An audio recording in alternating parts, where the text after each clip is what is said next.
his arms around you and says, "Welcome home."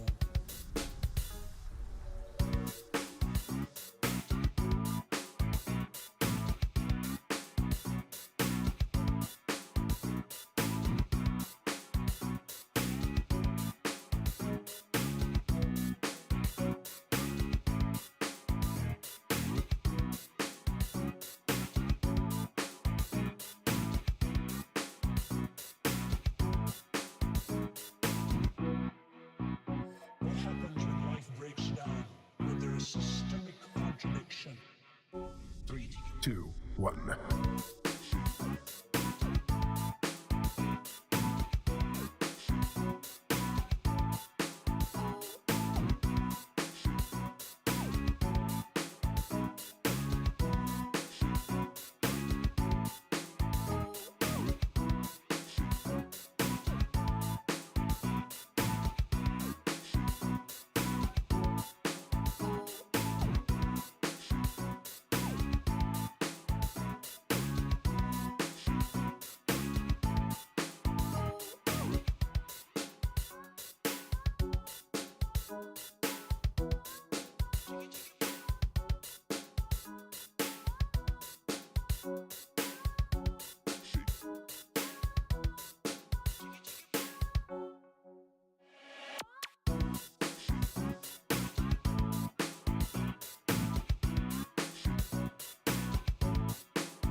Good evening and welcome back for some Civ6 action. This time we're gonna have WSS going against Arcane in the last game of this week. We do need to see who's gonna manage to get to knock on the board over there the first win from their side. Let's actually open up the screen so we can take a look at the pick and ban phase. I do also want to open up the map and caster over here. Not that one, map and caster. Come on, click the correct button. There we go, clicking on the correct button. We do have them starting to take off the maps over here. As you can see, they already took out Pangea, Classic Ridges, and also the 7 Seas. Well, we do have Rich Islands, Lakes, Pangea East, West, and Primordial still available for them. Tilted Access just got knocked off, and also East versus West Pangea got knocked off over here. I do want to say hello to everybody and welcome back to the stream. Fortuna Belly, good morning, sir, and welcome. I do see Hector, good evening, sir. Bombardilo Crocodilo is getting in. I don't know, man, it must be somewhere. Definitely. A Flying Toilet, also, I do hope you're in the game and not on the stream. Closing with the number in my head and willkommen. Also, hello, sir, welcome back, sir, good evening and welcome. I did also notice Armando Siracusa, good evening, sir, and welcome back. Also, thank you so much for picking up the first promotion. Hello, sir. Much appreciated, sir. Bordanion, good evening, sir, and welcome. I do also want to say hello to everybody on YouTube. Let me actually put up over here a good evening YouTube message over here. Good evening YouTube. And we go. And wave, because, you know, that's how it is. Wave. A smile and wave, boys. Now, well, we do need to take a look how things are going to develop here with them needing to choose another 2 bands for the maps. They do have a choice between Rich Islands and Lakes for the last one. They did just take out Primordial by the looks of it. And we're going to have Arcane actually choosing one map it will be, and it will be Lakes. We got Lakes. Ooh, actually, this might be quite a bit of boom boom going around. We do have those potential highways between the empires that can be used by the horses. Definitely, they will get to pass the terrain much faster than in the other maps in Pangea and or Highlands. You've seen how much Rich Islands has hills. Well, yeah, we're going to need to see if the Lakes is going to be a much more welcome map for those very fast units to actually get to travel. WSS is going to be on the western, on the left side. We do have Why So Serious here, and on the right side we do have Arcane coming up. I do want to also take a quick pick to see the players. Looks like Apul, Krudlov, Damori, Gwawel, and Omega are in for Arcane, and one of them is not going to be a part of the game. Flying Toilet, Sizop, Lefengai, and Shah Chicken are going to be a part of also Arcane over there. Sorry, why so serious? Why so serious? Let me actually refresh. I was thinking, oh my god, I actually need to get into the lobby. There was a bit of a mix-up over there with the mods, and hopefully Sizop, the host, did actually fix them, and now we're connecting to players to see the truth. Well, looks like we also do have Basil II, one of the Byzantine nations, being taken out by Why So Serious, and we do need to see how they're going to go through this. On the Lakes map, I'm pretty sure they're going to try to take out a lot of these damage dealers, from especially the ones like Basil II, Theodora, you know, Genghis Khan over there, maybe some Alexander, Boom Boom, Scythia. Those are all very, very strong civilizations on this map because they can create so much chaos so quickly. You've seen as so many times Basil II getting his +6, +8 taxes straight is just a bit too much for the players to withstand. Ethiopia on the side of Arcane is also going to be taken out, and it does seem like another one of these medieval timing civilizations have been taken out, but to be honest, it's a pretty good simmer also. Yeah, we do need to see how they're going to get their mix also with some gold generators. So we've actually seen a few times the players not actually going for the coastal nations to get their gold. They did manage to get the gold without them. Well, we'll see what kind of gold generating civilization they're gonna pick up, so they can actually have the funds to upgrade their units and upkeep them also. Not to mention invest in what they need to. So it's so nice to actually just straight up buy GDRs at the late part of the game. We do have Theodora also being taken out by WSS on the left side, so both of the Byzantine nations got taken out by Why So Serious immediately. On the right side, Arcane are still gonna need to put something on the board, and they're gonna take out Genghis Khan. Definitely a good choice over here. That extra intel, not to mention his abilities, are a bit too much a lot of the times. We still have, of course, Nader Shah, Macedon. We got quite a few of these bad boys still available for them to get to use them. We're gonna need to see which one is actually gonna be selected to be used. And I think I can put the map, no? Oh my god, and I do hope actually my energy is gonna keep up being over here for the, you know, for this game. There we go. There we go. Okay, we're good. We're good. Need to get my coffee a little bit closer, man. It's hot. It's hot. We do have Coupe also being taken out by Why So Serious on the left side. They do have another 2 bands to go until they're gonna see the picks, and they will have the first tone of the game there. Or I should say, they will set the tone for the game. Is it gonna be war? Is it gonna be a bit of a seeming mood, or is it gonna be something out of the box over there? We don't know yet. We don't know. Very rarely actually you do see the first pick being out of the box pick, like, you know, Canada or Sweden or something. But you know, it does still happen, and we're going to need to see if that's going to be the case for today. I do believe they're going to try to get us, how to say, as best of a synergy as possible they can get between their civilizations, because, well, this is the tournament. The CWC has started, and we do need to see them showing their A game to actually win it. So definitely there's a lot of thought that needs to go into these processes. I do see Zulu also has been taken out by Arcane, and I do see also Mapuche immediately being taken out by Why So Serious. 3 more bans, 2 for Arcane, and I'm pretty sure they're gonna need to think very, very, very, very carefully what they're gonna pick up over here. And without any warning, you'll know when it comes.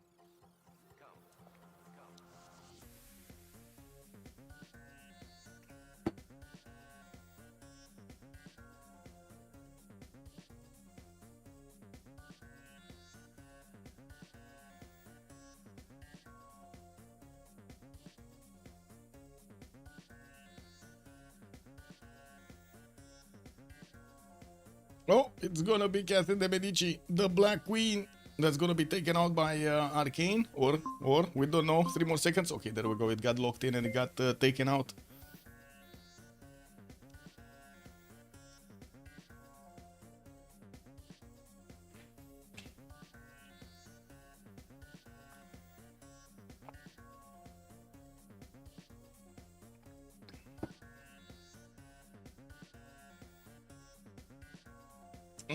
Gran Colombia. So many damage dealers have been taken out. Not one of the big simmers have been taken out right now.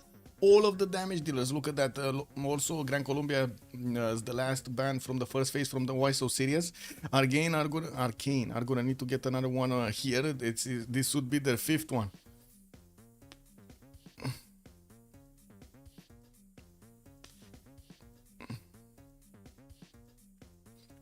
Who won yesterday? Wait, I didn't finish the prediction? Oh, I didn't finish the prediction. It was FDLV that managed to win yesterday. Civ Ukraine still tried to actually get that culture victory, but couldn't push it through. And thank you so much for reminding me. There we go. There we go. I finished the prediction right now. Thank you, Closing. Much appreciated, sir.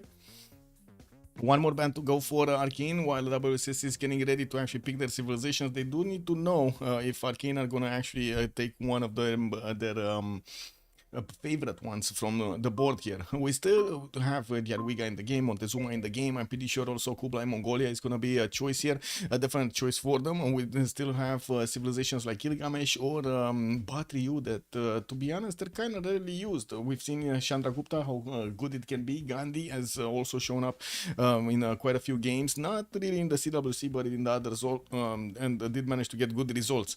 The Scythia is still available for them if they do want to get those horse units, the scav units to attack into their opponents. And of course, we do have both of the Persias still available for them, Cyrus and Nader Shah. Hara Varangian has also been quite a popular choice over here in the last few months, and it looks like Scythia is gonna be the one being chosen by WSS. They do definitely want to go for this big bada boom over here, trying to get the hits against their opponents.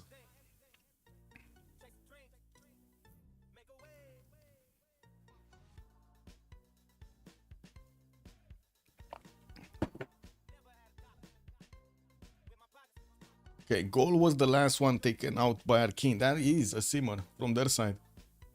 Let's see what Arcanes are going to pick up as civilizations. They do need to pick up 2 civilizations in sequence here, and then WSS is going to pick up their second one, or I should say the 4th pick in total in the board. While we're going to have another phase of bans with another 2 from each side that need to be taken out in the second one. Of course, we're going to need to wait and give them a bit of time here. It looks like they're running down the clock, and we're ending up with Chandragupta as their first pick and Kublai Mongolia as their second one. Ooh, definitely responding to the CTM pick over here of Why So Serious. That is, again, 2 civilizations that have been picked up by Arcane that could do well in the simming, not only in the war. Yeah, we're gonna need to see if WSS, or I should say Why So Serious, is gonna figure out a way to get back into this with a proper nation. I would imagine something like Nader Shah would be required over here from them to actually get back on track. A pretty good tempo. We still have Matthias, Corvinus, Montezuma, so many civilizations here, but to be honest, I would actually spend quite a bit of time to talk about all of their advantages and disadvantages on their side. So let's give them a bit of time, and it looks like it's gonna be a goal generator here. Spain is gonna be selected but not confirmed. It's selected but not confirmed, and it is confirmed. Okay, so now we're going into the second ban phase. They do have on WSS a Scythia with Spain. On the other side, the Arcane are gonna go for Chandragupta and Kublai Mongolia.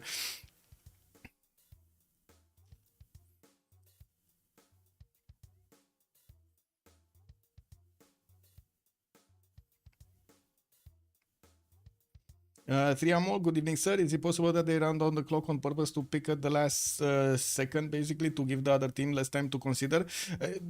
You cannot really give the other team less time to consider, because every one of these choices does have 1 minute on the board. And it, I guess you can consider when they need to pick up in sequence. Like, for example, you've seen Arcane pick up the second and the third civilization really quickly here. Yes, that you can run down the clock, but it's more to give yourself more time, not actually giving an advantage. You don't actually get that big of an advantage, other than having more thought time for the other picks that you want to have in the game. We do have Gandhi also being taken out by Arcane, and I do see also Hungary is going to be taken out by Why So Serious on the left side, or at least it's selected, not actually confirmed over here. Are they going to pick it or not? Also, we got some real weird names coming up here. Who's Ribi and Croaks? Who's Ribi and Croaks? Who this? Do we have any? Oh, we got some 0 MSers. Bum bum bum bum bum bum bum bum bum bum. There we go. Okay, still not locked in. They do have 18 seconds to go, and this is probably one of those cases in that you pointed out. They're running down the clock, so they give themselves a bit more time to think. And now they locked in Hungary. Well, we do have Arcane that will also need to go for the last ban. This is the last choice to take a civilization out of the game over here that their opponents, Why So Serious, might actually benefit from. They are thinking about, okay, what are the favorite civs of their opponents, and how on what civilizations they do manage to shine. And it looks like Julius Caesar is gonna be their choice to be taken out from the game here with those. Well, I guess he does have a lot of free units over there. You gotta take care of that. Not gonna be allowed in.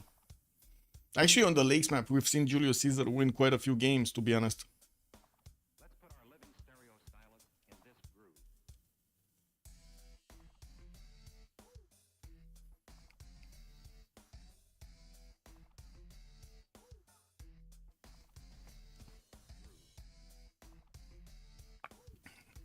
Macedon gonna be the last choice, and that's the last ban. That's the last ban of the day. We do have Arcane needing to pick up their third, and then WSS is gonna need to show us their full roster here with their third and fourth pick needed to be chosen before the fourth of Arcane is gonna be chosen. And respect plus.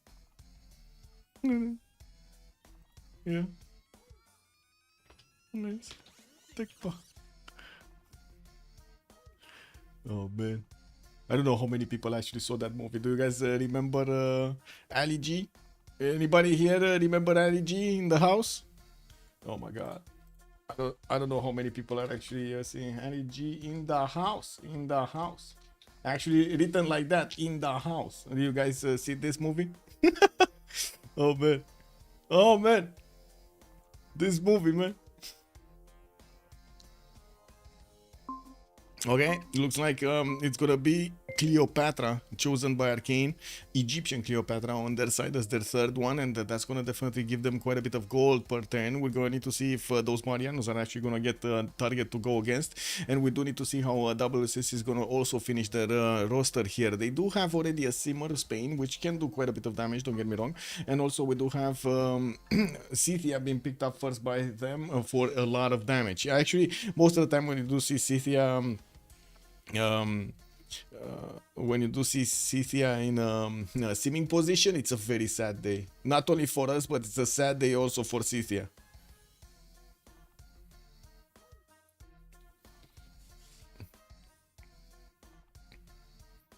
Okay, Sumeria. Ooh, wait a second. Babylon or Sumeria? Babylon or Sumeria? Babylon? Is it Babylon or Sumeria? It's well, I guess both of them do have big beards, so it looks like it's a choice between the beards, and it's gonna be Babylonian beard being chosen. Oh, never mind. They picked Sumeria also. Oh my God, they got both of those beards. So they said, okay, who has the biggest beard? I gotta say, they kind of ignored Frederick Barbarossa. Look at that reddish beard over there. Faithless Sleuthing, good evening, sir. It's a toilet, so it's Babylon. Yeah, looks like it is. A fourth choice also needed to be picked up by Arcane. They are thinking about it, and they do have another 30-ish seconds to go. They're gonna get Age of Steam. Ooh, Age of Steam. Okay. Okay, I like their matchup on both sides. I like the saves. Let's actually see how they're gonna get going into the game here. We do need to actually switch slots with the big host over there, Cizop. And I think one more can actually join. Let me send message. Please use registered names. There we go. Click. Stream is up. 22 stream is fine. Oh. Oh. Let me actually put it like this. There we go. Sorry for the stream quality. Should be fine now. I think Kacheka is restreaming. Yeah, Kacheka is restreaming, so I need to actually be careful with the stream.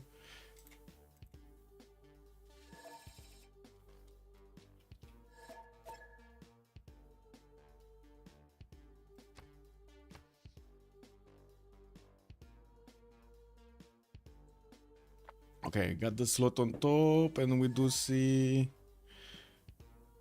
they have pings. Got it. So we're just gonna need to give them a bit of time so they can get their choices on the board here. They are also switching into their correct slots. I do want to put up on the screen here the prediction for how many remaps are we gonna have in this game. 0, 1, 2 possible choices, 15 minutes as a submission period because we're starting a little bit earlier. Also, Toilet is playing. Yes, Toilet is playing. We got Toilet the Toil over here going for Gilga. Wait a second, he's not picking Babylon. He's not picking Babylon. He's going for Gilga this time around. We do have Damoni going for Age of Steam, which is most of the time, of course, one of his go-to choices over here for his naval power. Paxine, good evening, sir, and thank you so much for the follow. Also, prediction Toilet is Babylon. Well, looks like he's picking up Gilgamesh. I don't know if he's gonna switch his Civ soon.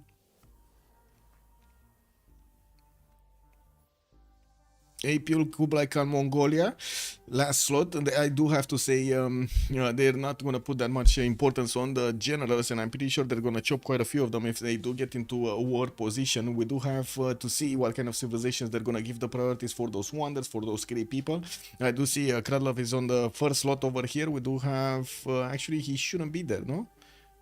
Yeah, Kradlov, I don't think he should be here. I think he should actually switch with one of the team members of WSS, so they get with Shachikan. How do you call this? Shachikan, or is it Satsikan? Chicken. Anyway, your guess is as good as mine. Misclick. Yeah, maybe he misclicked. Maybe he might have misclicked. Elephant guy is gonna go for Philly the second. There we go. We got the two boys switching slots here, with also Kradlov getting right next to Damori and giving that slot to Zizo. We do have Damori going for the Age of Steam. I do see Kradlov going for the Cleopatra Egyptian. The top two slots from Arcane are already being chosen, while Sachikan and Zizo are not yet choosing something. Omega is gonna go for Chandra Gupta, and oh wait, he switched? Tomiris or Toilet the Toll? Man, this guy is playing with our minds over here. He's going Tomiris, Babylon, or Gilgamesh. Which one is it? I don't think they want Toilet the Toll being on... Oh, I see, he switched. Oh my god, Babylon. Babylon, it's Babylon. Toilet the Toll just got Babylon. Toilet is up early. It's almost he's very early actually. He's from Australia, so yeah. That's something to be how to say respected. And how do you call it? What do you call it? No, respected is probably the correct word. Shiba. Anyway. Oh no, he's back to Gilga. Oh my god, man. Is it Babylon or Gilga? Did somebody else... Is Czop gonna want Babylon? That's why he switched? I think Czop wants Babylon and that's why he switched. Yeah. Well, he's still gonna get his sim up. I'm pretty sure he's gonna be fine with Gilgamesh, just the same as Hammurabi. And I do see Czop is actually gonna choose Hammurabi on his side. We do have everybody picking their civilizations. We're just gonna need to give them a bit of time to get to ready up. I do see the Lakes map has been chosen, and we do have Natural Wonders. Okay, 32. The team labels did get set, and should be fine. I just need to give them a bit of time to get in. Now let me also, good evening papas, and welcome on YouTube. Let me put my chats in order so I can actually see both at the same time here on my left screen. Just gonna need to pop them out properly. And I gotta say, I really wish my energy is actually gonna be fine until the end of this stream. I gotta say, man, didn't have that much sleep yesterday. Wanted to, didn't get it.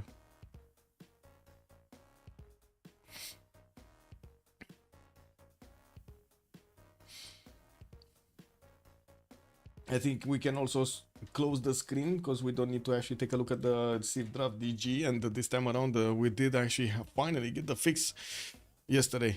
Kerida did actually take a look at the website, what did happen over there, and fixed it. He fixed it.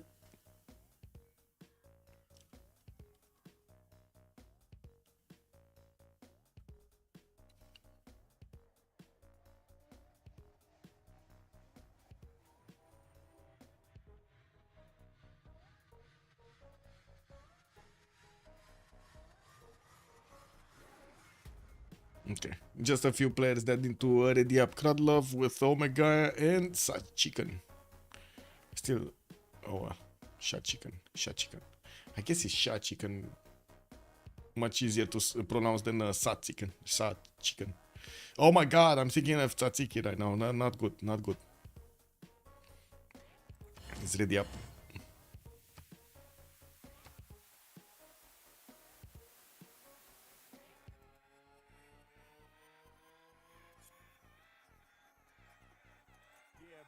I see chat is actually starting to put channel points into the remap option, 0 into 0 right now. 0 points into 0. I mean, come on, there must be somebody calling himself a high roller over here that's gonna put like 100 points or something on the 0 option. He's gonna get everything. Okay, there we go, 10 points. Yeah, there we go. That's the high roller over there. He saw the only option nobody's voting for, and he just plugged in 10 points because that's how it is, no?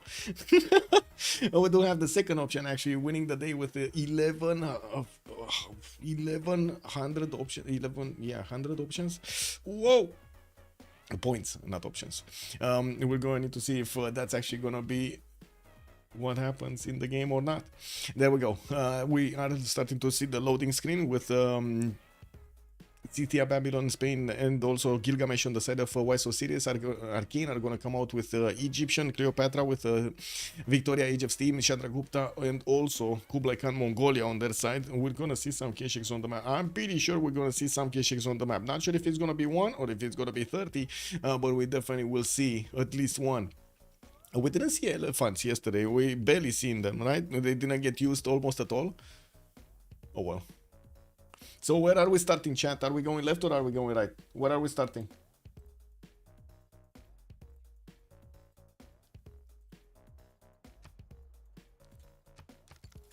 Where are we going, chat? Left, right, left, right, left, right. Left foot, right foot, left foot, right foot. Where are we chatting? Where are we going left? We're going left. Fortuna Belli chose the day. It's gonna be Kublai Mongolia. That's gonna be the first one that we're gonna talk about. And we do have him getting a scout out in 3 turns. He does have the second city with banana settled towards the northwest and a decent amount of rivers to actually settle all of his cities with fresh water. From what I do see, also Paititi is gonna be to the north. Not really any fresh water next to it, to be honest. It's not gonna be amazing to get it, but I've seen quite a few players going fresh water next to it for those extra culture points. Yeah, we do have Matotipila west side. Looks like he's also gonna have Kublai. No, wow, Kublai. Gilgamesh to the southwest. Uruk is gonna be here, and they might actually trade some punches. We will need to see if those Keshiks are actually gonna punch through the defenses. On the eastern side, the Chandragupta is gonna be past this water body, and they will get to connect their economies together through the water. I do see also freshwater cities that Shanado can actually place on the right, and looking good right now for them. Omega is also gonna have Pana with a scout coming up in 3 turns. He has Zulu on the eastern side, and that's gonna be Scythia on the eastern side. Wow, different colors. Anyway, Shachikan over here is gonna need to put up a defense against his opponent on the west of Chandragupta. Well, I guess it's kind of fitting that we're gonna see these boys going against each other. It's not like Pana can actually go that much to the west side. He does have a water body to actually jump into, and from what I do see, his river just keeps on going until he's gonna meet Scythia. Also, Flash Neo, good evening, sir. No, we just started. We literally just started. Sarasvati River, I'm not sure exactly which one is this, and my question is, can they figure out who is on this river by watching the river name or not? In the chat, you gotta tell me, Sarasvati River, what is Sarasvati River? We do have also Cleopatra to take a look at to the south of Chandragupta. Will get trade routes in the water for the triple wham bam over here. That's gonna be generating so much gold. Go cutie Patra, go. Flash News choosing to how to say, shout out over here in the chat. We do have Raketet getting his scouting 3. He does have a few of these patches in the eastern side. A decent amount of floodplains actually, but I do believe we've seen some floodplains here on Uruk. Not that many to actually justify his Lady of the Reeds and Marshes, although I'm pretty sure on Egypt, he definitely can justify this with so many of these floodplain tiles quite close to his cities. Fresh water from the rivers. I do see some desert terrain on the west side where he can actually get his pyramids. There's definitely enough chops over there to chop it quickly. And from what I do notice, he's also gonna have to the northeast Mount Kilimanjaro and then Scythia. I'm pretty sure he's just gonna be receiving here for quite some time. He has allies on the western side. The Scythia is a bit too far away to actually interact with him early on, and I'm pretty sure Chandragupta is probably gonna be the target over there of Scythia. That also means Victoria, Age of Steam is an outlier in between his opponents here, which is going to create a problem. He do have him with some 311 fish tiles, and I do see some bananas. He does have geothermals for his extra adjacency towards campuses. Continent split over here between what is this? Congo, Kraton, and Arctica.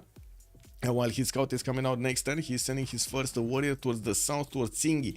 He does have Sumeria towards the south, which of course is going to be one of his opponents here. It looks like Shanadu again quite far away on the eastern side, and I'm pretty sure they're not going to get to trade with each other. It's a bit too much distance between them. We do have London on his own water body, and he's going to be, wait a second, he's going to be fighting Elephant Guy on the same water body. This is so rare. This is so rare to happen on the lakes map. On the 7 seas, on the other maps, we definitely have this happening, right? Actually, two opposing nations sharing a water body. Looks like we do have also London with 3 tiles of attack into his capital. That is a bit dangerous. You do see Madrid only has 2 of them. While he's gonna have some freshwater cities on this coast, looks like he's only gonna have, well, some. I see 1. It's not some, it's 1. At least he's gonna have a +4 campus in between those mountains and on the sheep tile. Moving forward, let's take a look at Scythia. Tomeris is managing to get the scouting next to the river, and it looks like he's gonna pop one of those huts right next to the spice tiles, while Pokrovka does have a decent amount of pastures. I do see he's gonna get good-ish enough placements for his kurgans to get those extra production points and the extra gold, not to mention the extra faith, which is gonna be nice. We do have him also. Oh my god, what are you doing? Oh, cat is keeping my stool, and she's tickling my feet. It is what it is. We do have another scout coming up from Scythia, getting settled out in 5 turns here, and it looks like he's going to have Antananarivo to take out on the right side. I don't think actually he's going to go as far as Samarkand, but definitely Antananarivo can be picked up. A very sad city. Look at all of these flat tiles around it. Man, one single point of production if you don't take into account the horse tile. I guess 2 total production points around that city center. That is so sad. Yeah, well, we're going to need to see how he's going to try to get the war going against Chandragupta on the west. Both of them will require generals, I'm pretty sure, and Omega is definitely going to want to get a religion. He's going for astrology here, and not to mention discovery his code of laws like everybody else. Looking at Spain, we do have Madrid with some pearl tiles to improve to get his free pantheon, or actually say faster pantheon, getting his fish tile also with the builder soon to improve, while he's going to working on his first settler. He does have some amazing geothermal tiles to give him those extra adjacency points towards his campuses. Looks like he's also on a triple continent split. Having access to multiple amenities here is going to be definitely helpful, and from what I do notice, has some desert tiles, but it doesn't look like he has flat tiles around them. Only 2 that I can see, 3 that I can see, and they're kind of far away from the cities that he could place, so he can get his pyramids and or Petra. Of course, Jebel Bakar could definitely be built, but it didn't help yesterday. It didn't help at all. We do have him also benefiting from multiple rivers in the south to get some inland cities going. I do notice, yes, he's going to have a bit of a coast on the right side, and I'm pretty sure he's going to want to get more coastal cities so he can efficiently fight against England if this map is going to go through. We do have him also with Babylon towards the south. That's going to be one of his allies, and I'm pretty sure Babylon can settle a city on the same coast if, of course, the coast is going to be cleared from English troops here, so they can get those trade routes going. Alternatively, I guess you could use this, but to be honest, this is a bit out of the way, and I don't think it will give them the goal points that they're looking for. Looking at Sizop, he does have Babylon with some wine tiles here, and I do see at least 2 of them in the capital with the extra food from the rice in the capital city, and a 1-3 so toward the extra production points. We do have him southwest over here with a niter to settle, and I do see also south the gypsum. Pretty good. Decent amount of fresh water everywhere. He's gonna also be relatively close to Madrid as an ally, and I do see him quite far away from everybody else, to be honest. Very far away. Like his first opponent is gonna be Kralov actually on the western side. That is very far away. So it looks like Sizop is just gonna be in a free sim position on this map. Getting his settler next turn, we're gonna need to wait and see where is he gonna go for it. The northeast, he does have a 3-1 wine tile to go for there, but it's gonna take him 1, 2, 3, 4, 5, 6 turns to settle, while northwest has some citruses to get to. We're going to need to see how he's going to want to get everything done, and of course I did mention the gypsum settle towards the south. Looking at Gilgamesh, let's see quickly. Gilga getting scouted by England, or I guess, yeah, he's getting scouted by England. He's also scouting England. Damori is getting observed over there. I do notice he's expanding towards the west, has some wine tiles in the south to get the best yields from that. And from what I do see, there's quite a bit of stone around them. 3 stones in the capital with more stones in the other cities to get the stone circles. Thinking the Bemaraha might also be a possible settle for him a little bit later on towards the northwest, and from what I do see, he has good enough cities on the east and on the west, not to mention the north. The south is going to be a bit meh with this water body. I'm pretty sure he's going to want to benefit from the extra housing from his fresh water advantages, so this is not going to be that easy. Leech, good evening, sir, and welcome. Bonsoir, monsieur, bienvenue. No chariot, Sumer. Yeah, he didn't get a single. Well, he does have a worker. One worker that's next to Tsingi de Bemaraha. That's it. And another one. No, he has 2 of them. He's moving with one on the right side. But this is not going to be the map. Looks like Arcane are going to want to actually switch this. Also, Sandeep, good evening, sir, and welcome. Where is Ribi? Who is Ribi? That's a good question. Where is Ribi? I don't know who Ribi is. Hustle Trees, hello there, sir, and welcome. Oh, for the settler? Yeah, he's not using it for the settler. He's not using them to give them the extra movement points on the settler, no. Yeah. Well, we do have a new map that's gonna be generated soon, so, you know, we'll see. Maybe he will use them for the next one. He said he messed up? Ubagat, good evening, sir.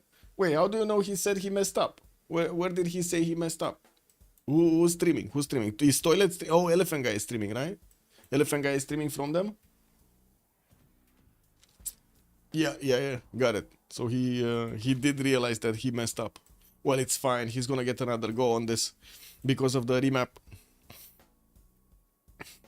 Just gonna need to give them a few seconds here to get going. I do have time to put up the team labels, though.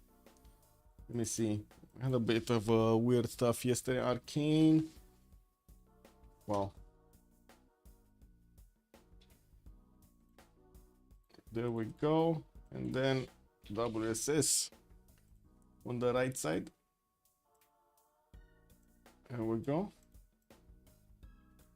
I think it should be centered, but let's actually see when the portraits actually come out, get revealed.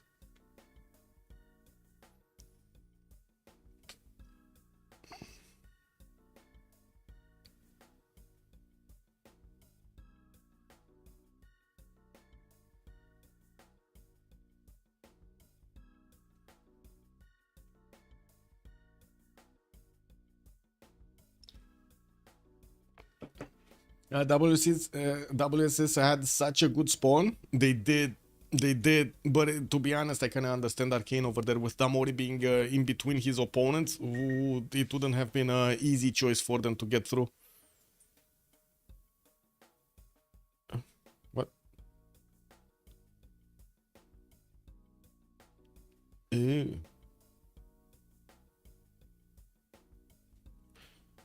Oh yeah. My former colleagues are sending me a picture from like 10 years ago. Oh my god, I'm gonna be like in the same classroom. Oh my god, we got a 20-year reunion of the high school. Oh my god. It's happening, boys. It's happening.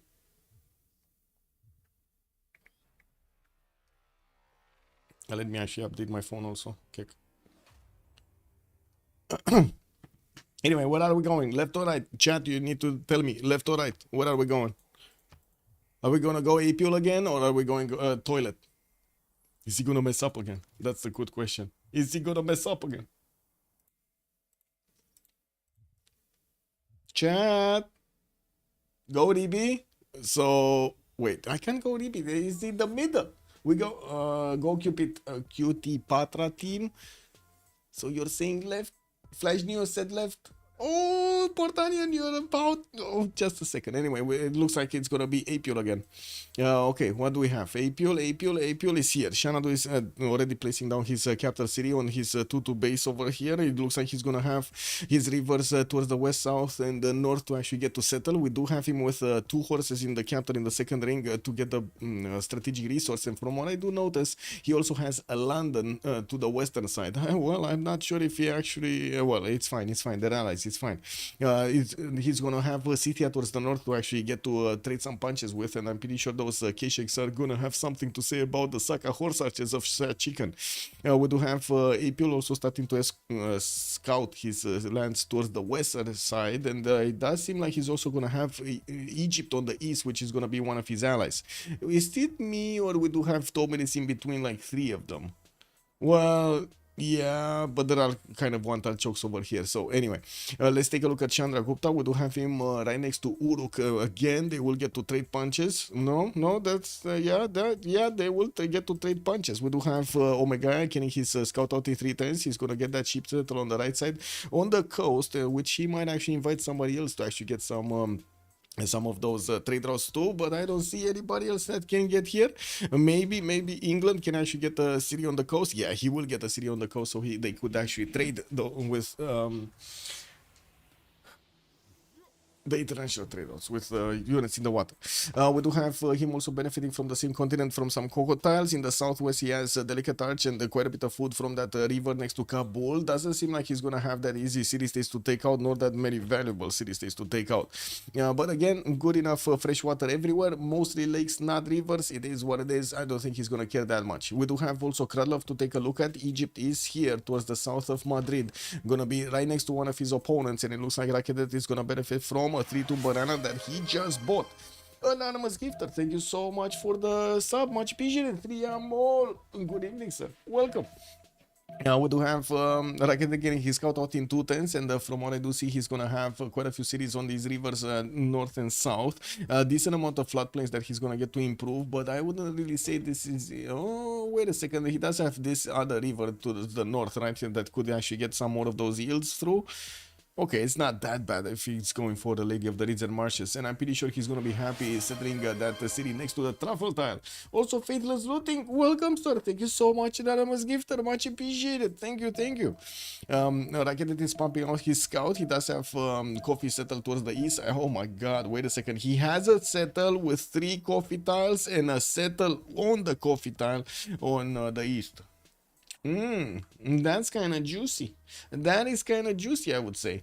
Also, Echo Supreme, good evening, sir, and welcome. We do have another scout coming up in 2. He didn't actually get the vision over this city, and we're going to need to see when he's going to get his settler out, if he actually knows about the east.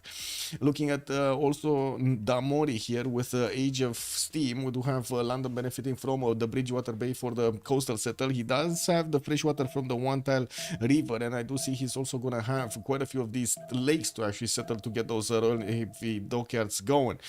Sugar settle south. Where production? No production.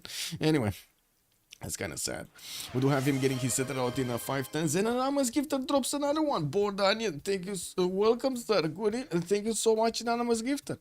We do have Damori also moving with his scouts towards the east side to try to figure out what's going on. He has Mongolia here. That's going to be one of his allies to actually get some defense from. And I do see Babylon is going to be towards the northwest, which is going to be one of his opponents. Maybe later on he can actually get his navy right close to Babylon. And I'm pretty sure if he does manage to survive, those nuclear submarines might actually get to say something about the Babylonian cities. We do need to see when and how he's gonna get there. On the western side, he also has Chandragupta. That's gonna be India, and we talked about the possibility that they might actually get these cities connected through these water bodies, so they can get those international trade routes going. Looking at Scythia, he's to the west of Spain here, and that's gonna be one of his allies. He's also north of Kublai, Mongolia, which is definitely gonna be one of his opponents, and he will start to trade punches with him. I do also notice 5 turns for a setter coming out from Pokrovka with style over there in the first ring. We do have him having a few of these a few of these floodplains towards the north, while we do see him southeast with a few rivers to actually get to. They are significantly further away than the other spawns that we've seen. I do see a decent amount of pasture, so this is going to be a 3 pasture kurgan over here on the stone town. He's going to have another 2 pasture kurgan here, another 2 pasture kurgan there. Not that bad to actually get all of these kurgans to give him those extra points of gold and and faith. We're going to need to see how he's going to do in the sim, and of course if he's going to get the time to actually get to settle all of these, improve all of these. Looking at Philip II, which is his neighbor, Madrid doesn't have the opportunity to actually set up some coastal trade routes with Scythia, unfortunately. He's going to get on to the Bay of Biscay over here and getting his settler out in 3 turns. Going to open up with he's going to also get to improve a turtle tile for the extra science and the gold, while he will probably want to settle the coast. He does have another city towards the north, easy peasy, but without fresh water there to actually get a better harbor, and of course all of those other tiles work. Geothermal fissures are also appearing for the continent split that he has. He did have a triple continent split the last time. Now he only has a double continent split, while he's gonna need to work for the other cities. I don't see that many coastal cities though for him to settle, and we're going to need to see if he's actually going to get closer to Hammurabi, to Toilet. What is this? To Toilet, to Sumeria. Oh, Toilet can actually put up city on the, like where his warrior is, around here somewhere, so he can actually get the trade routes going to Madrid. This is going to be quite, quite valuable for them to actually get to use all of the trade routes through the water. Also, Spain didn't buy the one faith tile. You mean the tobacco? Kick. Man, I don't know about this, man. I don't know if anybody would actually buy that tobacco tile, man. One food, one production, one faith. Is that worth? That's the big question. Is that worth over a 2-2 or a 2-3? He did manage to buy out this deer tile to the southwest of Madrid, giving himself a little bit more production. Well, yeah, let's take a look at Hammurabi here. Where is Hammurabi and why don't we see him? There we go. We do have Babylon getting his settled out in 2 turns. He does have fertiles for a bit of extra gold in the capital, with quite an array of horses here towards the north. Looks like he's starting to expand his vision with the scouts next to the rivers here. While I do notice he did just buy another scout in the city of Babylon, it does still have 2 turns to get his settler out, so he can actually, start moving. We're turn 9, so we're just going to have a single turn to go, while we do have Babylon here towards the north of Chandragupta. That's going to be one of his opponents, but very weirdly placed a land in between them to actually get potential attacks going. And of course we did talk about London here being in the southeast. 2 tile chokes, 1 tile chokes actually separating this territory. Not that juicy at the moment. We do see Gilgamesh also is going to have the north of Chandragupta, with Sumeria benefiting directly from cocoa tiles in his capital. He's moving his settlers towards the south to get, guess what? More cocoa tiles, more gold. Oh my god, I was just about to actually splash my coffee all over the place here.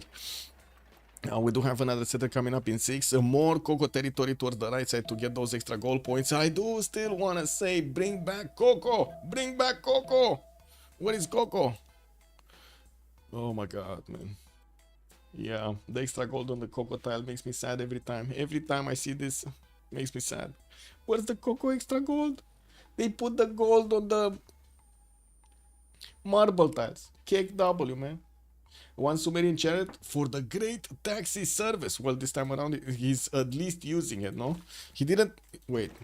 He's not really using it. He's not escorting it. Cake. You would actually need to escort it, no? So that actually activates.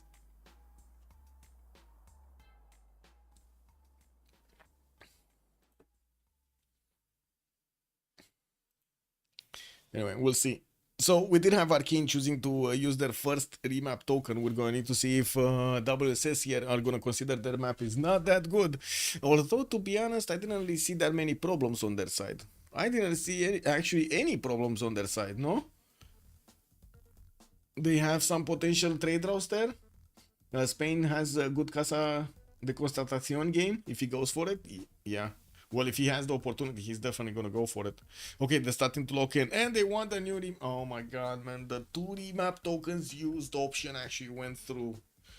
All of those guys from the beginning, the the chads over here in the chat that did actually put their points in, they won. They won. The high rollers, not today. Not today. Wait a second. Only 2 play. Oh my god. Only 2 chatters actually put onto the second option. Oh, and in the meantime, there is no high rolling option here because it looks like all of the options had enough points into them. Okay, well, it is what it is. There we go. Points delivered. We're gonna need to see the new map, and we're also gonna need to put up the next prediction. That's gonna be who's gonna take the first city. Who will conquer the first city? Is it gonna be Why So Serious on one side, or is it gonna be Arcane on the other side with a submission period for 15 minutes?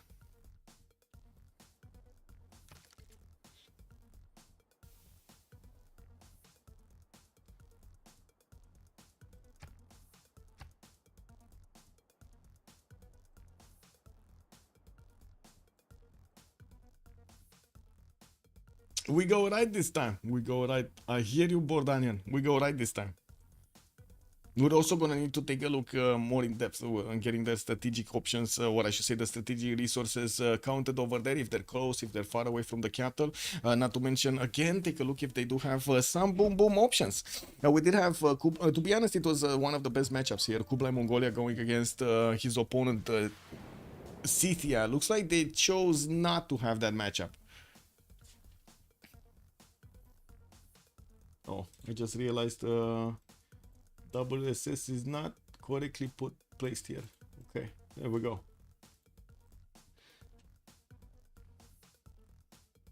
Just gonna need to give it a few seconds so the map gets generated. And let me actually put my coffee on the other side, because you never know what happens, man. You never know what happens. Get some scented stuff going. Easy peasy. Bam! There we go. A lot of water in the tunnel. Wait, what happens if I do this? Nothing happens, no? Nothing happens. Perfect. Okay. You have a candle right below you, just saying. A lot of water in the center. Yes. Actually, lakes does seem like it's generating quite a bit of quite a bit of water.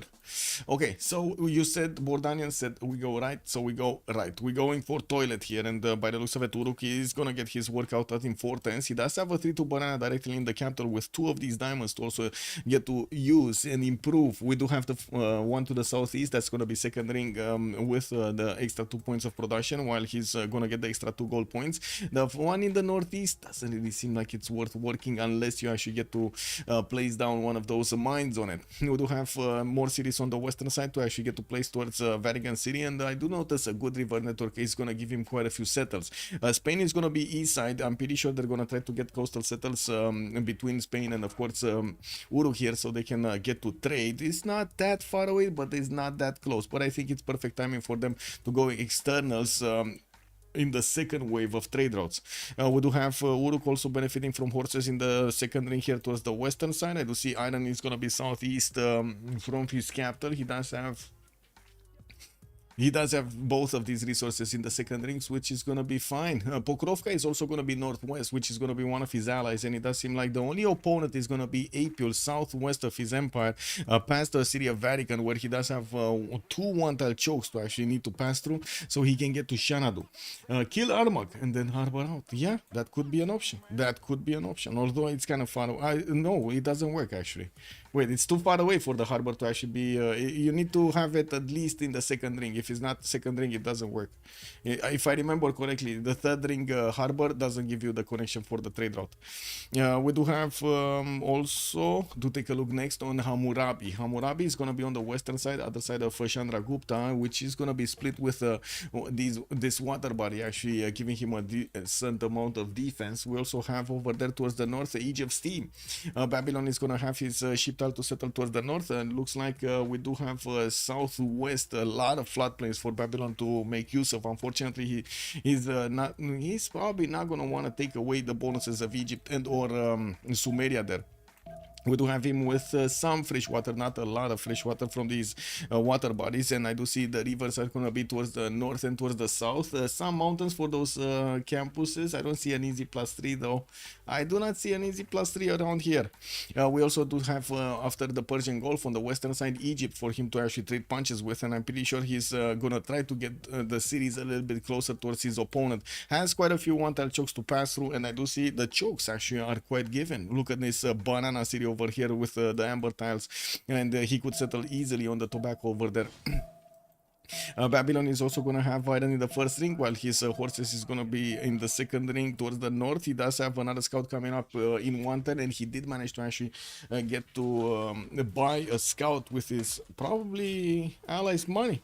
He did get a builder, and I would imagine he popped that from a hut. I don't think he actually spent the production points to actually get it. While he's starting to scout all around, he's going to want to figure out where are the best locations for his cities here. Looking at Philip II, we do have him quite far away on the northwest of the map. It looks like he's gonna have, we talked about the Uruk over here southwest. He's also gonna have a continent split. I do see some geothermals. That's gonna be a double continent split. He does have the green continent to the west and to the southeast, while he's on the white continent. Easy peasy to get a city towards the south on the geothermal to get him the fresh water and get next to those bananas. Has a 1 4 tile that he just grew into from the city of Madrid, while he's starting to scout towards the north. He's also gonna figure out that there's the Eye of the Sahara here with no freshwater bonuses. That's a bad Eye of the Sahara. That's a very bad wonder. Non-freshwater bonuses for that wonder. Yeah, not good. And we do have him with a decent amount of rivers here, and I think it's gonna be an open question if he's gonna go for commercials and or harbors. For his gold generation. I think it's gonna be harbors. I do see him going for sailing. He has quite a few of these resources that he's gonna want to upgrade. The 311 fish and of course the whale tile over there are definitely prime choices for his builder to get those upgrades from. I don't think anybody from his team is actually gonna go for harbors, so he's gonna need to get his own celestial navigation boost. Has iron in the first ring, has horses in the second one, a bit more expensive, shouldn't be that big of a problem. Has quite a few of these also mercury tiles to get to improve. And looking at the southeast, that's going to be Egypt past these mountains that he will get the opportunity to actually couple together the strength of Babylon and his own nation to go and take out Rakedet here. We might actually see, I would say, Krudlov not being that happy about what's going on here. Shachikan, we do have him with Pokrovka towards the northeast of Chandragupta. That's going to be one of his opponents. Very hard to actually get to. Look at this territory. It's so confusing, and there's no immediate highway to actually get to his army towards Panna. We do have Pokrovka getting his settler out in 410s. Has a settle on the east on the wine tile on the 3-1, so he can get that extra amenity going. More settlers with more food, more cities with more food on the west on the rice tile there, and of course benefiting from more wines. While in the south he's going to have this rice settle. That looks very nice. He's gonna have 3 cities with 1 extra point of food each, not to mention the extra gold from the wine tile and the amenity. Looks like also pretty good city setup in the north, not a problem to get onto the lakes there to get the fresh water. He has his iron tile in the second ring from Pokrovka and horses in the first one. Now has also a decent amount of floodplains, but I don't think he actually settled on floodplains, so his capital is not in danger, while of course we're going to need to see if he's gonna settle more cities on these floodplains. Yeah, it's just grassland, it's not floodplains. That Sahara is asking to be preserved. Yeah, preserved in the sense of not touched. Yes, Sandeep, I don't think he's gonna touch that. Also Sumeria could play into 12 cities. He has a lot of space. Yes. Victoria, Age of Steam. What do we have? London, 3 of these stone tiles in the capital with 2 sheep tiles northeast. He does have his 311 fish going, and I do see an iron tile and the horse tile in the, iron tile is in the first ring while the horses are going to be in the second ring. I'm actually quite curious if he's going to discover bronze. I don't think so before he's going to get the campus down on that iron tile. I would imagine that's going to be a priority. East side could easily get a settle on the stone or on the coast over there for the 2-2 base, while he's going to also have access on some amber tiles. They're gonna probably be from inland cities. We do have him with this the wash water body that he's gonna get his sim out, and we did also mention that India is gonna be to the southeast of him. Omega will have the opportunity to actually set a coastal city so he can trade with Tamori. This is gonna be a lot of economy that's gonna be generated in between them. I do see London just popped his settler out, and I do see him also needing to actually choose a location. He's going east side probably. What is he? So he's going on the 1-1. He's not yet I would say convinced if he's gonna go on the stone or on the 2-2 over there. I think it's all about if there is something over here on the right side, so he doesn't actually expose that city to. Oh no, he knows he can expose the city. That shouldn't be a problem actually, getting on the 2-2 base on the rainforest. Anyway, I do see London. I did say actually iron in the first ring with horses in the second one. We're gonna come back to see what kind of pantheon is he gonna pick up. Doesn't seem like God of the Sea is gonna be that giving. We got 3 resources in the capital, but then only 1 2 3 4 5 6 that are gonna get to be not even 6 actually. I think it's more like 5 that are gonna get to be improved here. So not that many extra production points coming up from his God of the Sea. And we'll see what Damor is gonna choose for his bonus there. We do have also Cleopatra Egyptian starting to get his settler towards the southeast in a lot of marsh tiles, and from what I do notice, he's going to have a 2-3 deer tile and a 2-1 ivory in the next city he's going to place down. He did have the option to actually go and cross the river for a coffee tile, chose not to, chose to settle in place and not actually give up on that first tile. I do have to say also Fountain of Youth is going to give him fresh water towards the northwest to actually settle next to 3 cocoa tiles and bananas and some deers to actually get those people happy. And we do have him with again a decent amount of river network for him to settle. Babylon is going to be northeast east side actually of him, and we do see already the warrior of Babylon starting to get through the mountains, through the one tile chokes, and will discover his placement. Babylon also coming towards the south here. Looks like he's not expanding north first. Okay, this is well, I guess he really wants those floodplains, man. He wants the floodplains. What can you do? Rakete does benefit from iron tiles in the first ring. He does have his horses in the second one towards the northeast, and I do see his next settler is going to come up in 5. Now, did he meet the Fountain of Youth or not? Well, he didn't. As in, he knows about the Fountain. Okay, sorry. I assume he knows about the Fountain of Youth if he has his labels turned on, right? If he doesn't have his labels turned on, he doesn't see anything. Like this is what is it? Natural wonders. There we go. So if you don't have this, you don't know about the wonder. But he did know about the wonder because of the extra name over there. You know, a little bit of extra information that you get from having extra text on the map that shouldn't be on the map. Well, let's actually see what they're gonna go with the next settles. I do want to take a look next on Chandragupta because we do have him here in a peninsula. We do have him also with quite a bit of extra gold from his truffles, and I do see, of course, he's gonna have the fertile to give him some extra food. Immediately starting off on a holy site with 2 points per turn over there. Soon gonna be built, but he does want to get his settler, and I don't see yet him spending the gold from Agra to get another one of these tiles for a holy site. Actually, I'm quite curious where is he gonna place the holy site. Doesn't seem like he has anywhere to place the holy site with a +1 bonus. Anywhere. Well, at least he did get that city of Agra next to the tobacco tile, and of course the bananas giving him those extra food points and the faith that he's gonna get a faster pantheon. And Flash Neo was mentioning a totally unhappy Cleo with 0 allies to trade. Very unhappy Cleo. Cudlove not gonna be happy. Does he actually not have anybody? I mean, there might be England, right? England might, yeah, I'm pretty sure it's gonna be England actually getting a setup here of a city here, and we can have a city here from Egypt, right? Or here somewhere.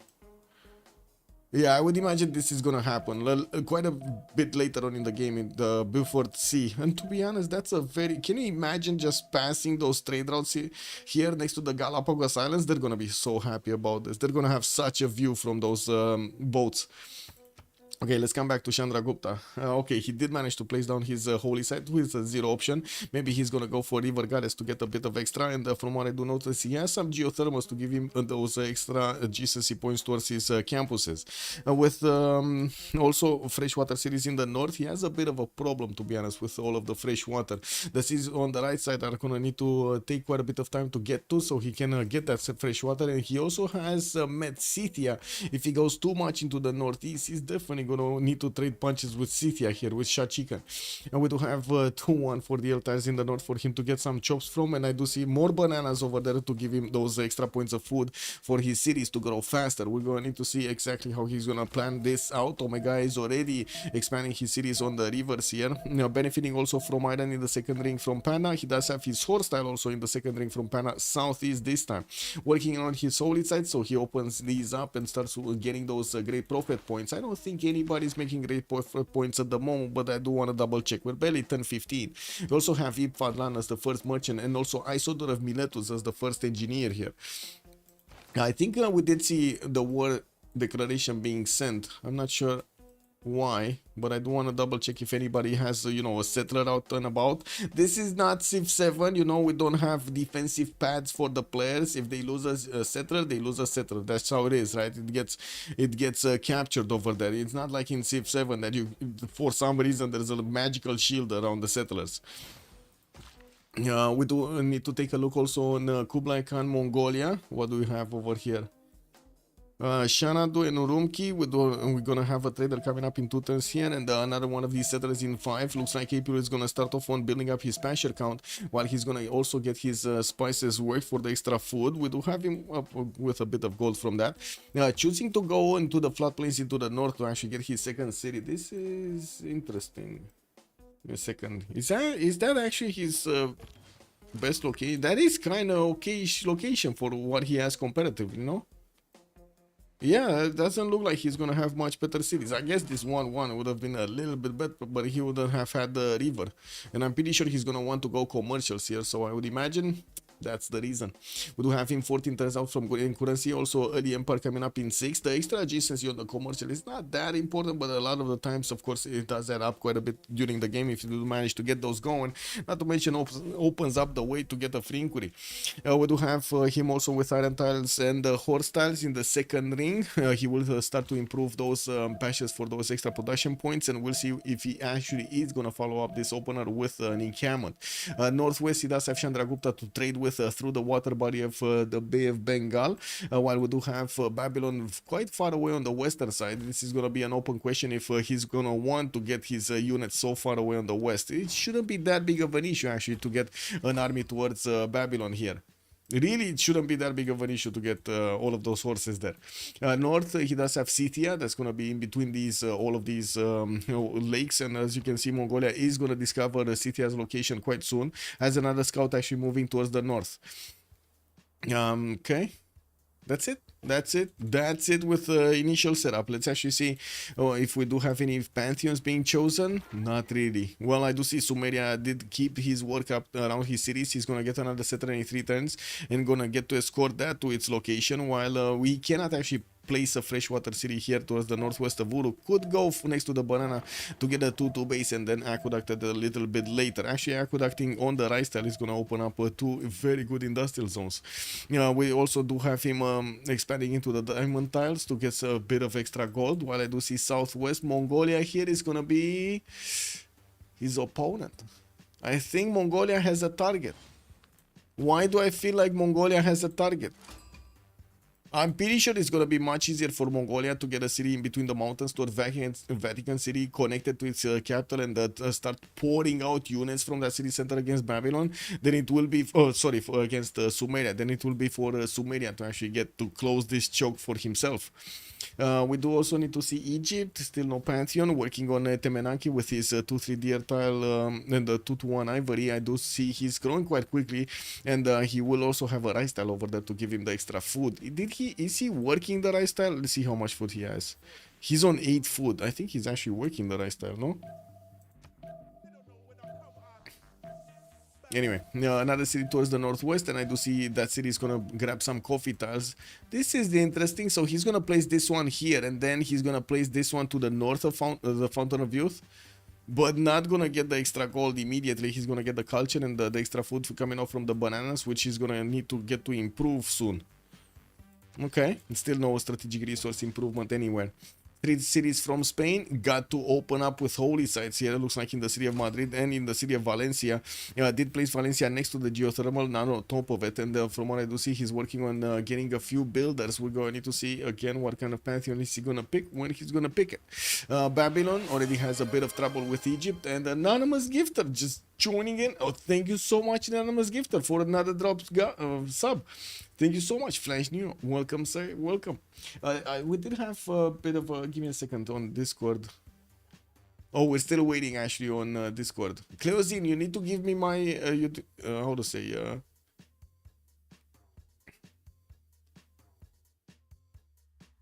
the hints. for the emotes. I didn't see the hints. I don't see any message on Discord. Anyway, when you have time, just let me know. Also, Babylon got some Pantheon. He did. He went for City Patriot Goddesses. He's gonna place that third city on the ship tile towards the north. Looks like he's not gonna go for Lady of the Ridge and Marshes. He did get his monument almost built in Borsipa and working on another settler from that city center. We do have Egypt also on the western side, starting to upgrade some more of these tiles, including that ivory. And I do notice he's 10 turns away from finishing at Temenanki. Well, 9 turns now. Okay, he's gonna finish at Temenanki by the looks of it before the start of the new era. We do have also Babylon getting into his borders and seeing what's going on. Fourth city coming around from Rakedet, and it's gonna be quite a question if he's gonna go commercials into campus, into encampments here, so he can take on the great Babylonian Empire. We do have also England managing to get a Pantheon. That's gonna be God of the Sea. He actually chose God of the Sea. Damor is gonna get a few more production points from his fish tiles improve here, and I do see he's gonna start working on his traders from Liverpool to connect to the capital and get those yields for that city center.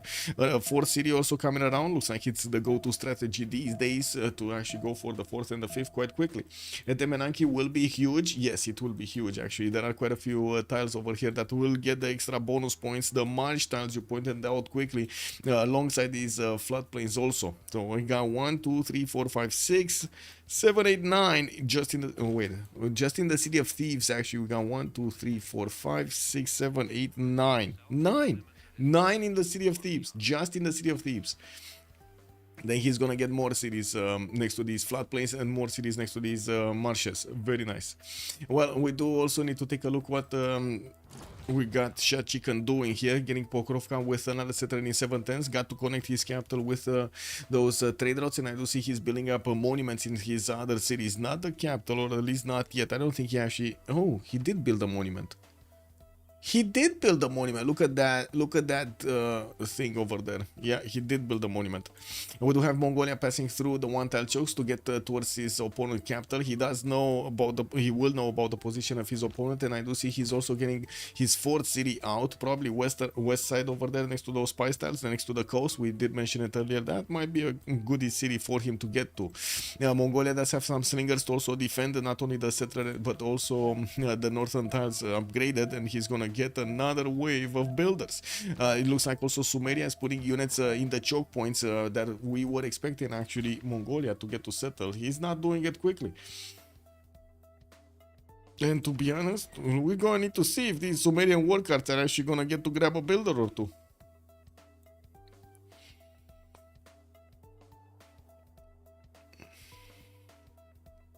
Pingala opener on the city of Rakedet, getting fourth city out. Okay. Magnus establishing 4 in London. We got more settlers, and Shad Chicken just dropped. Ooh, Shad Chicken, my man. What happened? It's unfortunate.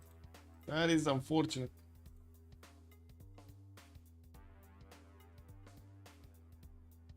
Well, hopefully he's gonna get through and he's not gonna have these things throughout the game.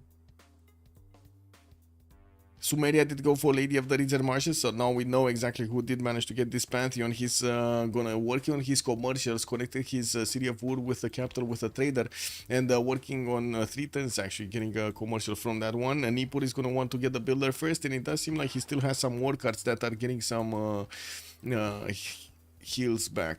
Gonna place a 4th city towards the north. Doesn't seem like the moment he's actually gonna go south. He does have a lot of floodplains actually. 2, 4, 6, 8 north. Another 4 in the capital. 14, 16, 18, 20, 21. 21. That's a decent amount of production, not gonna lie. That's a decent amount of production. It's a microwave moment. Yeah, looks like. Man, that would be funny. Can you imagine that? How to say, resetting your computer by turning on the microwave. Kick double.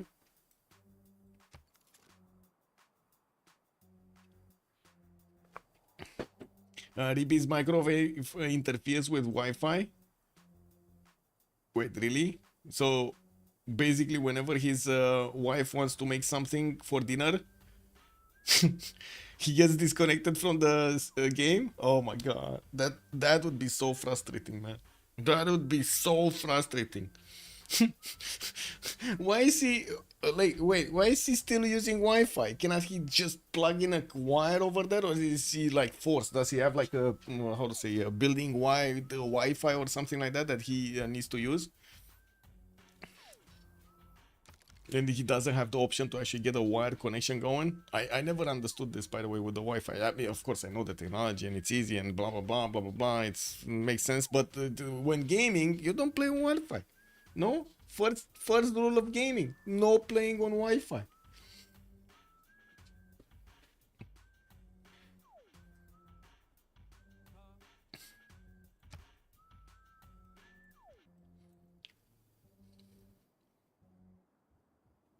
Okay. Ooh, 4CD also kind of slow coming out from England. Interesting. I was expecting him already to have his fourth out. Just get better Wi-Fi. Oh my god, man. Yeah, get better Wi-Fi. Wired is ancient? What do you mean? It's okay. I'm feeling like an ancient one right now, Sandy. It's good. It's good to be ancient. What can I say? I'm feeling like a boomer. I really dislike the Wi-Fi. Actually, really as in. I don't see its uses in the main PC. I see its uses when you go, like, I don't know, at the airport, for example. Even though even there, I don't really understand the Wi-Fi. Like, you know, you have the carrier options anyway. Oh, it is what it is, you know.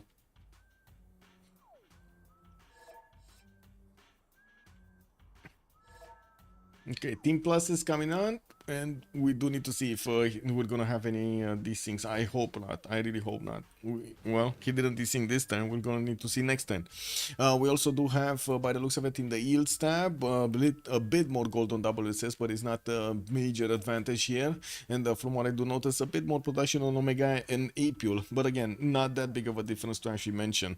We do have also Pokrovka getting 4th and 5th settlers out. He did manage to get a slinger to defend himself against that unit, Mongolian unit coming through the choke point there.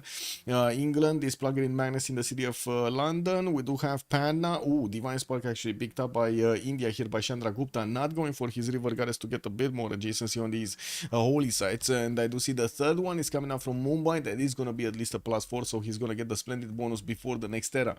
Got his shrines improved, and from what I do see, going to get some traders also to connect his cities towards the capital. While he did get to scout around for more settles, we will need to see how close or how far away he's going to keep away from Scythia. With Mongolia also managing to get God of War and Plunder, he's going to get extra points for his generals from his encampments, and I do see he's gonna get also Moksha and Fortens to insert himself over there in Xanadu. Did get Kora Balgasun settled on the lake towards the southwest. He does have his builders coming out there, and he also sees the Scythian scout is starting to take a left over there, getting out of his territory. He doesn't see this yet. He doesn't have vision over Sumeria moving units on the right side, which are gonna get very, very creepy close towards his cities here. And wait a second, okay. Should we make a bet? Where is this builder going? He doesn't really have anything to improve around his cities other than that deer tile. Is that where the builder is gonna go next turn? Because the work cart is coming through the forest. You see that in the wild tile choke? That work cart might actually come through the forest and smash the builder with a whale. Like, he's gonna grab the whale from the water and he's gonna smash the builder, man. We'll see if Urumki's builder is also gonna get out over there. That whale is kind of big, man. That is a deadly attack over here from the war cart. Okay, let's give them a bit of time. Is Arcane using Wi-Fi also? I hope not. Oh my god, please no. Please no.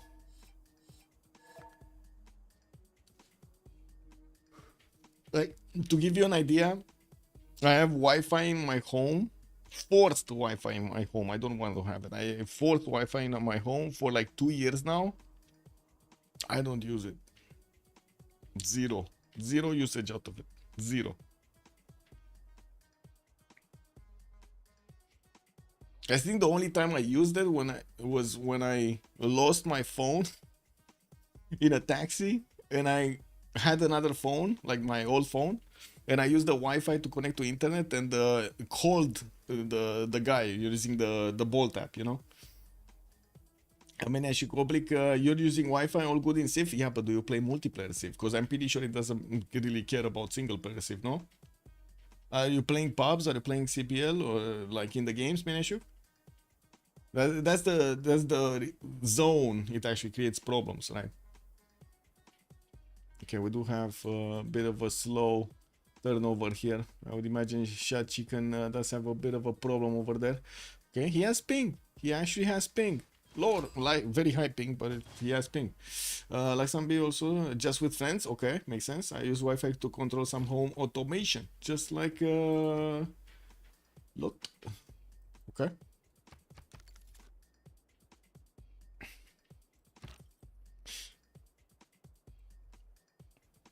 Okay, commercial opening from Sumeria, and we're going to need to see when he's gonna get, how he's gonna get those points, and if he's gonna manage to get at least one project so he can get Ifadland much quicker for the extra 3 capacity. Looking at the city states here, we do have Venice with Bandar, Brunei, and Muscat coming up for the commercial benefits, and we do need to see Nalanda and Anshan. Where is Nalanda and where is Anshan? Anshan is here. Looks like he's gonna be relatively close to Spain, and I do see it to the north of Sumeria. Also, Scythia will have access to it to take it down. We also do have sorry, not this Nalanda. Nalanda is also next to, oh my god, he has both of these science city states right next to him. Okay, that's nice on Sumeria. That's definitely nice. Vatican City, Jingueti, Armagh, and Candy are gonna provide some religious bonuses. 4 of these faith city states, and there's only one nation that is gonna go immediately for holy sites. Well, I guess Chandragupta, and wait a second, Spain did open up with holy sites, and Spain did also get the Earth Goddess for a bit of extra faith per turn. I'm pretty sure this is gonna be a monumentality age Spain over here. Elephant Guy does seem like he's gonna switch a little bit the meta. Unfortunately, we do have Shachikan actually desyncing, and we're gonna need to probably reload this so he fixes the problem. We do have also to take a look next on the city states. Auckland is gonna be the only one for industrial bonuses. A CAD with Granada are gonna provide some military bonuses, and we do not have any culture city states at all in the game here. I mean, it really depends, no? Wi-Fi with higher speed versus Ethernet with lower speed. Well,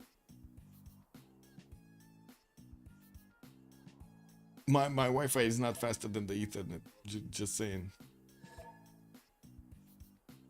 And I think it more depends on the stability rather than the speed.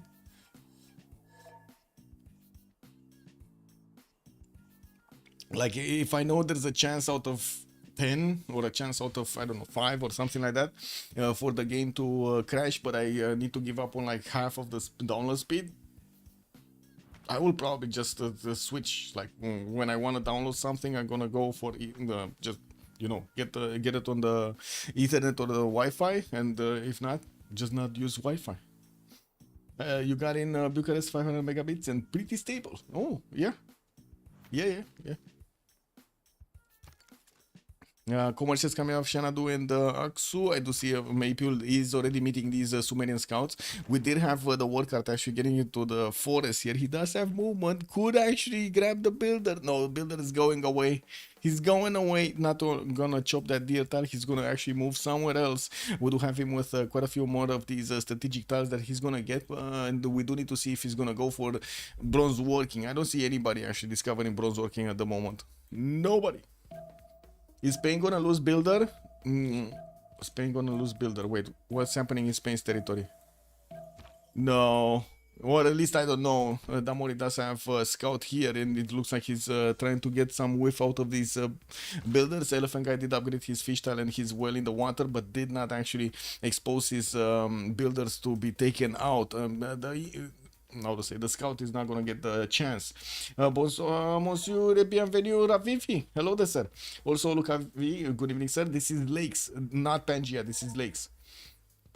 What pantheon did Mongolia get? I believe it was God of War and Plunder. Yeah, God of War and Plunder for the extra points of merchants, for the extra points of generals over here. And from what I do see, Apil's builder is coming out from Axu soon to start improving stuff, but he sees the scouts, so he's not happy about that. Really not happy. Babylon did manage to also get City Patron Goddess earlier as a Pantheon, getting his monuments out from his other cities and working on his fourth city. We do have him finishing at least one commercial in 2 turns, while the other ones are gonna need to, well, wait to get them. Egypt did get to 1 turn Temenanki here in the City of Thieves. God of the Forge did not manage to get his unfortunate Lady of the Reserve Marshes. He did get picked up over here by Sumeria, so he's not going to get those extra production points on the floodplain terrain. Unfortunate, very unfortunate. Yeah, we do have him placing down commercial so he can get those merchant points, and not to mention get more extra trade routes when he's going to finish his markets. Relobby after rollover. I think this is the relobby, right? Yeah, relobby. Maybe lose settler. Maybe lose settler. We'll see if anybody's gonna lose a settler here. I would imagine they're gonna be experienced enough to actually escort them, no? This is just me being overly optimistic.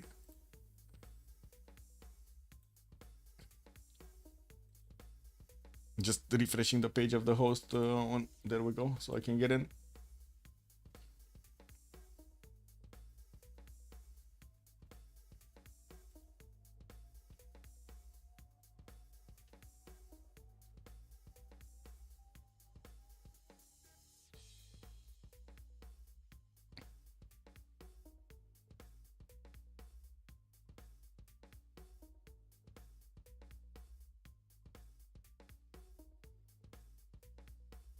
Gonna need to give them a bit of time here to get back into the lobby and get ready.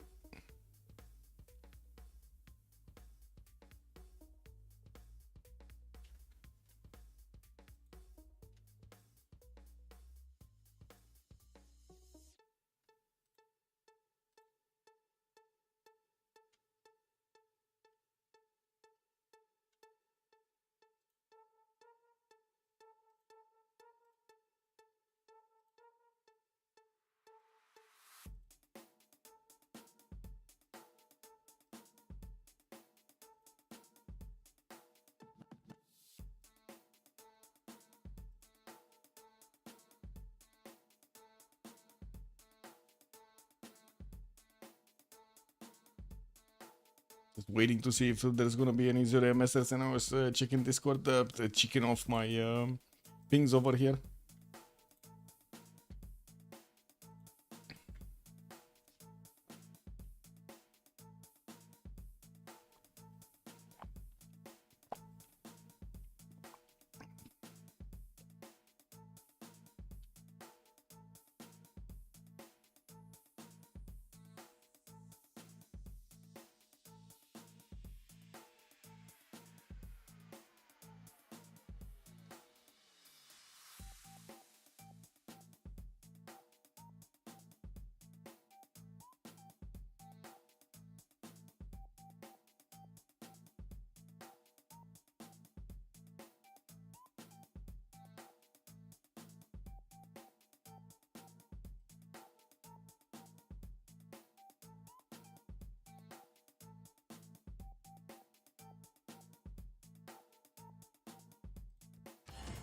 Okay, let's double check. Still missing Omega. Let's actually quickly rejoin. Maybe Omega is in and we don't see him. This would fix the issue. Anyway, it only takes us a few seconds. Yeah, he's not in. Oh, yeah, he's not in. And Tomanis is not in.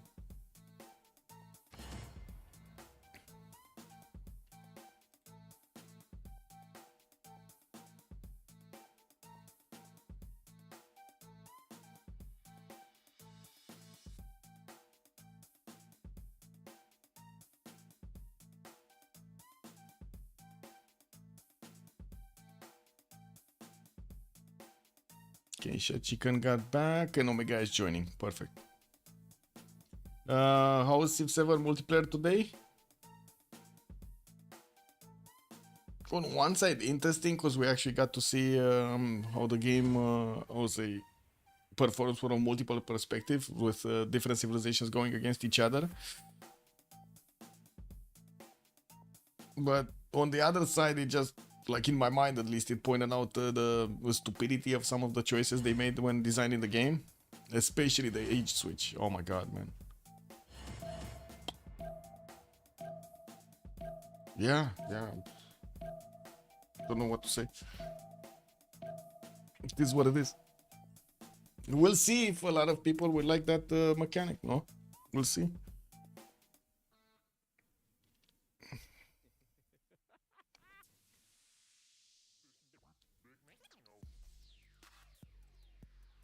Oh, wait, I don't want to click anything. I was thinking to look at the game numbers. I did notice a little bit of a comeback over there versus the previous week. I'm very curious why it is. Is it because of the update and players are trying to figure out if the game is better than the last week or the last 2 weeks? And if they do, if they're gonna keep on playing? That's a very good question, no?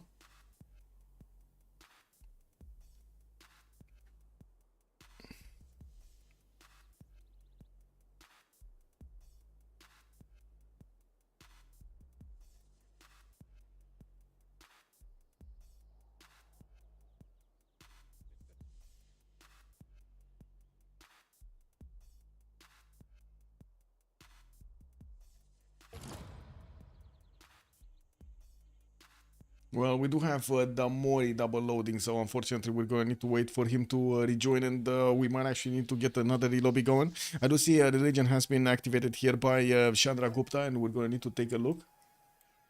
He never double O when I host. Oh my god, there was quite a bit discussion between the players of having a host from Australia, Toilet being from Australia, and he's the only one in the lobby from Australia, right? He has the highest ping over here, 323. He would make it lag for everybody. No, I'm kidding. He's not that bad to actually play on his host, especially on this kind of a game, right? A strategy game. You don't need the pixel perfect shot that you would need in other games.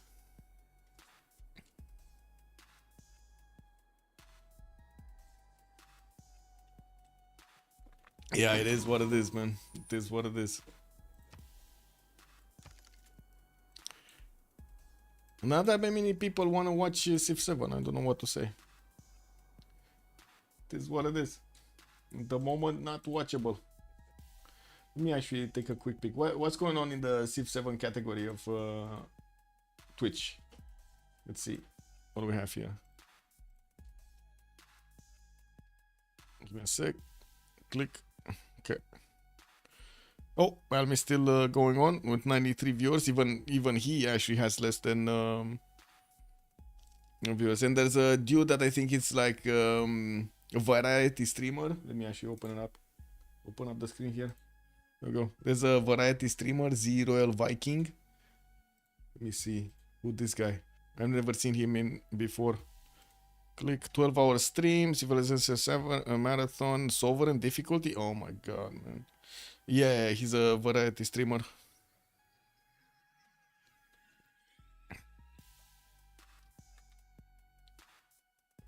And that's it, other than this.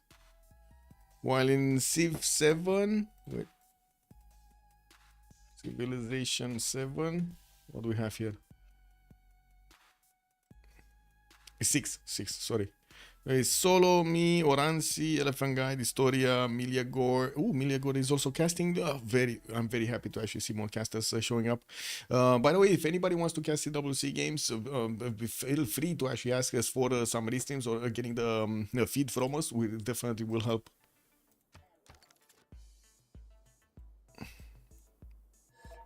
It's not like Phyrexis is gonna help us anyway, so. They're only gonna help, you know, those guys that they actually got into the Civ, whatever it was, in Berlin there, in Hamburg. Might as well help each other. Okay, we got Damori back. He put a plus.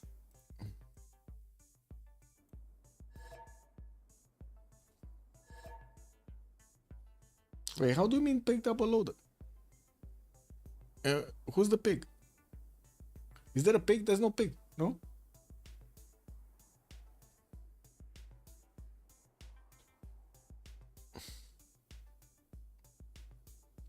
Because his internet is fast. Okay. Whose internet is fast? He knows he has to force quick the game. Oh yeah.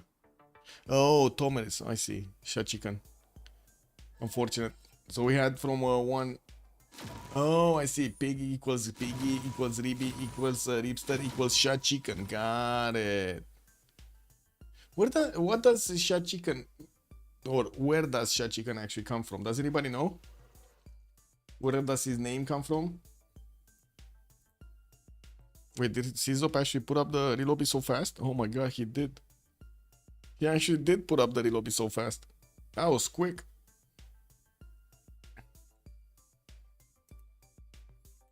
He's in States, that's not his name, obviously. Okay.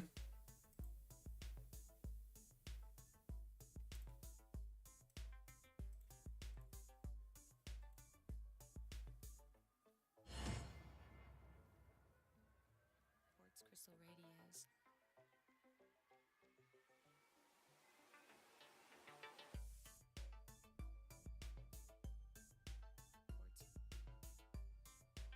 It's Jamaican. Oh yeah, man. Very nice, very nice.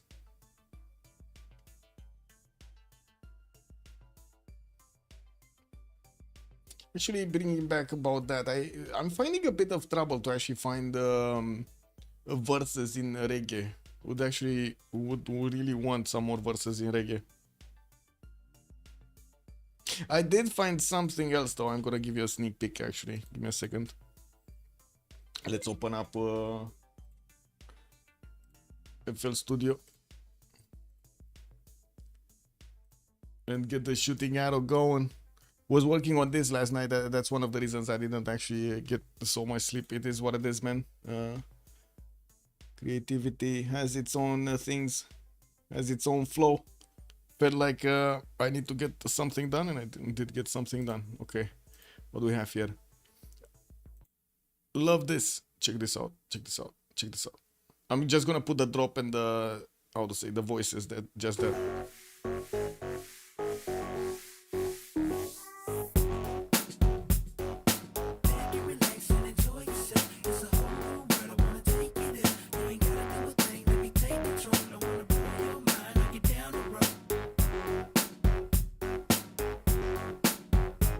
Oh yeah. Amazing. But reggae voices, very hard to find. Like if I take a look on the options here, I'm not finding them proper. This is unfortunate. Where was it? Yeah, no, this. Where? Yeah, this sounds reggae. I only have like a few versions that I can find in the cloud. Instrument vocals. Yeah, look at this. There's like 1, 2, 3, 4, 5. That's just that. Let me actually take a look here. Yeah. Would really love some more again. Really would love some more again. Let me close the program. Oh, but I love it, man. I love it. This. Oh, love it. We need to work a little bit more on it, though. Need to find some more elements. Something fun or crazy.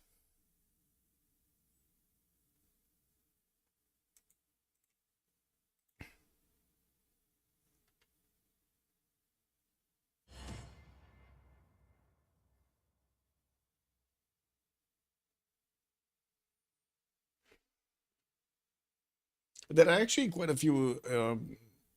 I don't know if they're Indian verses or something, but they're like kind of like shout outs over there. In Indian, I heard Namaste, for example. Just going through these voice lines one by one.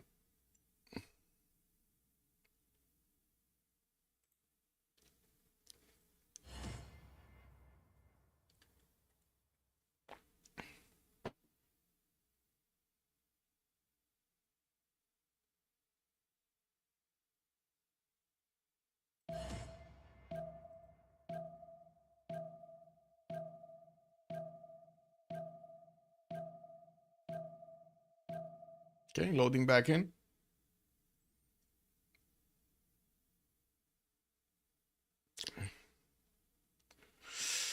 Just let it load. Let it slide. Let it work. Let it flow. This is the moment of prayer. We need to see if the game is gonna choose to allow everybody in, or is he's gonna keep some at the door here. This is like going into an exclusive club, you know. You never know when you're actually gonna be kept at the door. Ah, never understood this, by the way. Never understood the sitting in a line to get into a club. Never did it. Cannot believe that so many people are doing it.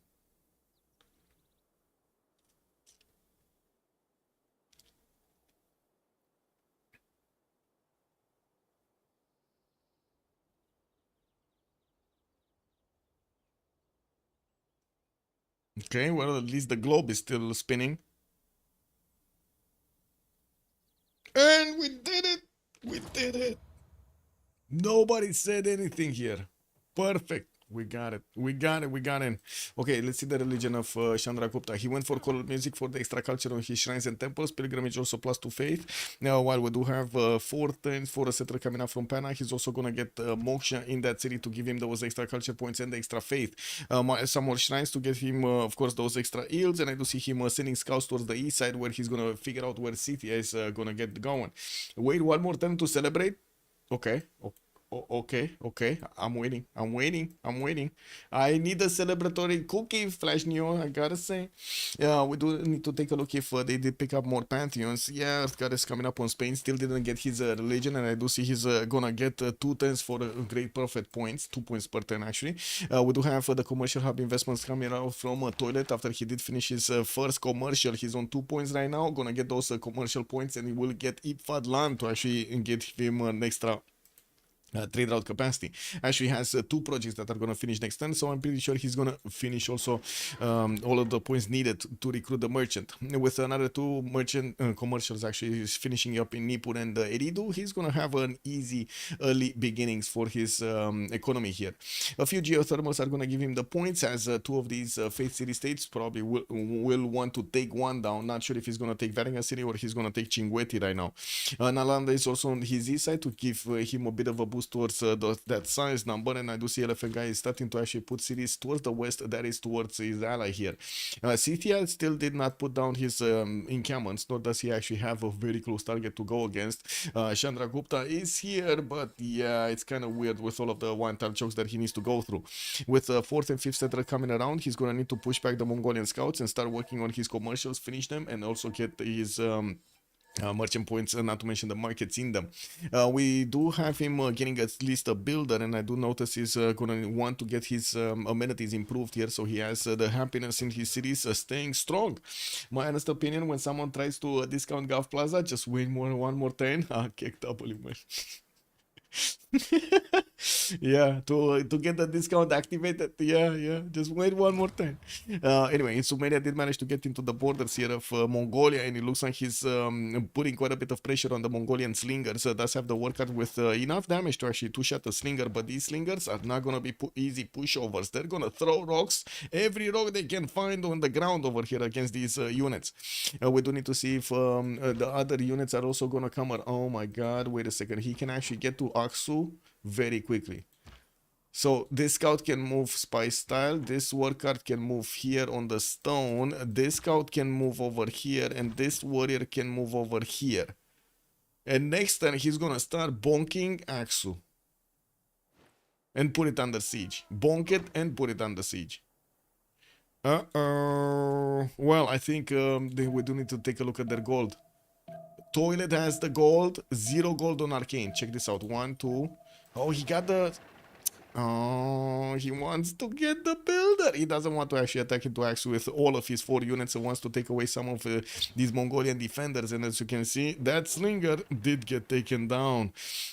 And we do have a toilet with the ability to actually move across to pillage the wine tile or to get closer to Aksu. And I do see at the moment Mongolia is also starting to improve the fertile, even though he does have 2 units that are right next to that slinger, which at the moment it didn't shoot. It doesn't know where to shoot, you know, it only has a limited amount of rocks every turn. It is what it is, you know, he just doesn't have enough time to actually scout out the rocks on the lander. And at the moment, He's not doing anything. We do have another one of these slingers coming out from Xanadu, while we do have also the trader being escorted by the slinger. It looks like that one is going from Urumqi to Xanadu.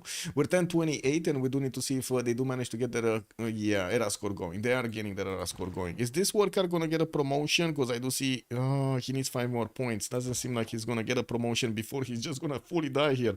He needs to get out of there. GTFO, this is the moment to get out.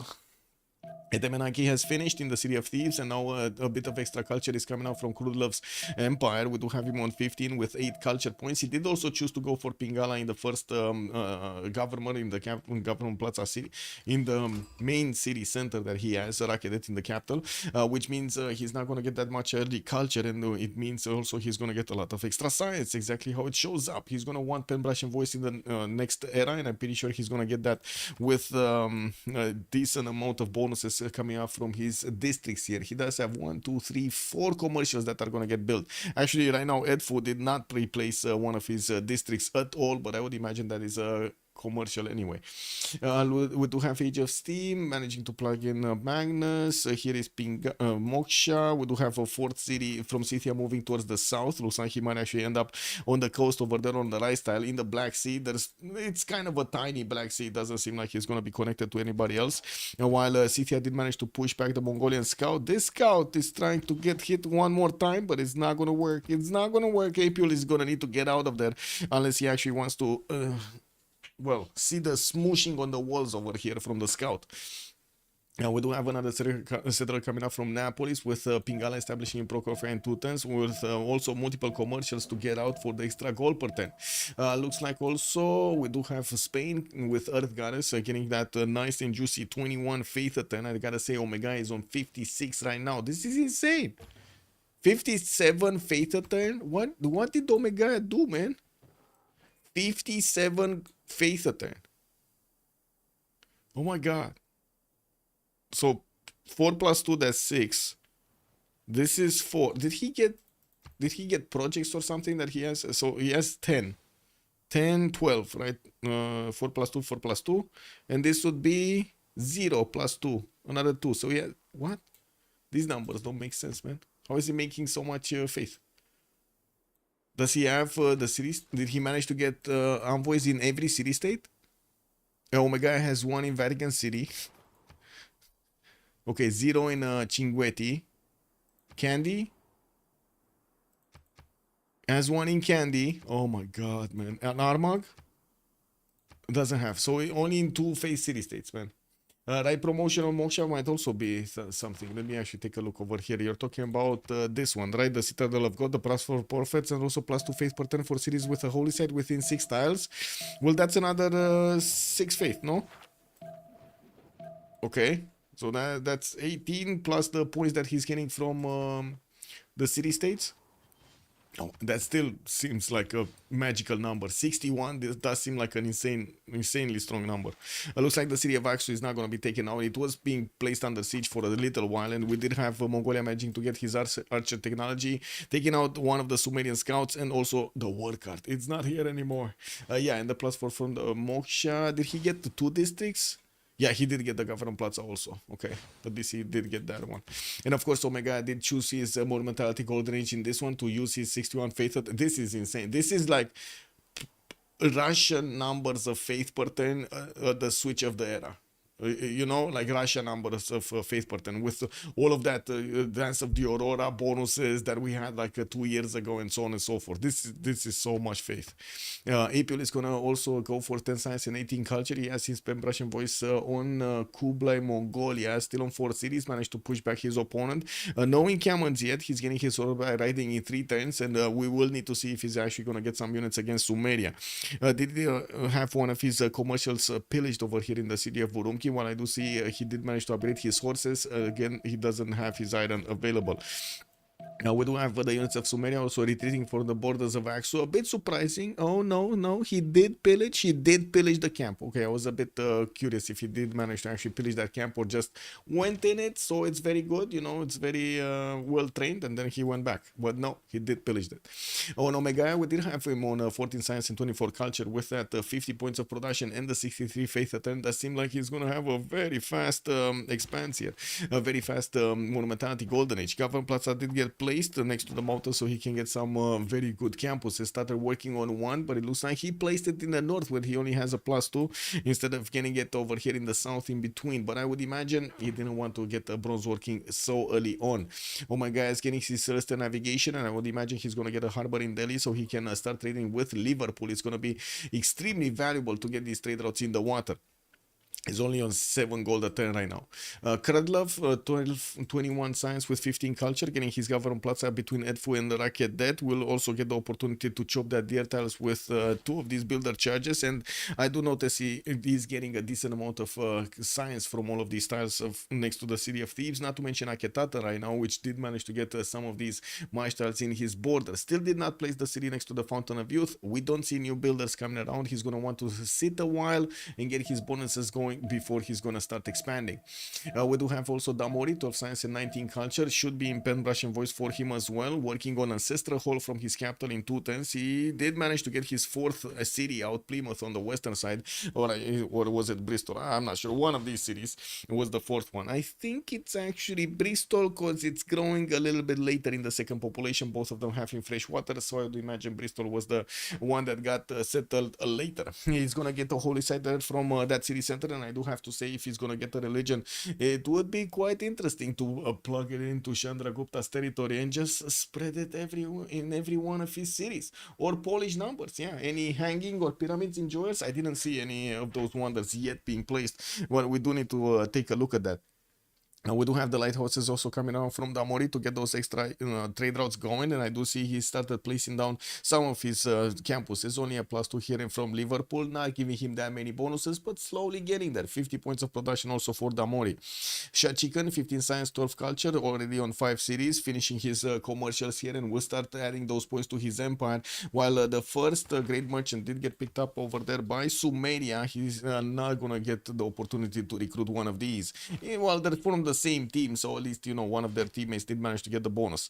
Gavan Plaza from Pokrovka, 1 turn. We do have him already connecting his second series with the capital, but although he's gonna need a lot more trade routes if he actually wants to connect everything.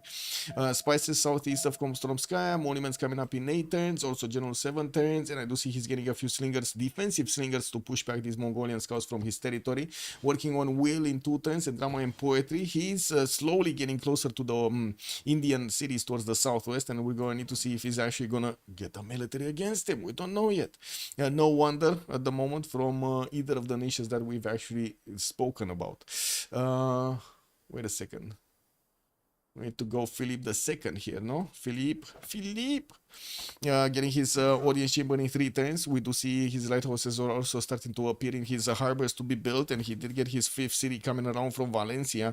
Looks like he's going to want to actually add one of these non-coastal cities on the rivers on the eastern side of Madrid, and he did get John the Baptist as a great prophet that he's going to get to establish a religion with. Also managed to put down in Barcelona not only his harbor, but also a pretty good campus. That's going to be a +4, +5 when the harbor is going to finish. Actually, no, it's a +4. If he gets another district over there, it's going to be a +5. Anyway, we do have Magnus establishing the capital with a lot of decent chops. He does have Earthgoddess, so I would imagine he's going to want to make use of it as much as possible, from the charming or the breathtaking appeal. I do have to mention as upgrades and taking out forests, in getting the chops out and so on, does increase or decrease the appeal of a tile differently depending on what you do. For example, forest that does apply appeal around it, while rainforest is going to apply negative appeal around it. The mines are applying negative appeal, and so on and so forth. There are quite a few things that you need to take into account, although I do have to say, every time I actually ask the players, why are you choosing Earth Goddess for this, most of the time the answer is for the early bonus, not the later bonus, for the early tempo that you do get immediately. And you've seen the faith button jump up a little bit here on Elephant Guy. He's on 38 right now with 21 gold at 10, and he did choose his monumentality to make use of the investment of faith. This is a serious investment of faith, like 1, 2 holy sites coming around, and his pantheon that did get taken for the faith button. Hammurabi here, Pembrasian voice, 12 science, 24 culture, 4 cities strong, getting 5th and 6th out from Babylon, Durkuri Galzu, while he's placing down more commercials and finishing campuses from the city of Borsipa. I see this is the +3 here next to the Government Plaza, and that commercial, not to mention adding the mountain extra point, while he kind of hit his cap over there of population in the city of Babylon. He's definitely going to need to do something to get more housing. We might see a granary required. I gotta say, he does have a few upgrades that will give him some housing points, and he did chop the wheat so he can get an extra population point. He chopped it already. Just chop all woods in first era. Chop everything. Liang is getting plugged in Borsipa. He does have city patron goddess for the 40% in production towards the first district in the city, while he will get to place a few more cities. I'm extremely curious if he's gonna get this on the cattle tile. I have a very big curiosity over here if he's gonna get it on the cattle tile. Anyway, we'll see when we come back. Toilet, 15 science with 30-ish, 36 culture, 44 gold at 10 also. Pembrasian voice going for his audience chamber for the tall gameplay. Got an army of builders to start improving his territory with Magnus available in Ur. He's chopping the Colosseum in front of an opponent. Man, he's chopping Colosseum in front of Mongolia, Kublai Mongolia, one of the biggest Mongolias. Yeah, that sounds.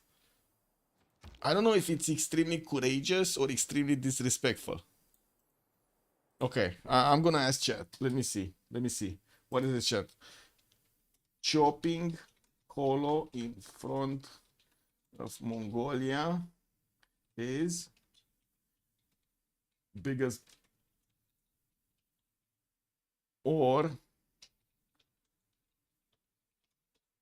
let's see what does chat think.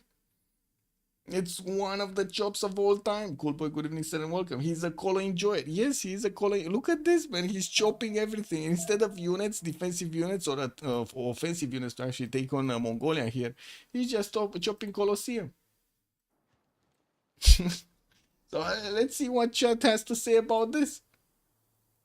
Anyway, 3 turning that audience chamber in the city of Uruk while he's getting the markets from Nippur. I do see that did get also placed here. That's a 5th city center that he did manage to get down. We don't see a 6th from what I can notice. Yeah, we don't see a 6th.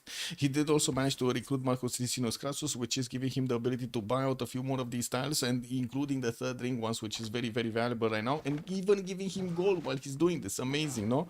2-3-1 spy style to use in a dub, and by the looks of it, at the moment, he doesn't need to worry about Mongolia. Mongolia is fine. He's fine.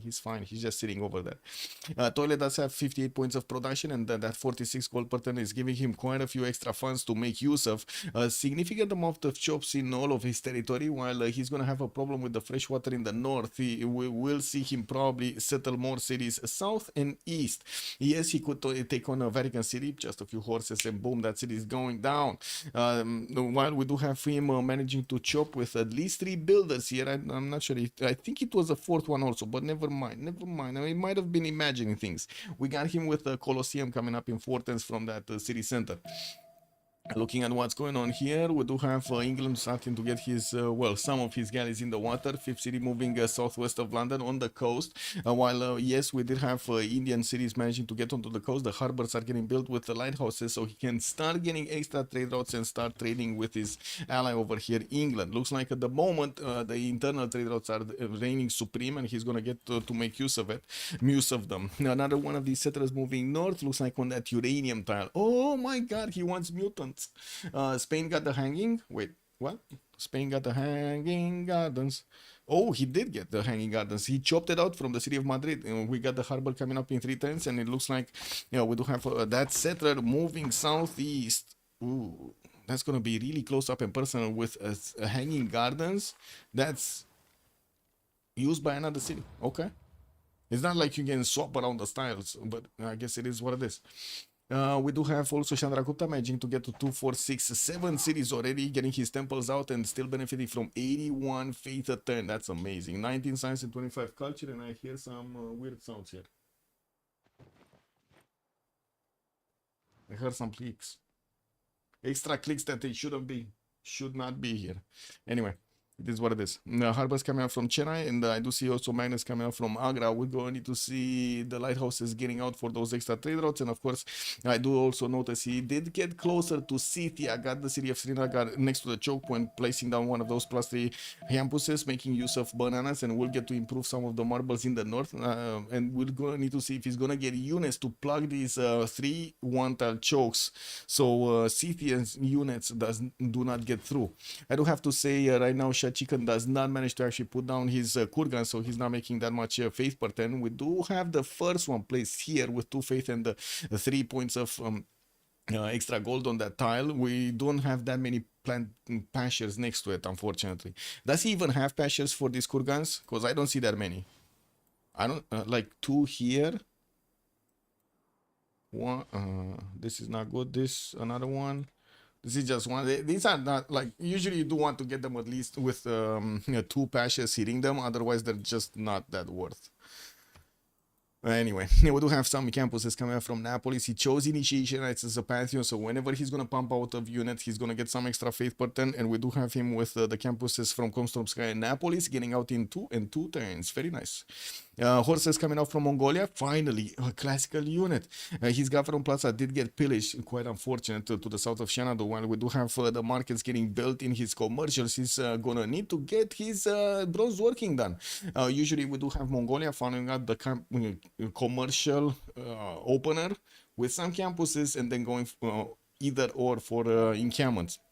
Actually, most of the time we do see him going for campuses into encampments, but it does seem like Apil here, this time around, he chose another route. We do have him also settling a little bit closer to India, which is going to be one of his allies, and India will have the opportunity to settle a coastal city here. Oh my god, he's not. On the banana. He can settle it on the banana, no? That's a bit weird. Maybe he's going to get a canal, but that's about it. Anyway, looks like we do have a winner. Coco, hello there, son, and welcome. What do we have for the religions of Spain and India? I don't know Spain, but I do know India. India went for choral music with pilgrimage, and Spain went for Jesuit education and stewardship. Okay, may purchase the campus and theater square buildings with the faith, reduce the purchase cost for campuses and theater square buildings by 15%. Also Omega is showing everyone how to sim. Yeah, basically on Chandragupta over 100 faith a turn. We turned 40 with 100 faith a turn on Chandragupta. Amazing. Also, I do see a holy site has been finished in Bristol. London is gonna work on Stonehenge so he can get that religion spread into Bristol and London. We do have him placing down a few more campuses and managing to get the discounts on them. Very, very valuable to actually get the discounts here. Liang is getting plugged in Liverpool, which is kind of weird. Is he gonna go City Park Liang over here for Damori? I guess he might actually go City Park Liang.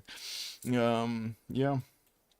We do have Warlord's Throne also getting built by Kradlov. Looks like he's going to send that city towards the coffee tile, towards the southeast of Thebes. And he does see that Babylon does have 30 strength cities, which means Babylon does have classical units out. There is a first horse here coming around from that main capital city of Babylon. While I do see he's going to send another wave of cities towards the north and northwest. He's staying clear away from actually settling too close to Egypt, even though he does have a pretty good east city over here next to the river. Now we do have him getting another settler from Borsipa, although there is an Egyptian scout right next to that city center. I'm pretty sure Babylon does have the units to actually deal with that threat. Did also get the mine improved on the iron tile, which kind of begs the question, did he get iron working or not? Let's actually take a look at the army tab. He did get iron working. He's actually 25 points. We do have also Omega managing to get 8 points, so he also did manage to get that one down. I didn't see an encampment being placed down from either of them, so that's one of the reasons I didn't know if they did get it or not. Nor do we have an encampment yet from Mongolia. Looking at the army tab, we do have Mongolia not making any iron at the moment, getting more cities out. And getting a few more builders. He did send his first horse to take a look what's going on in Sumeria's territory, while Sumeria happily chopped the Colosseum in front of Mongolia. Oh man, look at this. I gotta say, chat, just gave Toilet the toll over here.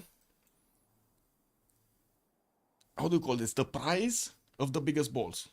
Price. This is a big price. Biggest balls price on Toilet the toll. Chopping Colosseum in front of Mongolia. I mean, you cannot call it otherwise, no? Yeah, Toilet the biggest balls. Now we do have Pingala also established in Nipur, while we do have builders coming out from multiple cities. Finally, the first encampment of the game started to be built in the city of Veridu. Far away from his opponent, but at least, you know, I'm happy he's getting an encampment. We're going to see some general points. We did have also more cities settled by Egypt, too, and he did manage to finish 2 of these encampments. Oh, excuse me. We do have over here Edfu and Aketatan actually getting these encampments down. He did manage to start working on also on encampment training projects, and yet no Marianos are coming out from his cities. We're going to need to see what kind of unit he's going to choose to use against his opponent. Moksha establishing Thebes, and we do have him right now with 47 science and 31 culture. It does seem like next to him, Czop over here with 28 and 38. He's lagging behind. What is going on? Czop is lagging behind Egyptian Cleopatra. On the side of Spain, we did have the religion starting to spread into his other cities, getting his Pingala in the city of Barcelona. I do see Bilbao did get settled finally next to that Hanging Gardens, and is working on a few more settlers. Has already one out. Another one is coming up from A Coruña, and also another one from Valencia. Okay, easy peasy, 8 cities over here soon. England also getting his wave of builders. I would imagine these are going to be feudalism builders for him. He's going already for drama and poetry, so usually that happens when he did actually manage to get his feudalism already. Hinduism is going to be one of his religions, or I should say his religion. +1 amenities in the city with a special district and sacred places for the extra science, gold, culture, and faith for a city that has a wonder in it. Has the ability to spread his religion into India's territory here to give him those extra amenity points, and we're going to need to see when he's going to get some missionaries out so he can actually spread that beautifully in the Chandraguptan territory. We do also need to take a look if Scythia is placing down encampments. Yes, he is, and getting his Warlord throne is going to give him more production towards military units, not to mention a few more of these strategic resources.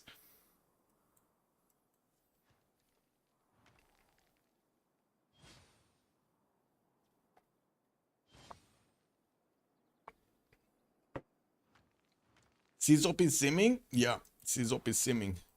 The question is he simming to win? He got Hypatia also. Ooh, free library. Free library. And extra point of science on each of his libraries. Looks like Raja Tudarmal is about to be picked up by Mongolia. We did have another general recruited here. Looks like Hannibal Barca has been Egypt's general to choose. Oh my god, he got 2 of them already. He got Trung Trak and Hannibal Barca. Is he gonna get more? Is he just gonna deny the generals here? He's gonna get another encampment training project. Oh my god, man.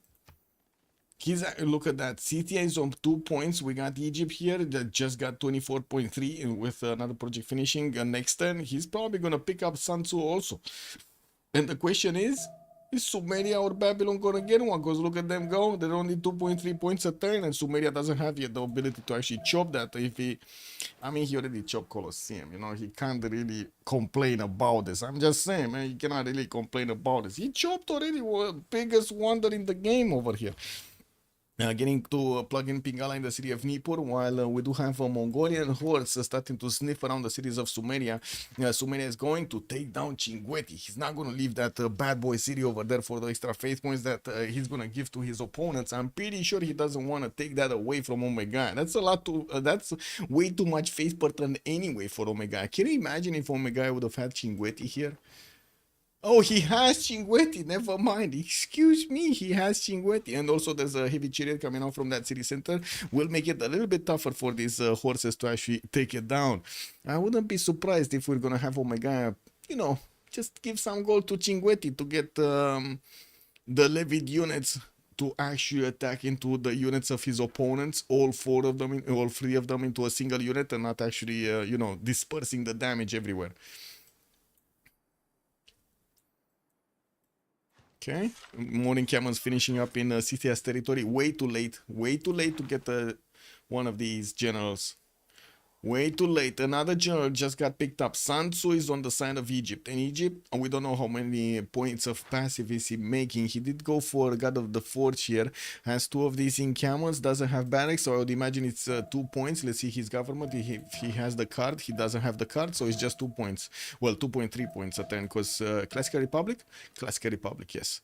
A few more horses coming around from Rakedet and Edfu. He has one of his generals deployed toward the eastern side, and I do see one of them did go towards the north, towards Spain. Spain is one of his opponents, and of course on the right side we do have also Babylon as one of his opponents. Kralov did jump up to 54 science, actually having the most science in the game at the moment, with 33 points of culture and 74 points of production. Looks good, but not that good.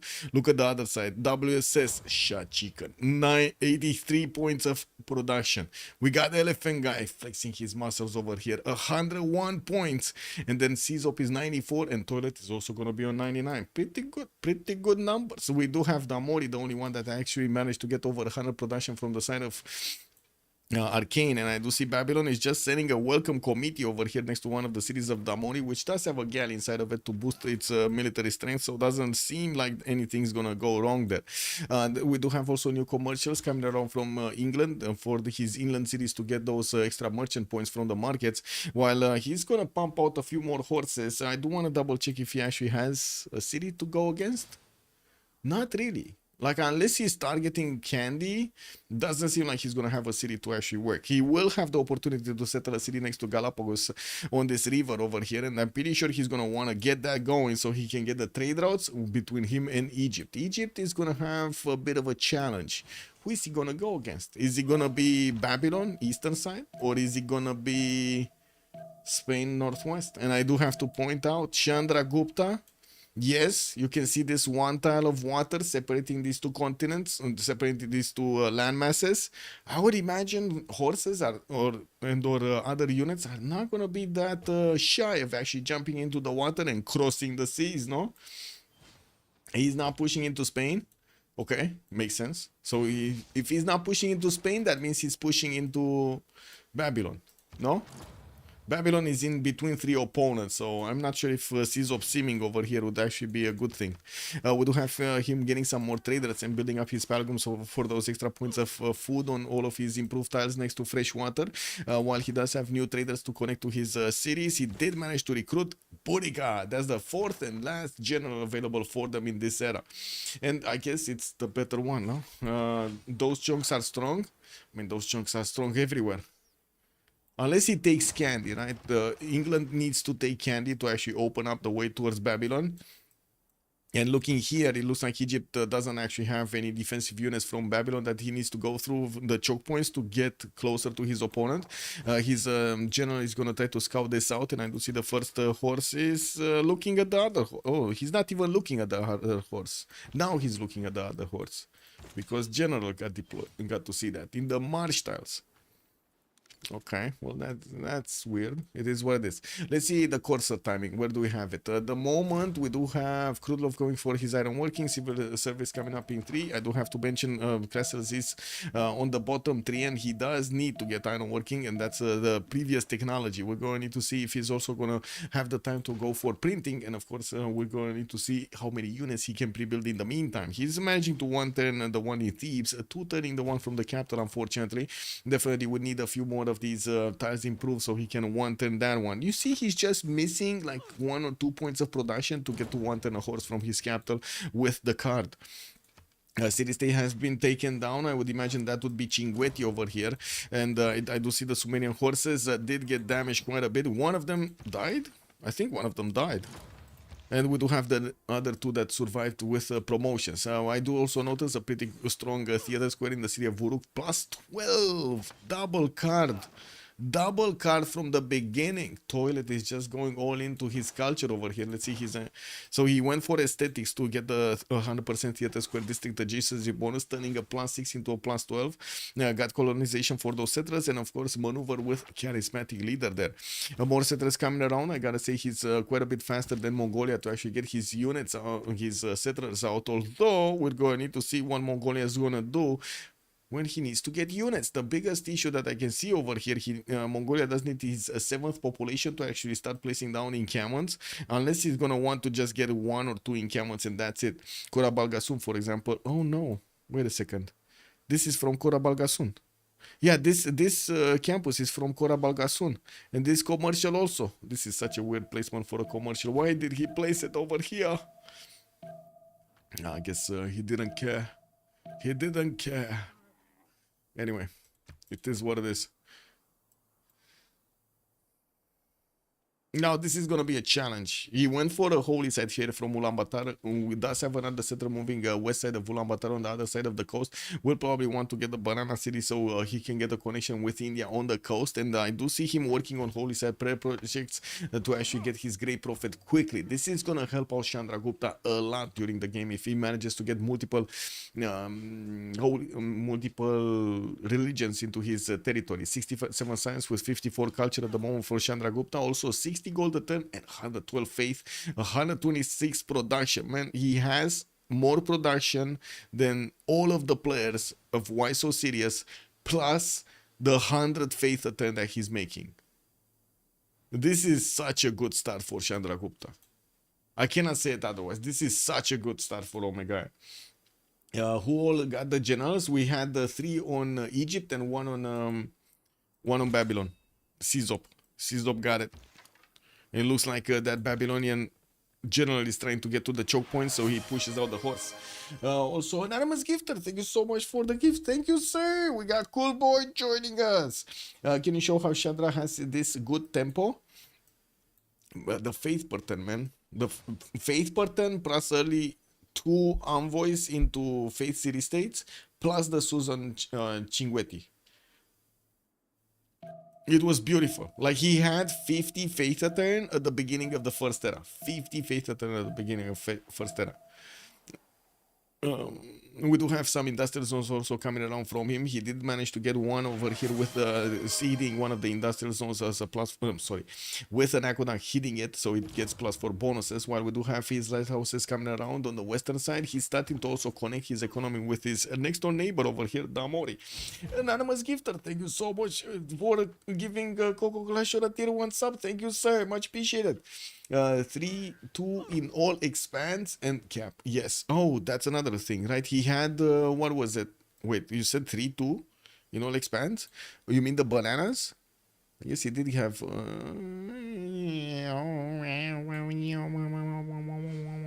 Didn't we talk about the rice tiles? But I don't think it was Chandragupta with the rice tiles.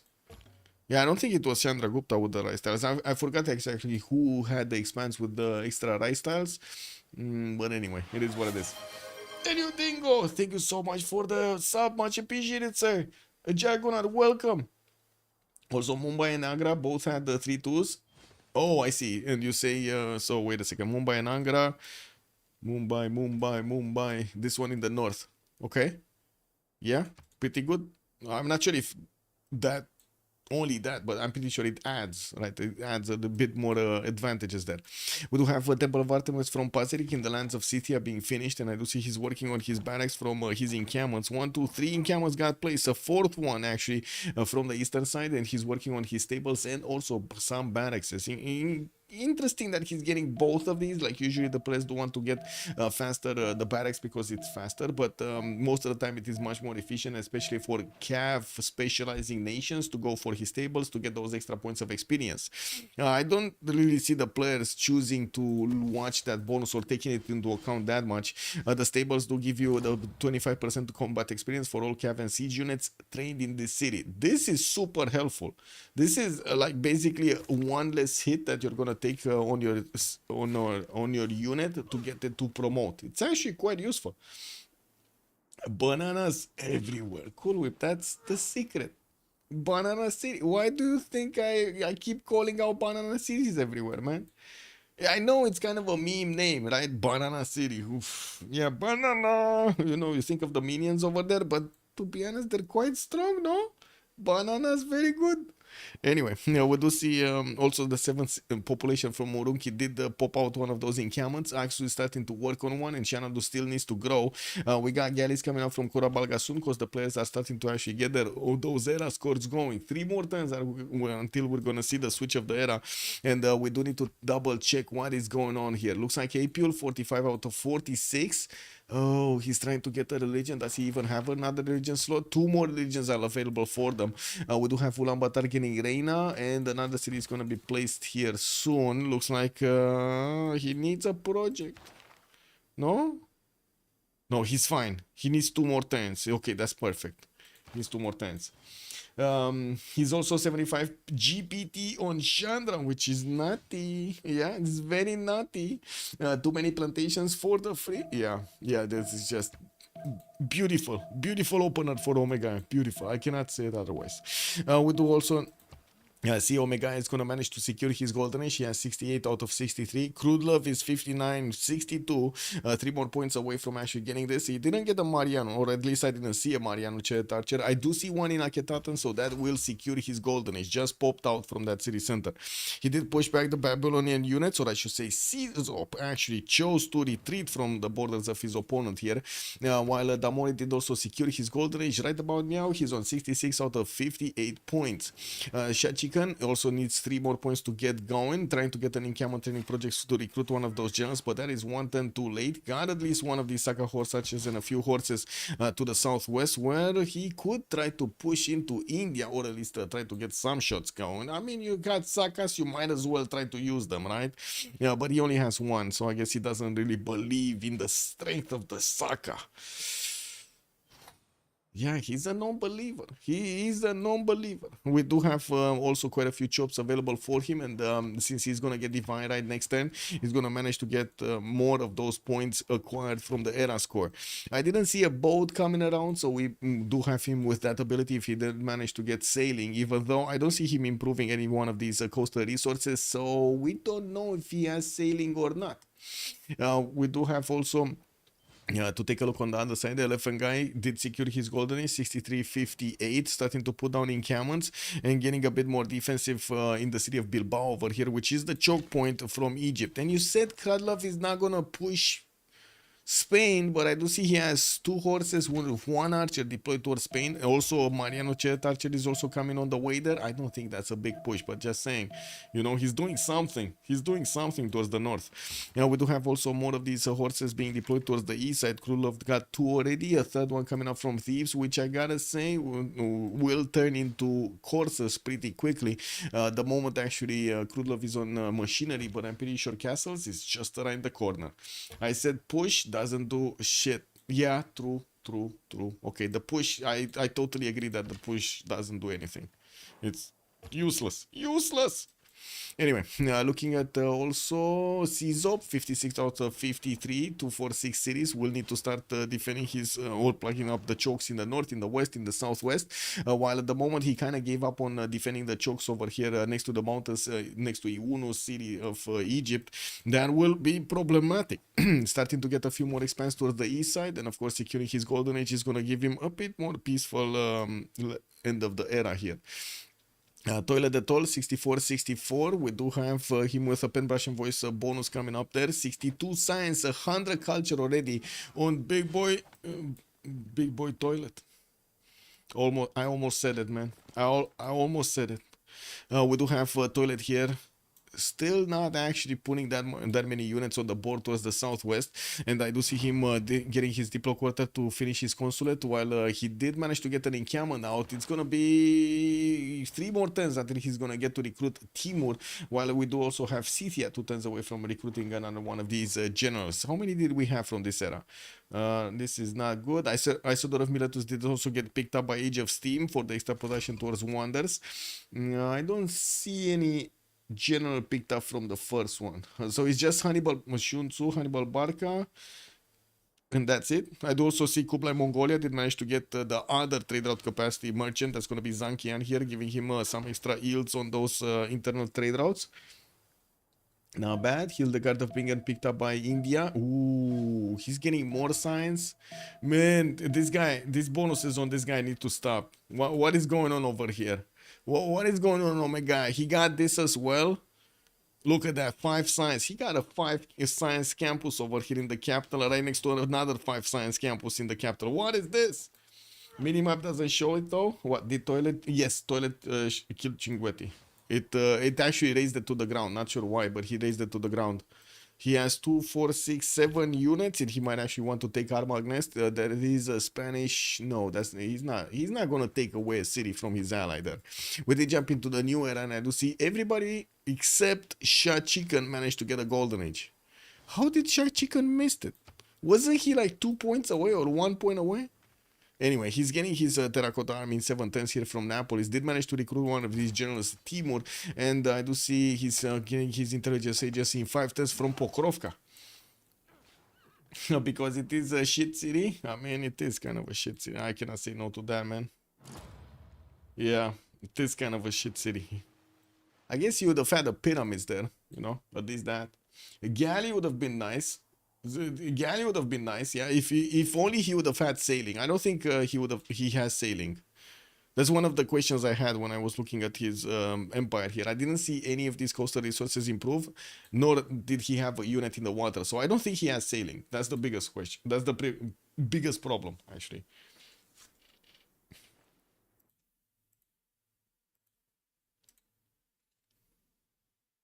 Ooh. Finishing the coffee. We're gonna have a pause in just 22 seconds for 2 minutes.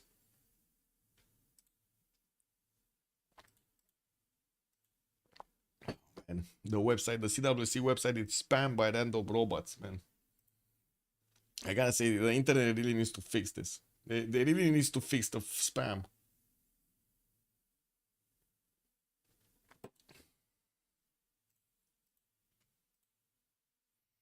Okay, there we go. I think I'm going A or B. Let's see. Going A.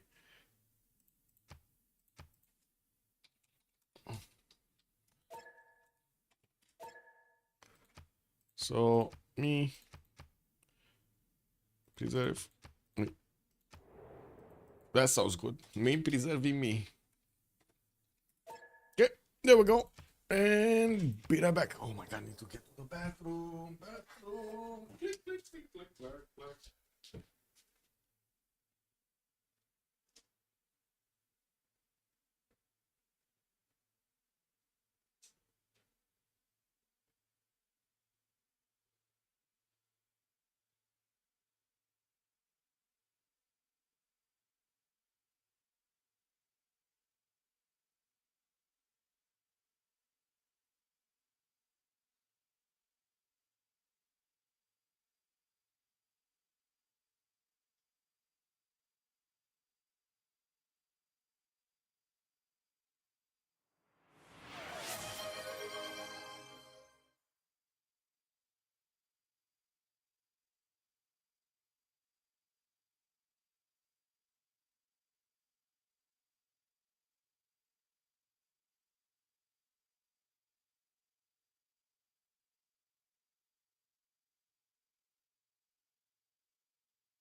Sorry, needed to actually, wash my hands and shit. Yeah, it happens.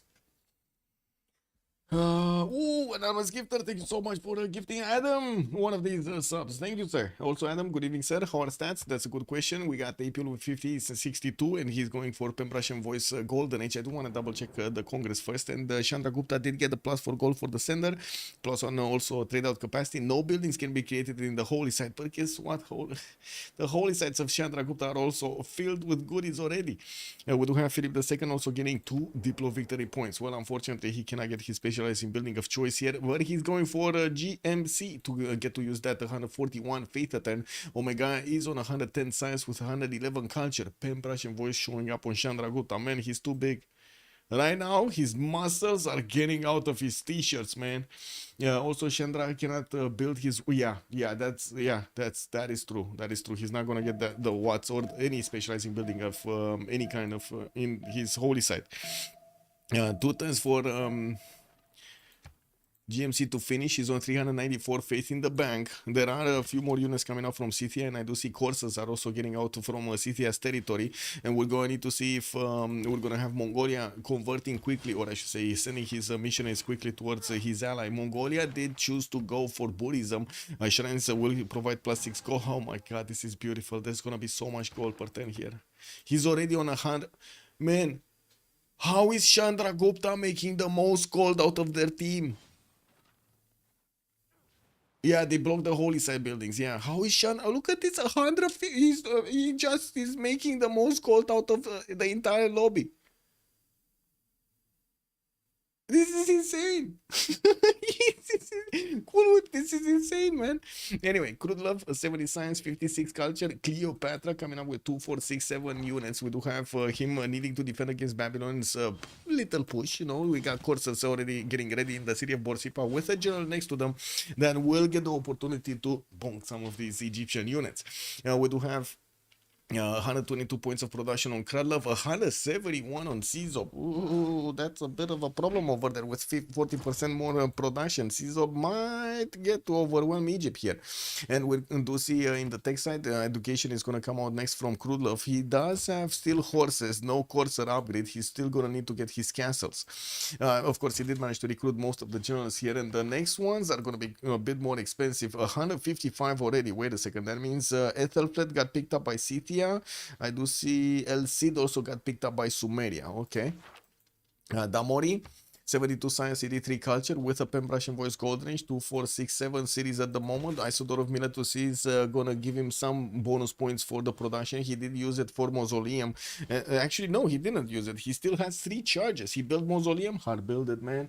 And I do see it was indeed Liang City Parks over here starting to puddle jump everywhere to give him those extra amenity points from his city parks. They might have a problem with the continent splits. We're gonna need to check out after we finish through this. 186 points of production, while he of course did place his aqueducts here to give him more JCC points towards his industrial zones. Some of them are very, very good, +6s. Shad Chickens, 68 Science and 37 Culture. This is starting to be a problem. This is way too little science and way too little culture for this moment in time, and it's not like he's gonna have an easy picking target that he's gonna get to attack into. Yes, his courses might do some damage to the Indian troops, but I don't think they're gonna take cities. And if he's thinking about going Mongolia, I would say think again. We do have also Shad Chicken with 133 points of production, working on his universities to get a bit more science, and he's in a normal age. That's the problem. No free inquiry, no Pen Brush and Voice, no extra culture, no extra gold, no extra science. Not even a smigly monumentality to use his meagly 16 faith attempt to actually get that going. I think there's another word except of meagly. Can somebody tell me another word? Meansly? I think that's it. A meansly 16 points. Is that like a tiny bit of points? Is that how you say it in English? Bananas, truffles and furs. Yeah. Cool Whip just spelling out over there the Chandra Gupta amenities. Well, it's a good spawn. What can I say? Czop 80, Elephant Guy 75 science, 93 culture on Philip II. We do have him expanding with 2, 4, 6, 8, 9 cities, and from what I do see, he just totally ignored the eye of the Sahara. He's not gonna settle that one, not yet. We do have Egypt sending one of his sources to see what's going on in Elephant Guy's territory, keeping him away from actually getting too many units, or too many settlers on the eastern side. While he's gonna keep on getting his harbors, he's also gonna want his trade routes. We do see Elephant Guy just upgraded his first knight in the city of Bilbao to increase the strength of all of his garrisons, and I do see he's keeping admirals right in the face of Egyptian borders, so he knows if his opponent here is going to want to get units in the water. Must have been the Wi-Fi. Yeah, it must have been the Wi-Fi, man. The wind. It must have been the wind. 108 points of gold over here also for Philip II with 176 points of production. Civ6 and Russian voice, 81 science, 70 culture, 176 points of production on him. I do see he's getting his attack going against his opponent here, Krudlov, which I gotta say, Krudlov did not get castles. Okay, there aren't that many units though. As in, Civ6 only has like 3 coursers. Another 2 may be on the way though. I do see them in Durkuli, Gazu, and Babylon. I'm not sure exactly where they're going. If they're going south, if they're going northwest, I have no idea. A few more of them are also defending the campus in Tutul, which did get pillaged by one of the Egyptian horses, managed to get back to his people. I don't know how. Like yesterday we did have this question on chat. I don't know how this horse actually got to teleport the knowledge from his brain. He must have had Wi-Fi. Echo Supreme, I think you're right. This horse is actually equipped with Wi-Fi. Because how did he get all of that knowledge back to his people? Pigeon mail? Smoke signals? Satellites? I don't know. Secret technology? Aliens? Well, how did he get that? No? Anyway, he did get it, and now we do see a bit more science points on Krudlov cities. We're going to need to see if Babylon is going to manage to pass through this choke point and manage to actually attack into the Cleopatran units to deal the damage. He does need to attack with at least 3 horses against the Egyptian horse units. Oh, he did expose this. Check this out. Krylov is gonna get castles next turn, isn't he? He exposed 2 courses to his opponent, and not at the end of the turn. He actually exposed them with 20 seconds to go. 20 plus seconds to go. And why did this horse go down here and not here? Anyway, too many questions, man. Too many questions. Must have been the Wi-Fi.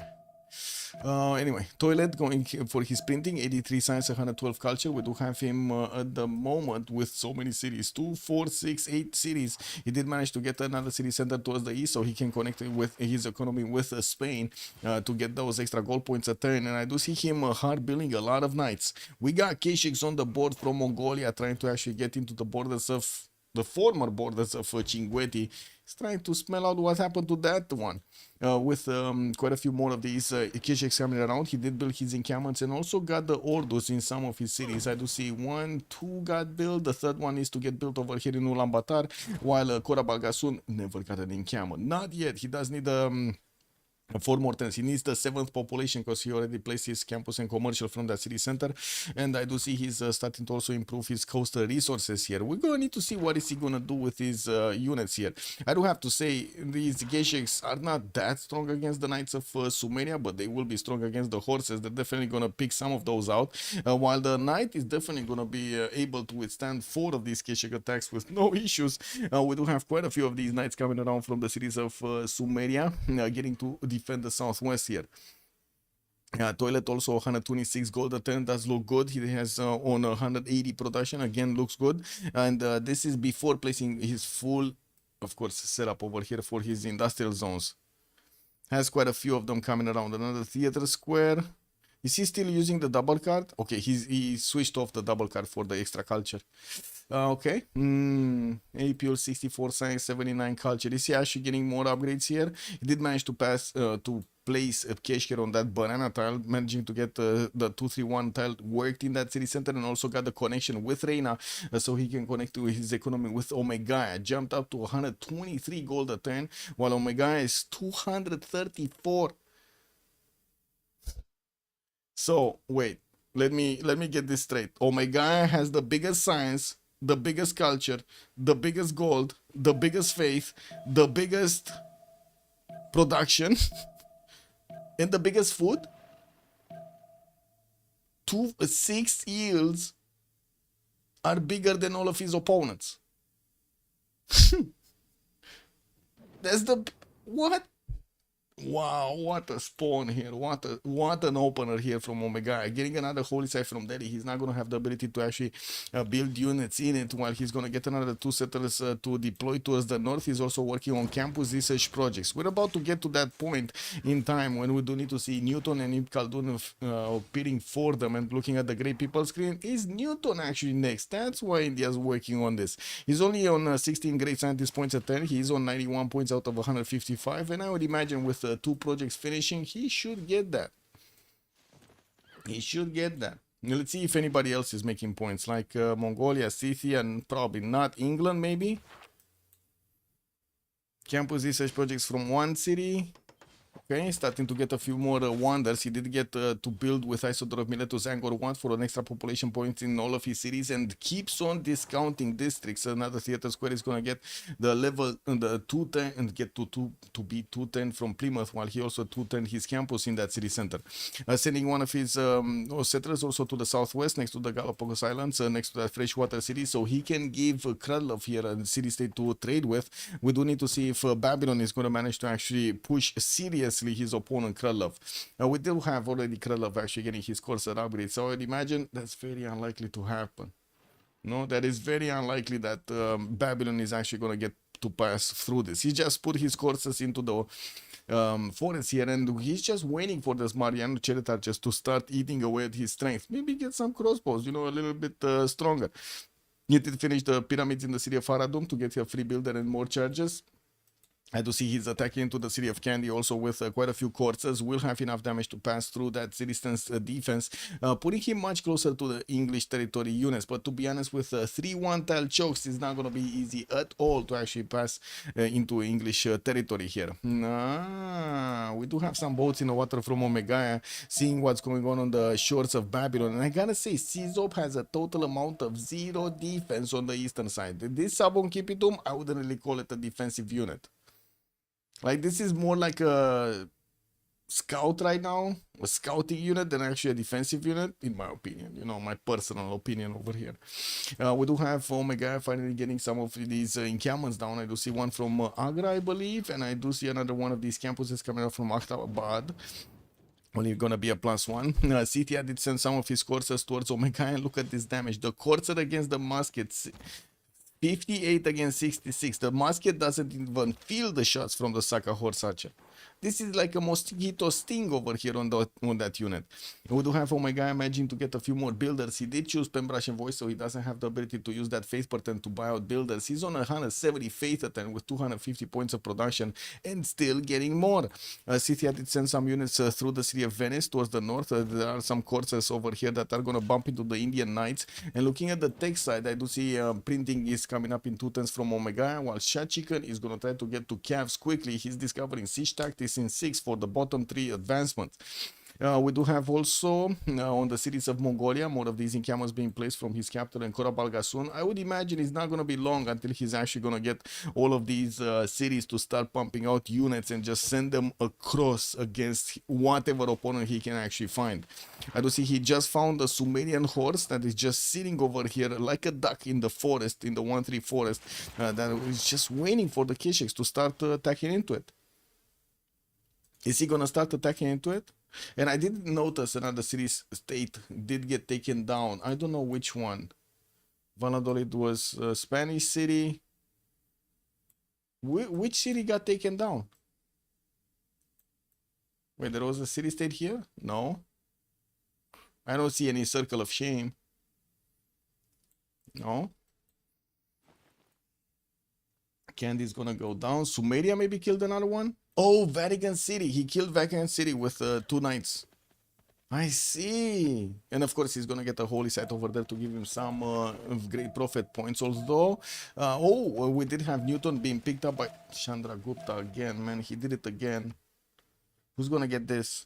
Ib Khaldun, Spain. Is Spain gonna get it? Spain is 76 points a turn. Yeah, I think Elephant Guy is gonna get Ib Khaldun. Would have been awesome to actually have it on Toilet because he does have Colosseum. It has quite a few extra amenities there in his city centers, but I would imagine Spain is fine also. We do have Sumeria with way too few points, even though he does have a lot of production. He's 1 turn away from finishing 3 of these campus research projects. I think he needs 4. Yeah, I think he needs 4, right? He's like what, 90 something, 80 something, 87.4 points away from getting this. Frevel, good evening, sir. When do I breathe? Oh my god, man. It took me quite a while to actually learn when to breathe.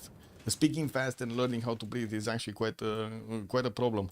Like at the beginning when I was starting to stream in this rhythm, I was always needing to take a little bit of a break because I felt like how do you call it? Yawning, you know, I like yawning. It's just like reflex from the body. Yeah, I was running out of air in my brain. It is what it is. Starving out my brain on the stream. But yeah.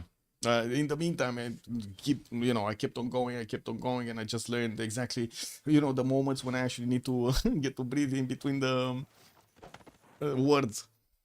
It is what it is. I'm pretty sure when I'm gonna get to the meeting, okay, let's be honest about this. I wasn't really that much of a talker when I was in high school or even after high school. I was more like observing and just saying some stuff, like making fun at some moments, but I wasn't really the talkative type. Now, oh my god, man, now this is just totally different. I'm gonna get a meeting with all of my former colleagues over there, and I'm gonna talk a lot. They're gonna be so surprised. Glad you enjoyed, sir. Glad you enjoyed. I hope it is actually how to say, it's a differentiator between me and others that are doing the same thing. And also, I do hope it adds more value to the stream because there is so much information that needs to be shared, and I do hope also it gives quite a bit of energy to you guys. Importance for university to come out from Srinagar, and we do have a city trying to punch through the Indian defenses. Although these knights do look menacing, it doesn't seem like Omega is gonna let in Shah Chicken into his cities here.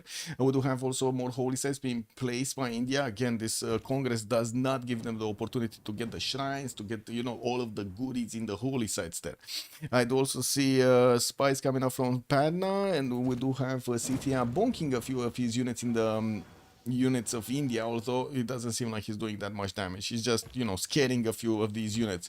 I don't know, oh my god, getting skirmishes out. This is kind of a useless guy, by the way. This only has a single attack range, and he definitely cannot actually get next to the Scythian units and do something, right?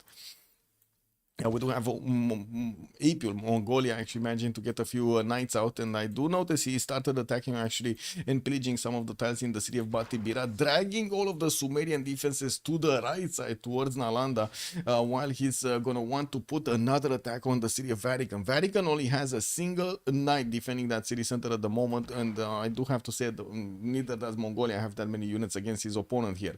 We did have Scythia sending one of his spies in Shenadu. I do see Sumeria got a spy in Korabalgasun, while at the moment I don't see a spy from Mongolia in the cities of Sumeria. Not a single unit over here is gonna give it's only gonna get those extra intel points.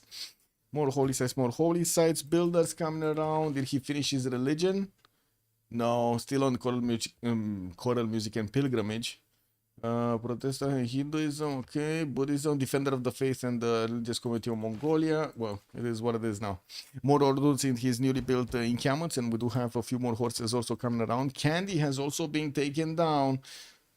Where was Candy and why? Oh, here, this was Candy. Babylon managed to take it down quite quickly, putting Glamor in a defensive stance. You do see he's getting his courses out, and I do have to say he did not settle Brighton on the coast. He's going to need to get another city if he actually wants to connect his economy with Egypt. This might not even be in the plans. Like looking at Kradlov's lack of involvement in the northern cities, I wouldn't really say he's going to get those trade routes with Damori. They're just going to be happy having the trade routes between India and Damori, and they'll be done with it. We do have also Damori managing to get to 300 points of production, just 2 under Elephant Guy. And I do see Omegaya actually got outproduced by somebody in the game. Damori, his ally, and also, look at that Elephant Guy. Elephant Guy on Spain, 299 points of production. It's 299. Getting his entertainment complex for a few more amenities, also deploying a few more units to slow down any kind of Egyptian push. We don't really see that much of a push going around. We do need to see if also there will be something done by Scythia against his opponent here, Omegaya, with quite a wave of units. We might actually see Scythia trying to get to his ballistics as quickly as possible for a stronger unit to attack with. And it looks like no, he's going for calves. We did actually smell this out a little bit earlier when he was going siege tactics, that he was going bottom 3. Looks like he wants to get calves against India here. And Omega is taking a bit of a risk. He's going for cartography. He wants the top 3. He wants industrialization. Also, Painter, good evening, sir, and welcome. I see a toilet city at the Elephant Lake, maybe for the better trade routes. Where's the Elephant Lake? Elephant Lake? Yeah, Elephant Lake. In the Bay of Santander over here. This is the Elephant Lake. We do have Hamazi also getting a build. Did he just buy a builder? He just bought a builder, no? They're just swimming in gold if they keep on buying builders like this. There's also a decent amount of production that's now showing up on the Why So Serious team. We got 311 guys, Cizop 244, and Toilet is also 234. Shot Chicken is the one that is still actually under the radar there with 134 being the lowest one in the lobby. Although I do have to say he's now starting to pump out units quite a bit and will require a lot of gold to upgrade. This is an all-in from Shot Chicken, isn't it? This is an all-in. Wait, why is he getting heavy chariots? So he's taking calves, military science, and he's getting heavy chariot pre-builds. Is it just me that thinks that he should be getting calf pre-builds? Like, you know, coursers pre-builds or horses? Is it just me thinking that? Because it's gonna take forever and a day to actually get to knights and then get to cuirassiers. No? I'm just saying.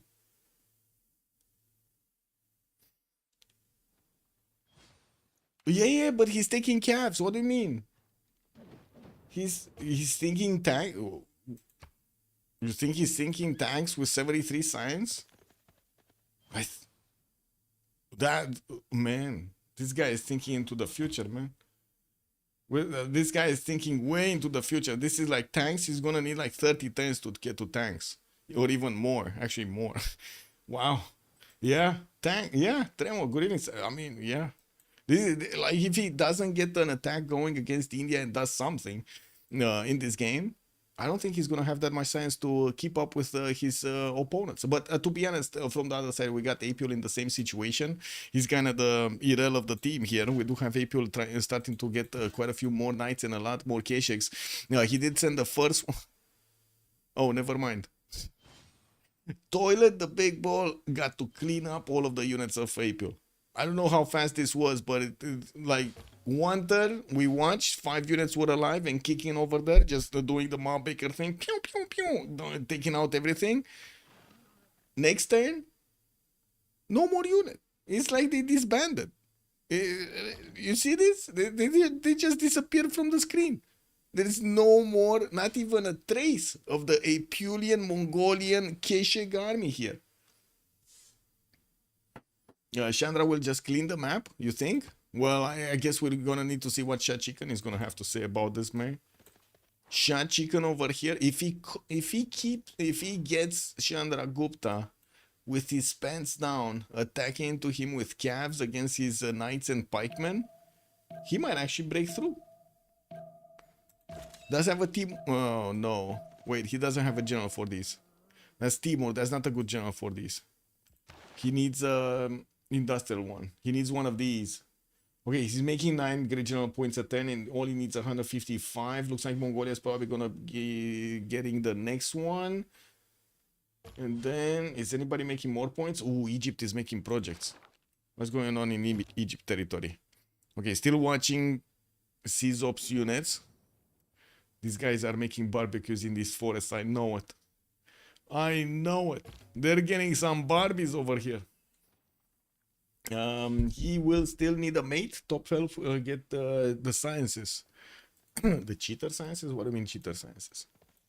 Okay, we do have a few units from Kralov deployed to the western side. He did manage to get to 139 science, 116 science and 75 culture, still lagging behind some of his opponents here with a Pembrasian voice Golden Age and with Toilet the Tall on the western side of his empire. And he did see Toilet's massive amount of, muscles over here. We do need to see if Toilet is actually going to be swimming in stats in the next period or not, because it does seem like he still has a lot to catch up.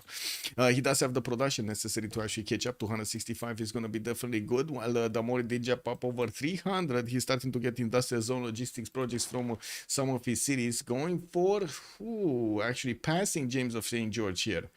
Or did he not pass it? We don't know. Did he pass it or not pass it? I have no idea. Because right now it's cannot recruit, and of course it is what it is.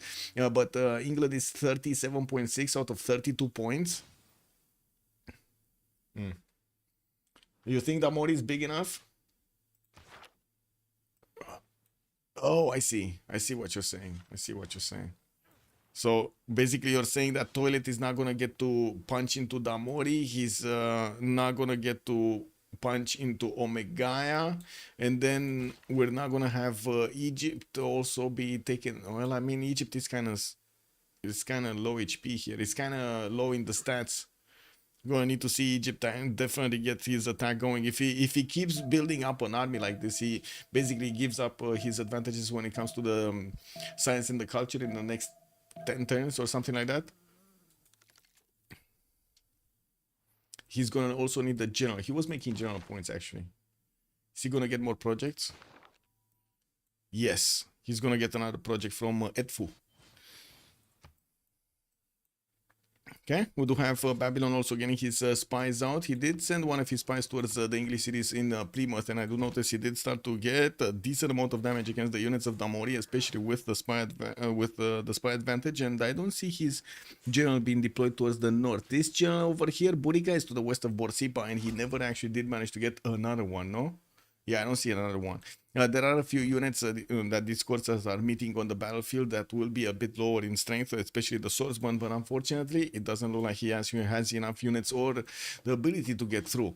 We do also need to see if Mongolia is going to manage to get that army going against Sumeria. It looks like he's managing to gather them next to the city of Aksu, while I do see in the tech side, he's 2 takes away from, 2 turns away from getting siege tactics. I gotta say, Chad Chicken is going back for his stirrups. And he got stirrups.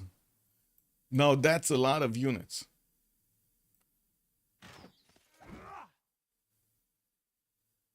That's a lot of units.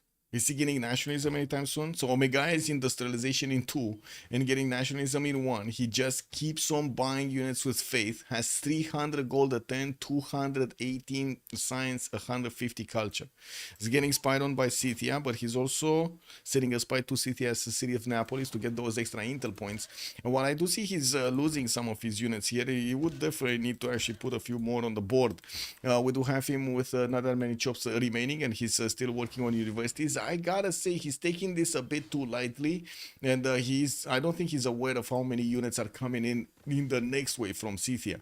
I'm pretty sure Scythia is also not going to get the ability to actually get these knights upgraded into cuirassiers anytime soon, but he keeps on getting his military science as a technology. That means he will unlock the next upgrade for the courses, which is going to be the cav, which is going to be much stronger to attack into his opponent.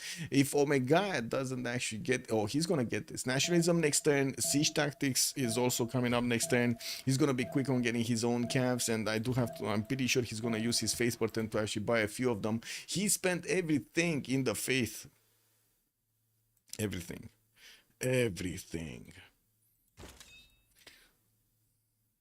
Wait, pass? 3 pass is 3-2? Cool Whip? What is that code language?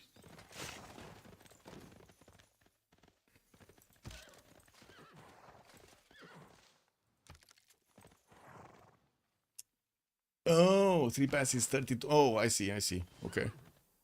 For James of St. George. I got it. So Egypt is gonna need to get the points for this one, or Sumeria. whichever one is going to get a project or going to passively get it. We do have rider points also starting to show up, and I do hear quite a few damage points being done over here. It looks like Scythia is trying to get through the defenses of India. Lost one of his courses, and I do see he's trying to take out this crossbow over here next to Srinagar. Was not successful to do it. We do have these Indian units managing to get a bit more damage against the coursers, and we got Solo raiding us. Good evening, sirs, and welcome. We do have the last game of the week over here available to see. Arcane going against Why So Serious. At the moment, we're still not sure exactly who's going to win this, but we had the best spawn for Chandra Gupta that I have ever seen. He actually had earlier all of his stats, all of the stats, better than everybody else in the game. And as you can see right now, he's 227 science, while the next one up is going to be Elephant Guy with 205. You have 151 points of culture, puts him third one in the lobby. We do have him with 261 points of production and still 165 points of faith. He was denied the ability to actually get his holy sites built with more of shrines and temples, so that's one of the reasons he's not actually getting more of this faith. Dima, good evening, sir, and welcome. Thank you so much for joining. Yep, and I do actually put a shout out over here. Much appreciated, Solo, for the raid. Thank you so much, sir. Okay, the next attack coming in from Scythia with full knight strength. We do have 2, 4, 6, 8 of these units. More of them are going to need to actually get upgraded from the heavy chariots.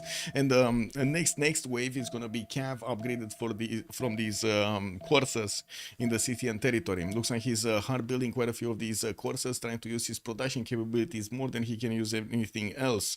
We did have Mongolia sending another wave of troops towards the north, and it looks like he's just going to stand by and watch this happening.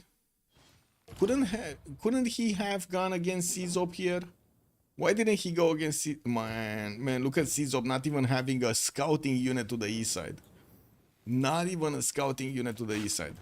Okay, well, it looks like India is getting quite a bit dangerous here, in dangerous territory. We do have the Scythian coursers managing to get through some of his units. Omega did finish. No, he didn't finish his industrialization. But it's fine. It's fine. It's all good. He now sees also the next wave of knights. This might actually concern him quite a bit. Trying to get his next harbors from his city center. Is also working on banking in 210s. While Apiol is also trying to get his military science. Shah Chicken is going to get there first and get to upgrade his calves here. We're going to need to see how quickly Omega can actually get there. We do have him trying to get his civil engineering in 210s, which will unlock him the ability to actually get those Diplo points. Elephant Guy was the first one to get the Diplo on the opposing team, and we do have Elephant Guy with 354 points of production, 174 culture, tech side, civil engineering next turn. We might actually see the Statue of Liberty getting built in one of the cities here of Spain. Did he manage to get, so first of all, he did get to his conquistadors, 4 turns away from finishing the first one, while in the south, Kradlov did get to upgrade some of his calves. Looks like he's gonna get to, wow. Did Civ6 just run away massively? Yeah, he wants to get his own calves out. That's why he ran away. He ran away. He never put a city here on the cattle tile, and he needed to run away towards his main city center so he can upgrade those units into the stronger ones. I do see a few more of these libraries and the campuses coming out from Egypt, while he did upgrade his northern units. I'm pretty sure they're not going to pass through conquistador strength units. It's just a matter of putting them in the correct tiles over here for Spain. We do have a few of them starting to hard build from his cities, and he does have this one that is going to get the upgrade anyway, the promotion anyway. It's not going to cost him that much either. It's like 80 gold. More production capabilities coming out from his shipyards, and we definitely need to see if he's going to place down his Statue of Liberty. He would need, of course, the other one that is also like Potala Palace, Mahabodhi Temple. He does have holy sites anyway placed here, but I don't see any holy sites that would actually have the benefit. Oh, wait. He cannot build the Mahabodhi Temple because he cannot build temples. No? Why is Egypt IRL? That's a good question. I don't know. He never settled more cities. If you ask me, he didn't actually settle more cities. Well, we do have him also sacrificing this moment in the game to get as many calves out. Right? He has 3 fronts that he's upgrading calves to, like on the eastern side, on the western side, and on the north side. I would imagine this also slowed down significantly his ability from getting more stats. Yeah. He didn't improve his styles. I mean, he did improve like 70% of his styles. I think it's more the production that he spent into getting military units than anything else, to be honest. He almost has no mines. Come on, man. Spreading misinformation, cool whip. Come on, man. Don't pull a Harrison here. We got Iuno with 1, 2, 3, 4. Like, look at this. 4, 5, 6, 7, 8, 9, 10, 11, 12, 13, 14, 15, 16, 17, 18. Come on, you cannot say he has no mines, cool whip. Come on, man.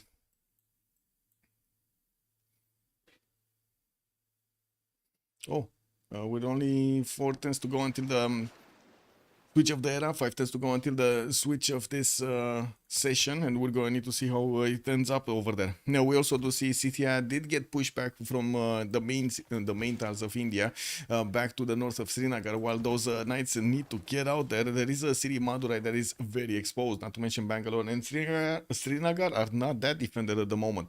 I would imagine Omega shouldn't be that far away from getting stronger technologies. He's getting industrialization in 1 turn, finishing up the civil engineering, while he doesn't yet have, I don't think he actually has the upgrade button on a Corsair, but I do want to double check if I find a unit.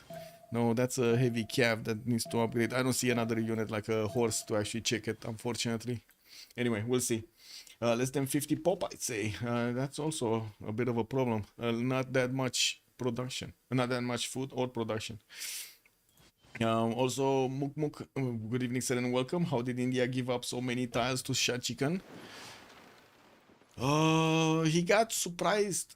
He got some surprised, stuff over here.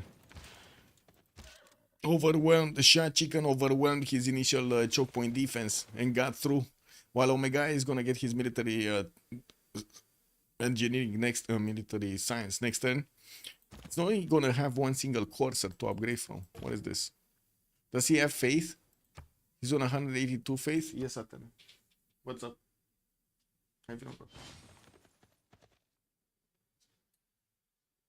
Hey, fatso. Come on. Come on, fatty. Come on. Oh my god, she got a little bit too big. Come on, we need to work on your gymnastics. Yeah, I need to actually run with her or something, because she got a little bit fluffy. Yeah. Sue did have a lot of units. Wait, Sue? Oh, Shah Chicken, you mean? I got confused over there, man. I was thinking you're talking about Sue from Civ6. Egypt also doesn't have a trade partner, to be fair. Well, yeah. He does. What do you mean? He does have. Look at this, the biggest Damori, but Damori never actually sent this. And we do have Cizop sending his calves directly in Damori's face. We're going to need to see if Damori is going to manage to stop this from going through. I do think so. We do have quite a few knights coming around, and he did manage to get many times and some courses in the choke points. While I do see Damori is going to get his siege tactics in 2 turns, he's also discovering that civil engineering next. We do have Scythia also. More and more units are pouring through, and the calves are going to start reigning supreme over here. They do have damage to go also through the pikemen if they do get enough round 1. Also, great writers coming out from London. I do want to double check who did manage to get. So first of all, Leonardo da Vinci got picked up by England for the extra +3 culture on his workshops, and we do have Spain, Ibn Khaldun. Okay, so Spain got Ibn Khaldun. India did manage to get Newton. I guess they did split those great people up in 2 sides. We do also need to see in 2 turns Apul managing to upgrade his Corsairs into his stronger unit, the Cavs. While he did manage to put quite a few of them towards the north to stop the Scythian invasion, I don't really see him interacting that much with the next Scythian attack, especially since he's going towards the north of that bay. We do have him deploying quite a few of them towards the western side, and there are a total of 0 units to defend Babylon in the city of Belgium. He does need to get this attack going. He's also going to need a general, and he does have Jeanne d'Arc on the right side, deployed in the wrong path. Finally, Egypt is starting to move his calves towards Nalanda, and I do see there is a decent amount of damage against that city center that he could do, but only 4 calves are deployed here with Hannibal Barca as a general, which I'm not even sure why Hannibal Barca is there. He's just here to observe, basically become a writer or something, an artist. Maybe he's here to make paintings, guys. It's definitely not going to help out the calves. Really good try from Damori and Ribi to IRL, the two biggest guys on Arcane. True. From CZOP, I mean. Yeah. Well, I guess we're gonna need to see what's gonna happen over here with Damori still trying to push into Brighton. I saw that Miletus for some reason is in the city center. Did he? Oh no, I thought he did manage to get James of St. George, and I was like, did he mistakenly teleport another unit here? Ce faci, mă?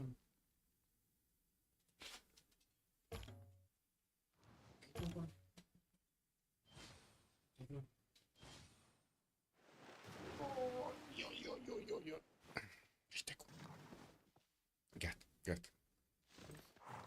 Okay. So Cavs did get off the water over there in the city of Brighton, while I do notice also Abu probably is deployed towards the north from Babylon. We're going to need to see Damori managing to get a few more production capabilities. He's already on 464, managing to get a lot more than his opponents. We also do have a canal coming up from Candy that is going to allow over here Babylon to get some units out. No, he would have had the units out anyway because of the harbor placement. Let's see what's going on here, because it does seem like this is going to get to the scary level of units going against Srinagar. He can take cities if Omega is not... Oh my god, he's actually taking cities. He's actually about to take cities. We do have India with some night cores that are definitely going to push back strongly against the units of Scythia, but he doesn't have that many units, and I do have to say he kind of ignored the threat for a while. Okay, Cat is getting excited. Uh-oh. Yeah, that's uh-oh. Who has the blue CSS? The blue CSS, Nalanda is CZOP, and I see Anshan, none. They didn't actually sue Anshan. We got CZOP with 2 and Elephant Guy with 2. I think this is the Pocket CS, because I see same people from the same team. We don't have anybody from their opponents. Okay, Cavs getting into the borders of Srinagar. We do have a night core that did get in there, and it will put quite a bit of extra defense on the city of Srinagar, managing to push it up to 68 points with 13 extra strength just from the garrison Knight. Now we do have these other units of Scythia trying to go through the Indian defenses of Bangalore and Madura on the western side, while the Cavs are going to need to actually start attacking into the city center. India is defending there with only these coursers. They do have the upgrade button on Cavs, and I'm pretty sure he's going to need to plug in the car so he can get these up. We do have a decent amount of gold on Damori and April, but Omega just doesn't have the gold. He did manage to get to 300 science points, and I do see him on 163 culture. We're about to also jump into the next era, and we do need to see who's going to manage to get the golden. Nobody? It's just Elephant Guy? It's just Elephant Guy? Wait, is he going to manage to get the next 2 points? He's also getting pushed, but I'm pretty sure the Conquistadors are strong enough to withstand the Cavs, even without General here. Is he going to manage to get the next 2 points? I mean, he must manage to get the next 2 points, no? Space, good evening, sir, and welcome. Is military score disabled, or why is 5 turning IZ? It's not. Yeah, it's not. Maybe he's the GOAT. Yeah.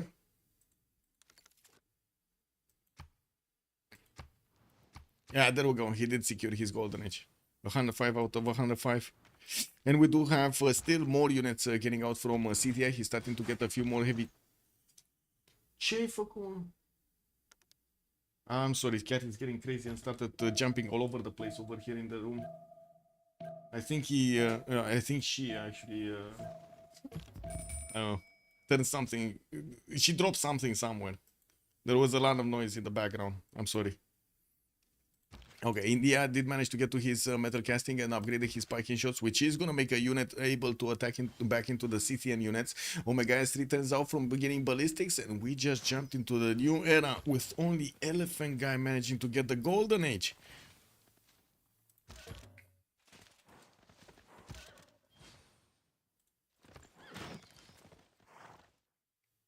Arcane about to lose a lot of GPT.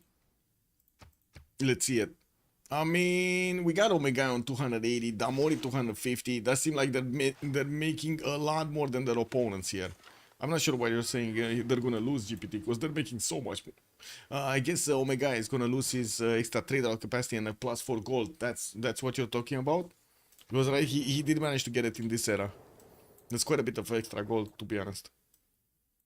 Krudlov minus 58. Looks like he did manage to get the attack going against Nalanda. Will probably take that city down. We do have Sumeria deploying a few defensive units to the east side, and it does seem like Krudlov is just gonna try to be a wrecking ball, just as Mongolia is gonna start going against Vatican City. Oh my, we got Mongolia here lashing out. Yeah, also no refund, true. Probably like 100 GPT gone from the traders. Let's see it. Let's see it. That is gonna be quite a bit of less GPT. I do have to say, do you see something here in the territory? There is something special in the territory of Toilet the Tall. Do you see this? And if you do, what is it? There is something very special for Mongolia in the territory. Yeah. Oh, no toilet. Yeah, no toilet. Oh. What is going on? What is the big special thing that Sumeria has, that toilet has for Mongolia, other than cities? He's gonna get information checked. Yeah. Come on, man. Nobody? Come on, man. Joser, good evening, sir, and welcome to Far Future, bro. Hello. Yes. Yeah, good evening, Christian Watch also, and Hamish. Good evening, sirs, and welcome on YouTube. I'm sorry I didn't actually see the chat. Where is the Mongolian spy? Never mind. Okay, we're gonna miss this. We're gonna get this afterwards. Let's go. Recon. Culture. There was no culture.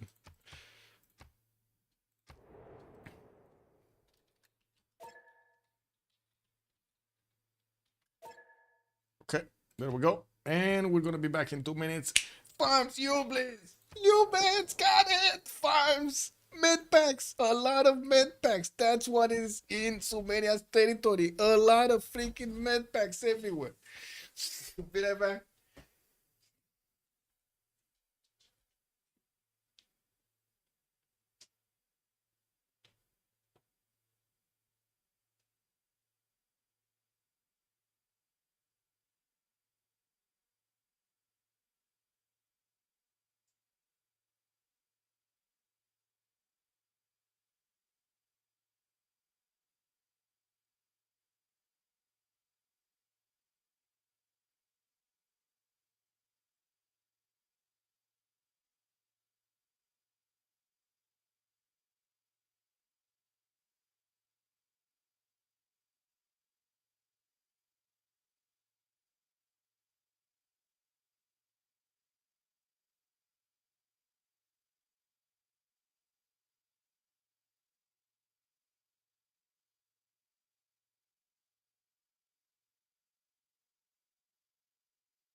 Anyway, we do have the Cavs of Mongolia managing to get through in the city of Vatican City, and the little ball of fur over here just wants to ride.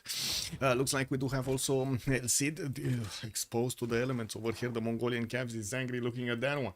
Also, FCDA in game. Yeah, it happens. Goodbye city situation. We're gonna need to see if that is gonna be the case.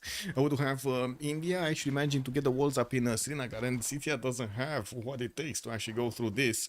Yeah, we do have APL with 121 science, 74 culture. Of course, in the Dark Age, and he's probably using those special cards to do more damage here. He does have a general for his Cavs, and it looks like he's double shotting the corpses of his opponents. Sumeria is gonna get his ballistics next turn, and he will get Cuirassier in the city of Vatican City, trying to get the ancient walls in two and building up a few more knights. Did he just give up on the builder? Yeah, he did give up on the builder. The K-Shakes are also gonna start doing some damage, not a lot of damage, especially against the Cuirassiers. Anyway, Omega Ballistics next turn with 312 science and 108 culture. He's in reform the coinage, and by the looks of it, he is putting a hell of a defense over here against Scythia. We do have him managing to get his CAF technology, managing to get the technology that at the moment Scythia cannot actually have a response to. Not even his CAFs are strong enough to attack into the units of India. We did have also the rollover of the Congress. So now he can actually get, guess what? Shrines and temples. He's gonna be happy, and not to mention the wants. And we're going to see him upgrading his religion soon. He does need to keep investing into his units in the north, and he did upgrade the Cuirassier Corps. I do also notice a trebuchet. One single trebuchet is being sent by Scythia to finish Srinagar down. Man, those boys must be on something over there. That's a lot of copium over here on this one trebuchet. Is it just me thinking this is a lot of copium on that trebuchet? The one single trebuchet against an 82 strength city? I think not, no? I think it's not just me, no? Anyway. You do have Kredlov with 141 science, 50 culture, and I do see he's also in a Dark Age. He did manage to get the upgrades. Where is it? Yes, and took down that city state, the science city state that was Nalanda, that just got picked off by these Cavs of Egypt. He's gonna start attacking to Sumeria from the east at the same time as Sumeria is getting attacked from the west. And oh my god, Omega is getting in with his Cavs in the Cav course to pillage every one of the tiles of Toilet. Toilet is not happy. If we would see his face right now, he would not be happy. Now we do have also to take a look at Damori, 221 science, 150 culture. He was getting pushed a little bit by Babylon, but then when he did manage to upgrade his Cavs, Babylon stopped. He also has some line infantries that are gonna hold the chokes over here. Not even cores, but they do manage to get enough damage to stop the Cav cores from pushing through. He did manage to finish Forbidden Syrian. I do see Oracle. I do see also Angkor Thom and 2 turning Oxford University in the city of London. Getting a few more of these coal power plants to give him those extra production points. Is getting defended from the east by India, so he doesn't have any of these Scythian units just jumping around his territory.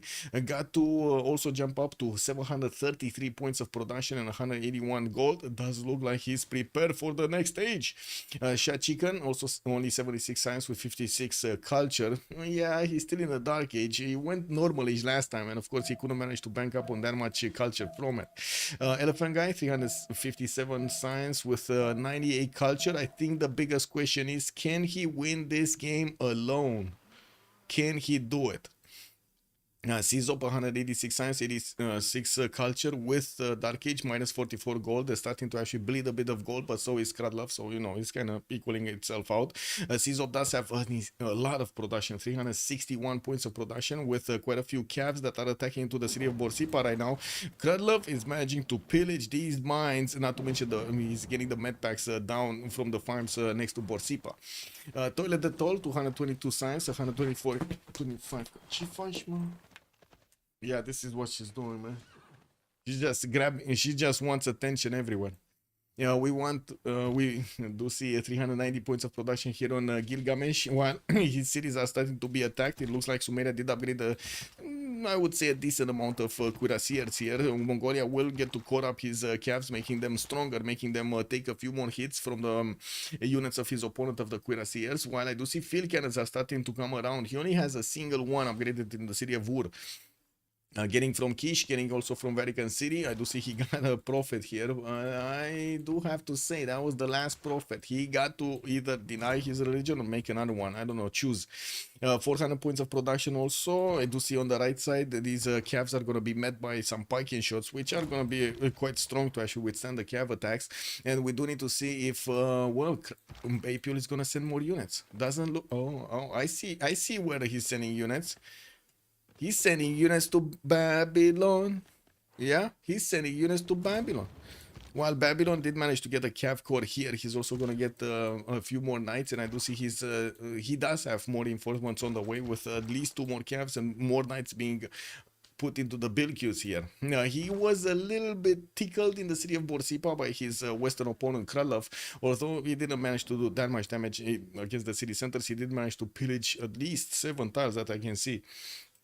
Looking out over here, looks like CCI is gonna reposition to try to take out Venice since he's getting pushed by the cuirassier corps of his opponent. It seems like Shah Chicken is just in waiting room to get tanked over here by Omega. We got Omega 2 turns away from refining, 4 turns from getting also scorched earth over there. I do see him on 940 military strength, while Shah Chicken definitely has the bigger military stick here, or I should say number, with 1600 points on his side. It does seem like he's not managing to push through Omega's defenses. Athena. Don't get me wrong, I'm happy that she's working out. You know, I'm very happy that she's working out. She got a little bit fluffy. I'm not happy that she's got a little bit fluffy. And yeah, she just came to show her tail. Show us her tail. Because why not? This is the famous tail showing of the stream. Bam bam. Okay, more pillages done over here by Mongolia into the cities of Toilet de Tol. He's not, I do have to say, he did drop down under 200 science. He switched a few cards to get the production and upgrades on his units. Now he's also he's on 191 science. It's not like Krudlov does have that much on the other side, and we do need to see if Krudlov is actually gonna do something here into his opponent territory. Definitely gonna want to go for the pillages. Already got one of these mines. Might actually get also the aqueduct over there. Got a mine and got a commercial. Oof, he's just taking everything with him, man. It's giving time for England to actually get a lot stronger, and we're probably gonna see England here go for his planes, not to mention nukes. He's already on 462 points of production. Not that much science, not that much culture, but a serious amount of production. Also, why so serious needs Scythia to make the escape settler now? Yeah, this much of war and no city taken yet. Yeah, no city. We still have I would say, we're still waiting to see who's gonna take the first city. Lancer also, good day, sir. Got military academies, libraries, military academies coming off from Scythia. He does have a lot of military units still, and he's going to go against Venice to try to shave off a little bit of gold from his opponents. Gold situation is kind of looking dire on the side of WSS. We do have only Elephant Guy managing to make 225 gold a 10, while Toilet is on 69. Sizop is losing gold, and Shah Chicken is on 0. It didn't manage to go negative, but it's not like he's actually getting more yields anyway. Taj Mahal is going to finish in London in 110. He did manage to get Santa Cruz for also free armada. Not bad. Getting also a Rule Valley in the city of Liverpool for, guess what, more production capabilities. That city is already 116 points of production, with his capital being on 251. He got already Governor Magnus vertical integration. 251. Just capital city, 1077, 251 points of production. Beautiful. I gotta say, beautiful. Did he just 210 Taj Mahal? I think he 210 Taj Mahal, didn't he? Oh my god. Wow. Yeah. Elephant lost the city to Egypt, south of Caps, next to Turtle. Ooh, Elephant did? So, oh, this one? He actually lost this one? Oh, that's good information here. So we can finish this one. Thank you so much, Lubens. Much appreciated. We didn't even see when this happened. Thank you. Let me actually finish the prediction. So it was Arcane, no? Arcane that did manage to punch through. Yeah, Arcane. And now let's put up the win prediction. Let's see. Who will win? And we do have on one side Arcane, on the other side we're gonna have W or Y. So serious. There we go. Let's put it for 15 minutes because we might not have that much time anyway. Happened start of the third era? Yeah, it might have happened. Oh, it might have happened when these Egyptian calves just went through. Okay, I got it. I see. I see. It looks like also the Mongolian cav core units in the borders of Sumeria did need to actually retreat. And from what I do notice, he's sending a few knights through the choke points towards Scythia to see what's going on over there. I think those are just keeping the tiles in check. We also do see Emidia is starting to get to push back Scythia back into his territory, while he's also starting to circle around the cities of the city of Venice that is getting attacked right now. We're going to need to see him definitely get a few more of these units. He did manage to get one of his holy sites next to the forest, so he can actually get those that I would say the Mahabodhi temple built in that forest. We're going to need to see if he actually wants to deny Elephant Guy from getting himself those extra points. Anti-Cavs did lose 3 combat strength in this congress. I do see also industrial city states do not provide the unique suzerain bonus. There's only one, but I guess it's important.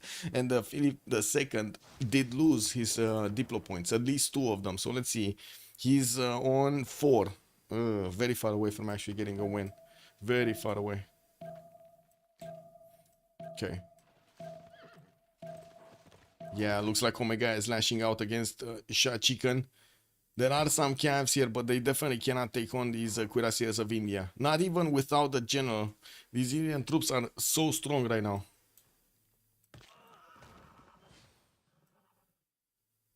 Wow, Venice is gonna get a pikeman. KW, man. Wait, what? How did he... Whatever. It was 110 to get a pikeman. I have no idea how Venice didn't get the pikeman out. It is what it is. Yeah. Oops. You know, stuff happens. Stuff of dreams. Alco, how does he have a 700 production? Holy mo... Yeah, I know, right? I know. Now he's 819. He's gonna soon get over 1,000. He's gonna finish Rule Valley, and he's definitely gonna get more population points to work more tiles here, and not to mention finish his shipyards in his good harbors. Working on more campus research projects. Looks like in the next Great People screen we got James Young here. I do see also Ada Lovelace is gonna be an engineer. Not really amazing, but I guess it does give him an extra district over there. And we do have quite a race for these great writers, artists, and musicians. We didn't see anybody actually getting a lot of culture for the culture victory, and I don't think it's gonna be culture victory. I would imagine it's either GDRs or space, one of the two, or maybe jet bombers. It kind of depends. I would also say I would put my money on the tank attack from India against Scythia, and then just India keeps on going against the Sumeria, and that's probably gonna break Sumeria's back. We're gonna need to see. We do also need to see how Mongolia is going to get to re-establish his attack against his opponent. He did get into the borders of Babylon, shaking up things over here in the borders of Babylon, forcing him to actually get a defense on the right side, with Cav Core starting to get into the tiles of Malgium. They don't seem strong enough. This is just not going to do anything. We got Czop right on time to be ready over here with all of his units. Very nice preparation. What is Elephant's tech lead? If he does have a tech lead, actually. Elephant is on 40 techs, and Omega is on 41 techs. He doesn't have a tech lead. And Damori is also 41 techs. Well, he might actually get a tech lead in a few turns because he does have the bigger science, but we'll see. We'll see. More, I do see also Oxford University did finish in the cities of London. That's one of the ways he did manage to get the extra text. Campus research projects coming around for the extra science from Damori, while he's also going to try to get a few more banks for the extra gold. We're going to need to see if he's going to manage to get to that amazing number of 1,000 production soon. It does not matter. He don't know. He don't know. Wait, he don't know? He don't know what he don't know.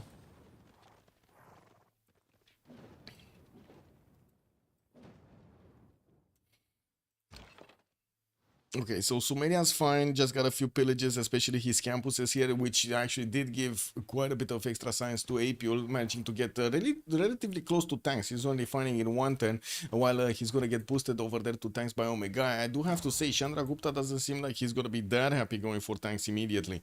He's going for economics and mobilization coming up in 2 turns. Yes, he's probably going to go for research labs over here to get more science numbers up. He's already on 303 science. He definitely doesn't have the same science number of Elephant Guy, although I gotta say Damori should actually be the one that is gonna get to that level.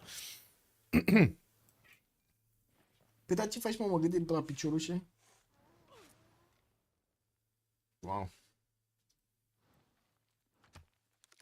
Did you guys know in Denmark it is kind of forbidden to actually say little feet? I found out myself like a week ago. I didn't know, man. I didn't know. I don't know why you would actually ban that.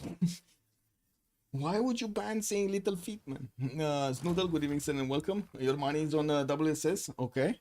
So you think Elephant Guy and Toilet are gonna come out of this, and of course Czop actually managing to take down both of his opponents while he's getting attacked massively from both sides. He's trying to get his production capabilities higher. Banks coming up in money, and we do have some more in camel set up. Spain will get extra strength against everyone. Yeah, not gonna matter though.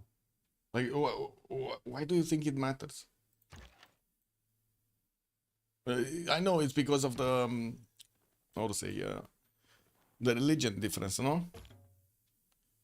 Is it gonna matter? Because it's gonna be 1 versus 4. He needs to get the gold, he needs to get his own production up, and he's gonna need to get everything for himself. Not sure if that is gonna be a good procedure here. If it's a GDR versus GDR fight, same level. Ah, I see. Wait.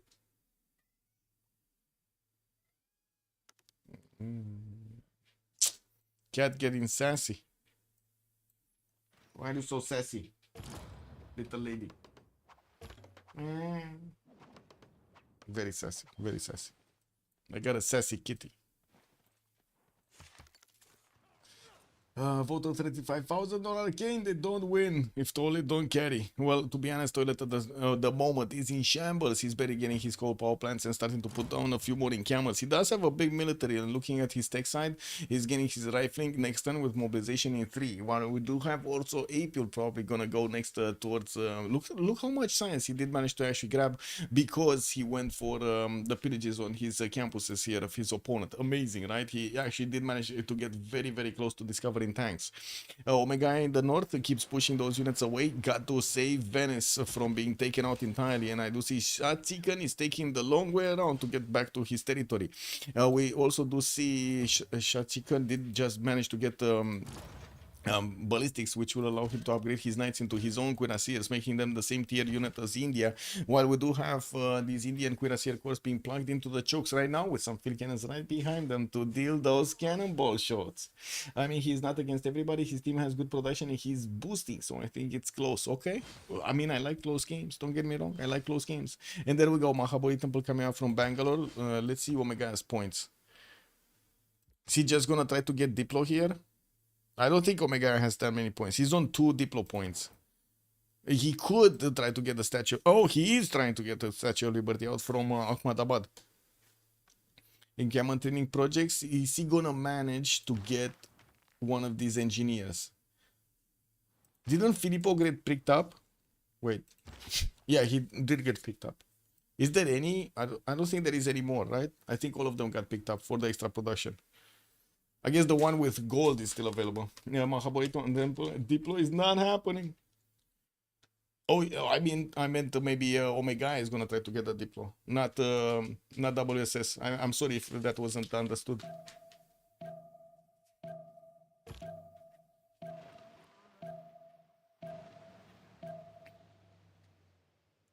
Okay, campus research projects coming in. Looks like CZOP did manage to push back his opponent from the eastern side. Mongolia just has these caps right in the face of Babylon. That's about it. There are some Indian privateers that are also sitting next to the Babylonian units trying to do some shots, while 17 tends to get Statue of Liberty in Ahmadabad. That's a long time. We do have... never mind. Mahabodhi Temple is going to finish next turn here. Elephant guy is just gonna finish it. There's no way this one is finishing here. There's no chop available for Omega to get this one quickly. I guess there is the stone chop actually, but it's still not gonna be enough. No, I don't think it's enough. Is it enough? I don't think it's enough. I'm pretty sure it's not enough. He could get this. No, he doesn't. Oh, he never mind. Oh my god, it could have been enough. He chopped once, but he didn't have enough of a movement point to chop the second time on the stone tile. This builder on... Oh no, he did have the extra movement. Oh my god, man. The Civ6? Is this Civ6? He could have chopped Mahabodhi and he chose not to. Civ6, chat? He's giving Elephant Guy away to get back into the game. Mahabodhi Temple, Statue of Liberty, Potala Palace, all of the big bada bombs here coming up on Elephant Guy. He did get killed by Kisivani also. He had 3 chops this turn. Yeah. Yeah. Wait, 3 chops? I see one on the deer tile. Where did you see the second one? I don't think he actually, like he had movement. Oh, I see this one. But this builder doesn't have movement, unfortunately. This one didn't have movement.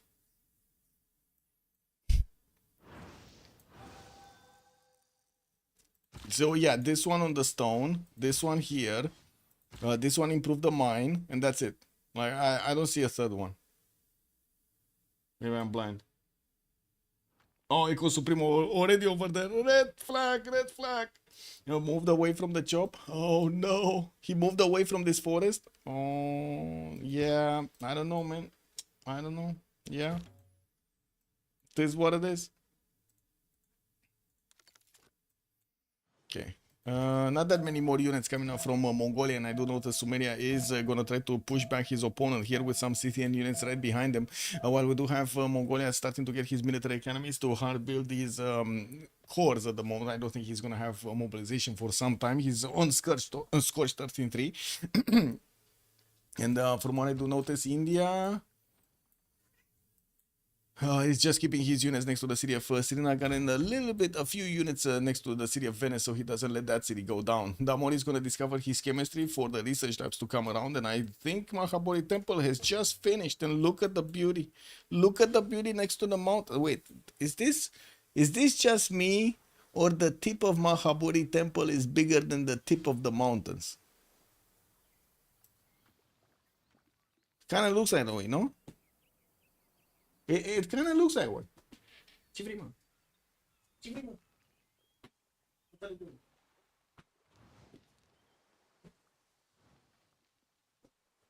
Oh my god. Cat being really fussy today.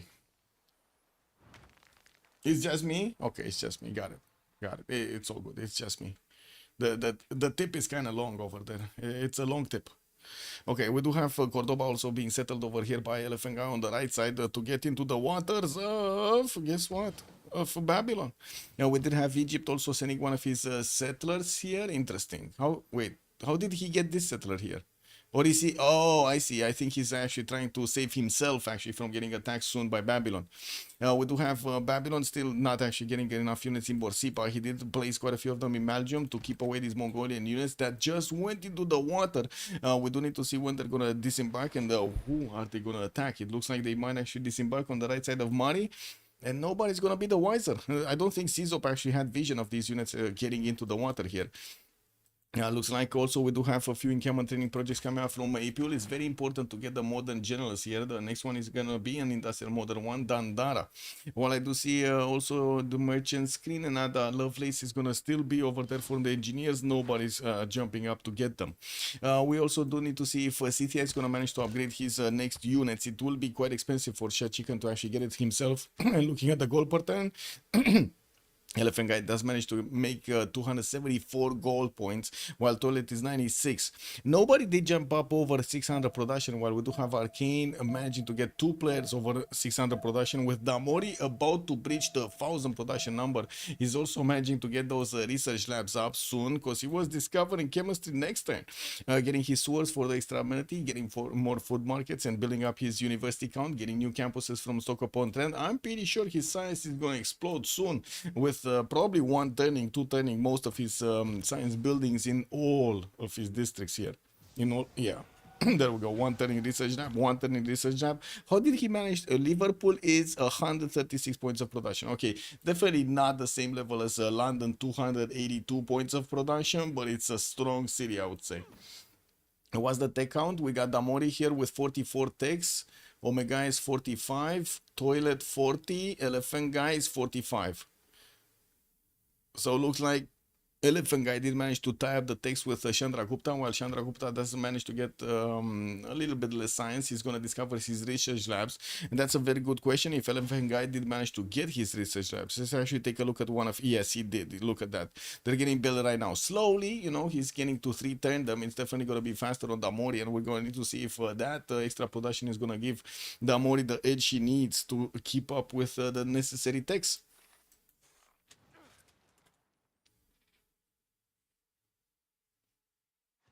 Yeah, yeah. They are lab same turn. Maybe Elephant is going to get outscaled. Yes, yes. It is a serious concern, and I do have to say, you do notice that Damori doesn't have in all of his cities his universities built. His science is definitely gonna go a lot higher. He did manage to jump up over 1000 production on 1018, and does have a serious amount of food also on his cities there. Came up Pitico. Okay, she started. How do you call this in English actually? Putting? I think it's putting, right, in English? And she started putting. Just wanted to sit in my lap. It is what it is. Don't forget Vicky bonus. Damori will be 800 plus science. Oh, I'm pretty sure he's gonna get much more. Yes, yes. I'm pretty sure he's gonna explode here. I mean much more than Elephant Guy. It's just a matter of time. He did stay on 2, 4, 6, 8, 9 cities. I don't see him actually sending some more anywhere. And I think I need to comb the cat again. Yeah, I'm pretty sure I need to comb the cat again. Okay, Cuirassier course getting upgraded by Scythia. We did pass through the halfway mark of this World Congress session, and from what I do notice, the calves of Mongolia are about to disembark on the lands of Babylon here. Babylon is going to need to scramble to plug the chokes, and we do have Mongolia with the ability to get to pillage quite a few of those mines there next to the city of Mari. We do have banks also coming out from Durkuligal Zoo, and I do notice Babylon did manage to get a few new builders working on his encampment training project, so he can recruit one of these modern generals. Also, concentrated production is better at this point. Well, let's actually see if he's gonna get to use it properly. Abu was deployed towards the north from Civ6, and I do see him retreating a little bit. We do have also one of the Cizopian frigates trying to take down the Egyptian settler that is going for the safety city right to the north of England. He probably doesn't actually trust his abilities to withstand the next age attacks, or I should say era attacks. Okay, Sumeria did manage to push back his opponent from the west and has a few of these field cannon cores, a few more of them popping out from his cities to get going into the defense of Vatican City, while Mongolia just kept on his calves over here to the east of Aksu. Now he's he finished his military academies and started pumping out his Cuirassier corps. He wasn't far away from getting tanks, and I'm pretty sure he did get refining. He's starting to make and also steel. So he got refining and steel, getting in gamma training projects. He's gonna soon be on tanks. And I'm pretty sure he's gonna first move over here his units in the city of Mari. Blue CS for WSS. Yeah, they do have a blue CS. That's the pocket one. Oh, Elephant Guy just dropped 24 envoys in that city center. Mongolia is trying to spy on it so he can kill off some of those envoys and maybe take out money from that. We're going to need to see what mission is he gonna get to finish here. Kulan is still awaiting assignment. Probably just got in. Stai mai liniștită. Ce faceți? It's a level 1 spy. Did April manage to get a level 2 spy?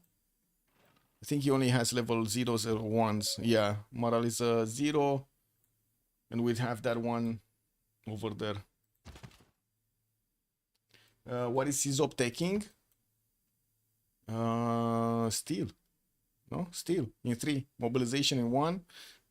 Did he get oil? He didn't get oil, so he needs refining also. And I do see Damor is going for his own rifling after he finishes research labs. We do have Omega Chemistry, Crude Love is Buttress, Apule is Mass Production.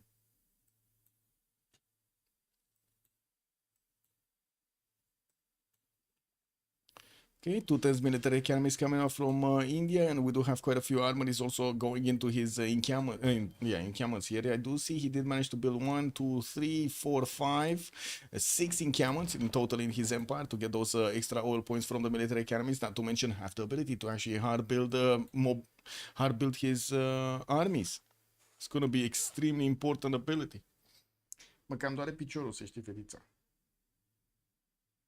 My foot just got numb. I need to switch a little bit my place. Okay, there we go. Oh my god, this is so weird. Actually, when I sit too much in a single position, and usually I sit with my feet underneath me or something like that, do you know this sensation that your feet just goes numb? You cannot you cannot feel anything anymore. This is so weird. I get up, try to go to the toilet, and you know, I just slouch. How do you even call this? Anyway, it is what it is. Funny stuff when you're sitting so much on a single seat for so many hours. Okay, morning camels finally coming around from Sumeria. He still didn't manage to get his steel walls. Working on it. Toilet is gonna want his research labs way faster. He didn't manage to get steel nor actually refining. No, he did get refining, so he's close. He's close to both steel and getting his tanks. And where is Apule gonna go? Apule, come on, where is he? Apule getting okay, he wants industrialization. Cuirassier Corps, he wants to actually get as many pre-built units out as possible for his upcoming tank attack. Probably is gonna be against Toilet on the right side. While at the moment he's 3-turning, 4-turning his Cuirassier Corps is gonna need quite a bit of time. He did recruit Jose de San Martin, that means Dandara did manage to get recruited by somebody else, and that was, wait a second, Dandara was Scythia, Napoleon Bonaparte on Babylon, Rani Lakshmibai on Sumeria, and Jose de San Martin on Mongolia.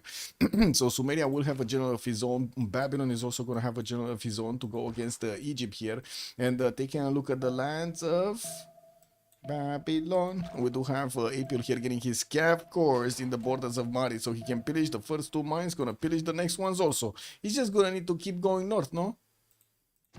Yeah, he's just gonna need to keep going north. Move away from the Babylonian Knights, getting to the city of Durbuti, which is right now not actually defended. This Cav actually can move next turn directly on that campus. Come on, Apule. Click on the button. Well, it looks like he has a bit of lag over here at the beginning of the turn. Or maybe his attention is being somewhere else. I don't think so, though.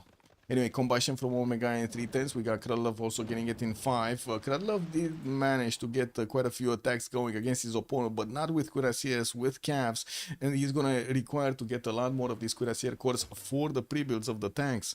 Otherwise, his production capabilities are not going to be that good to actually hard build the tanks. He's also 250 production, 156 science, and minus 102 gold. Now, remember what we said at the beginning when we were thinking, oh my god, this is amazing, we're actually going to have Egypt making the goal for the team? It's the other way around, isn't it? It's the other way around.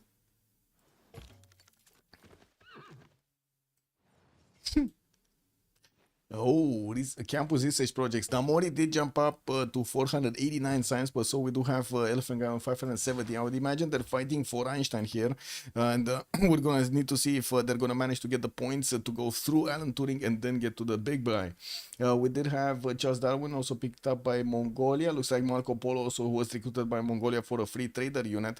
While at the moment at the Great People screen in the engineers, we still have Ada Lovelace. 840 points to actually pick up Samori Ture as a great general here is going to be insanely expensive for them.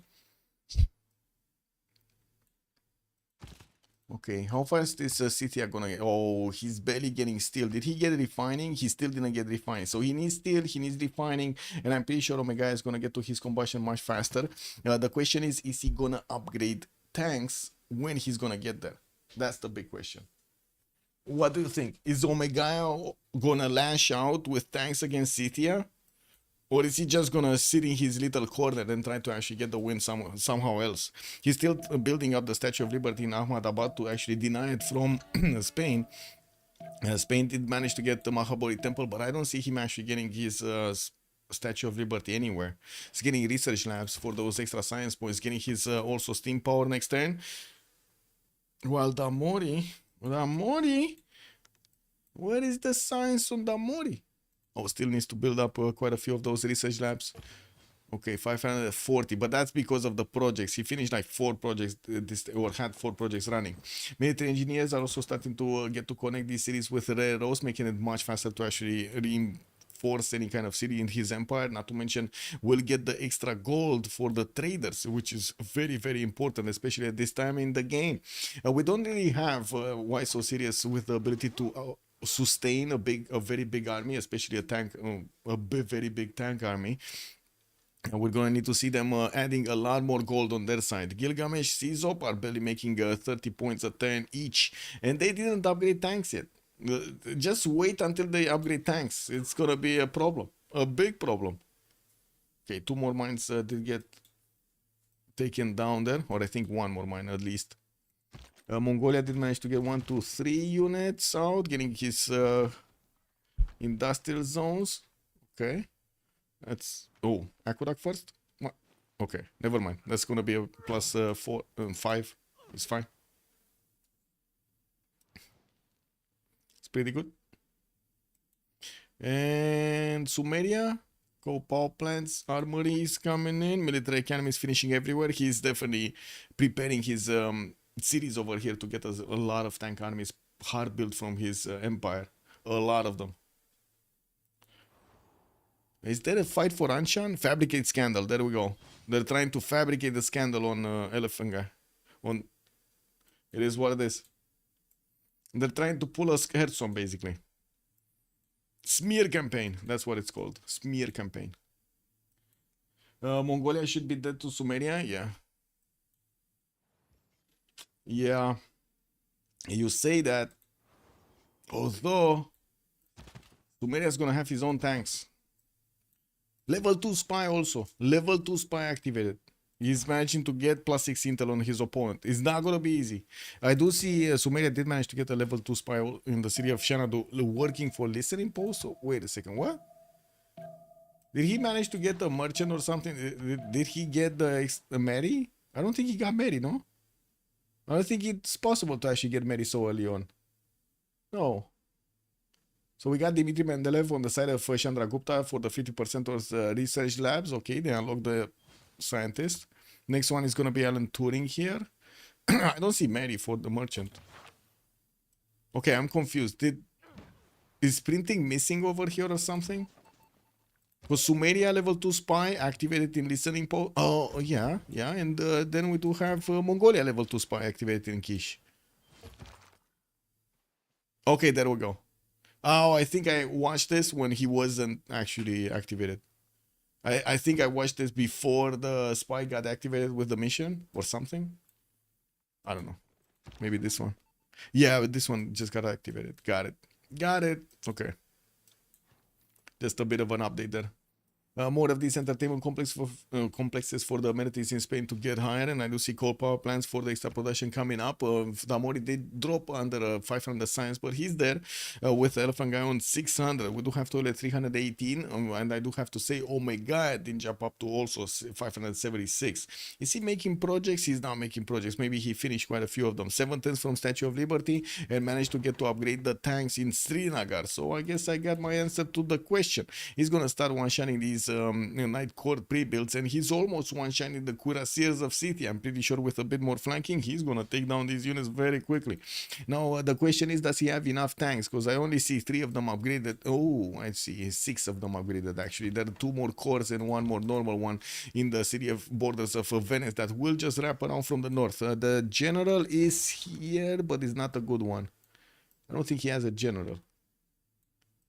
Wait, he didn't get a general? I don't think he got a general. Give me a second. No, he got an admiral. He didn't get a general. Yeah, didn't get a general.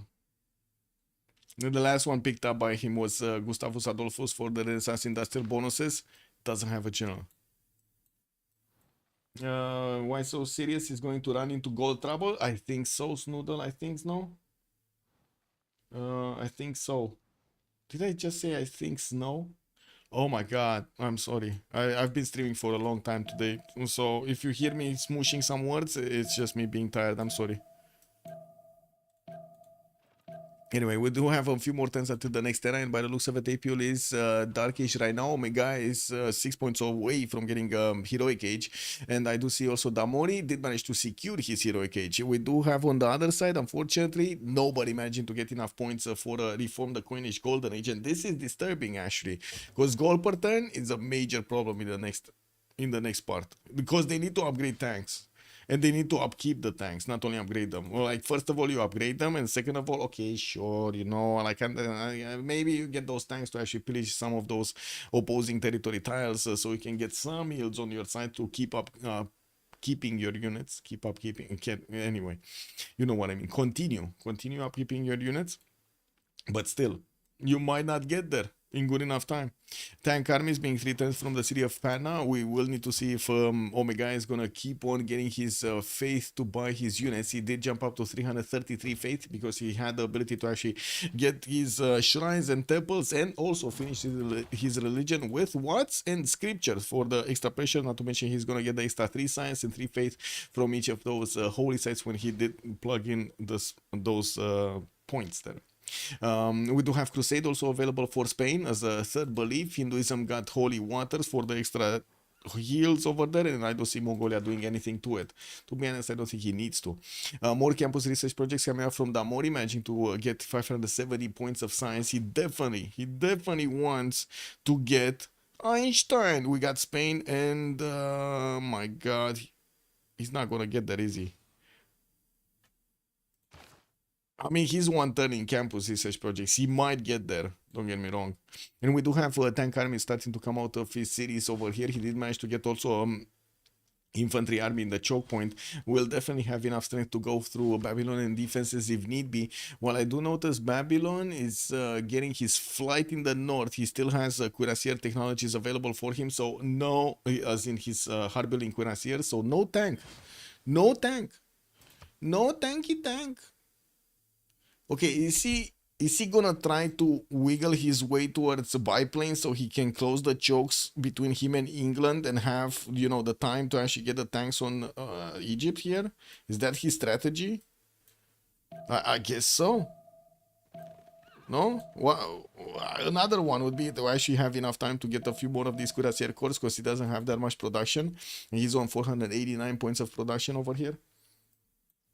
Toilet dark is above dark.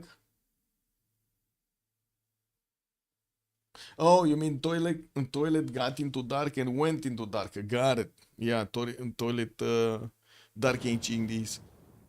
Yeah, that's unfortunate. I mean, he got pushed from both sides. Didn't have time to get his era score. Oh, Cizo did manage to get to 103 out of 103. He does need 111. Maybe he's gonna get there. Maybe. We don't know yet. Okay, let's see scientist points. Oh, Spain is gonna get this. Spain is getting his projects out, and it looks like England is just not gonna have enough time to get his own projects out. Also, Jarek, good evening, sir. Gold production on Arcanes size is same, so I guess we have a winner. What?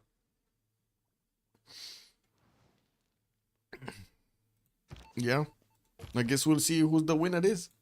We do have the tank armies of India starting to get into the borders of Scythia here from the north and from the south. Looks like he did manage to army up one of those tanks, and he's gonna start one-shotting all of the units that he can get his skids on. Wait a second, are these actually skids? No, those are helicopters. His tracks on. Got it.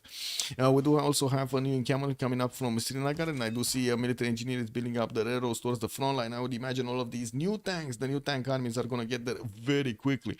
And the question is, how quickly can Shad Chicken get to his own tanks? He's 3 turns away from refining. Did manage to get steel wool, so he's just about 1 tech away. He just needs combustion after refining, but 3 turns for refining, then probably another 4 or 5 turns to get combustion. Not easy. Not easy, especially since he already has tank armies and tank corps on his borders. Yeah, they don't have a general, but tanks, tanky tanks. Yeah, the GPT is it's quite weird. Yeah, the GPT in 5 turns is gonna be a problem. Oh, we got a 10-minute break. Okay. Yeah, totally understandable. Like, my own feet are actually having problems staying awake. So we got a 10-minute break, guys. Coming back in 10 minutes.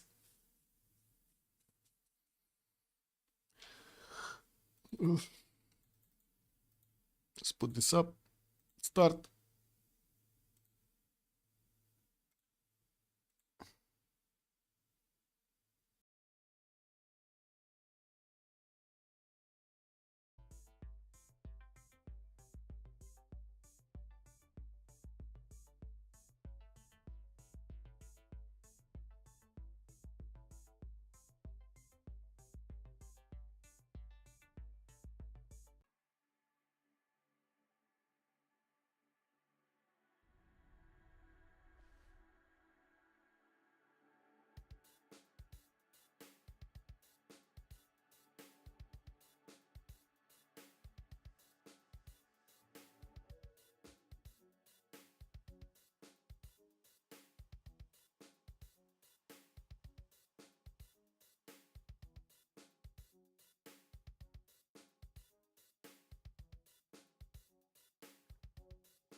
Thank you so much for telling me, Salty Capybara. Yeah, Circle of Shame, man. Circle of Shame. Yasushi, good evening, sir, and welcome. And also, good evening, ma'am. Salty, how are you doing tonight? Yeah, I'm sorry. I was muted. Yeah. First game. Yeah, first game. First stream, first cast. It is what it is. Anyway, I was saying that we will see a possibility of getting the nukes from Damori quite close to his opponent over here in between the cities, so probably next to a CAD. He can settle a city and start nuking down his opponent with missile silos. I do see Elephant Guy is discovering rocketry. We might actually see him start to place down his spaceports here. That's an aerodrome, okay, not a spaceport. He does have 2 flat tiles right next to the city of Madrid to get those down, and quite a few aerodromes are coming out. Chat, who's winning? That's a good question. General, good evening, sir, and welcome. We still don't know exactly who's winning. There's quite a big question mark if it's gonna be India with Damori managing to clean up the map, or is it going to be Elephant Guy managing to get a win condition of some kind? We do have the tanks of India starting to punch through the Scythian defenses, and from what I do notice in the north, one of the Indian tank corps really needs to GTFO out of there or get a promotion as quickly as possible. Now, this is the big question, right? Will Omega have the first move over Shah Chicken, or Shah Chicken is going to have the first move over India? And what of the tank? There we go. He actually shift entered. He tried. I gotta say, I gotta give it to Shah Chicken. He did try to get the Cuirassier Corps to kill the tank. He didn't manage to do it. Yeah, we do need to see how many tank armies can punch out from the cities of India. I do see another two of them did just get finished to build, and another one coming up in 3 turns. He did manage to get the military engineer to build the railroads, and you do see a one Omega tank core is probably gonna die here. But to be honest, yeah, there we go. The field cannon took it out. Yeah, tank cores or not, it does seem like City is not going down without a fight. We do have also Sumeria managing to get some field cannon armies on the defense on the western side. Still no tanks from him. He did manage to push off his opponent from the east, and from what I do notice, a forest fire started off over there. Damor is getting also his nuclear fission next turn, while Chandra Gupta might actually need to put that into the production queues. Let's see the production of Pana. That's 150 production. I'm pretty sure, I would say, his Manhattan project is gonna finish quickly here. Shouldn't be a problem. 2 turns also from getting a Statue of Liberty. We did jump into the new era, and this is the moment of reckoning. We got 2 nations, Chandra Gupta and Damori, managing to get over the heroic line. They do have a lot of gold. A lot of gold. 510 gold on Damori. I'm pretty sure Omega is gonna jump up. He's gonna choose his bonuses for his heroic age. While on the other side, Elephant Guy is standing on a dark age. He's 291 gold. We got Czop over here, heroic age with 125, and Gilgamesh is dark age with 150. That's not a lot of gold if they want to start upgrading units. Not to mention if they do need to actually hard buy some units, that's gonna be terrible. And new tank armies from India are starting to get onto the front line with the military engineer giving them the ability to actually get to cover the terrain very, very quickly. One tank from the south also appeared to attack into the city and weak units of that bonus defense. Machine gun armies are coming out from Pana. Looks like he's going to want to get the maximum amount of strength over there on those missile silos. India and England probably. Echo Supreme is saying, well, we do have Spain managing to get quite a few aerodromes pre-placed. We're going to need to see a lot of Air Force coming out, and I'm pretty sure he's going to need to deploy it on the eastern side so he can fend off any kind of sneaky city that is coming out from England. We do have also the World Congress that is to start up. Let me actually finish this. Admiral. Beep. Me, Admiral. Me, I go A. There we go. Just give them a few minutes.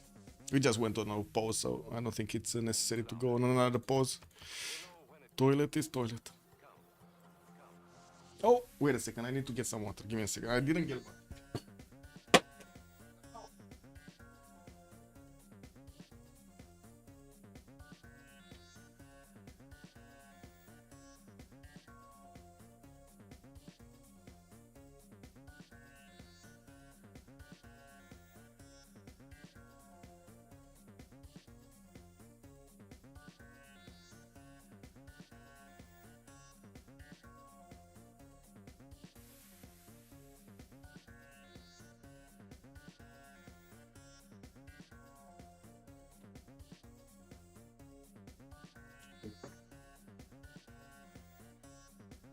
Weird day, man. Weird day.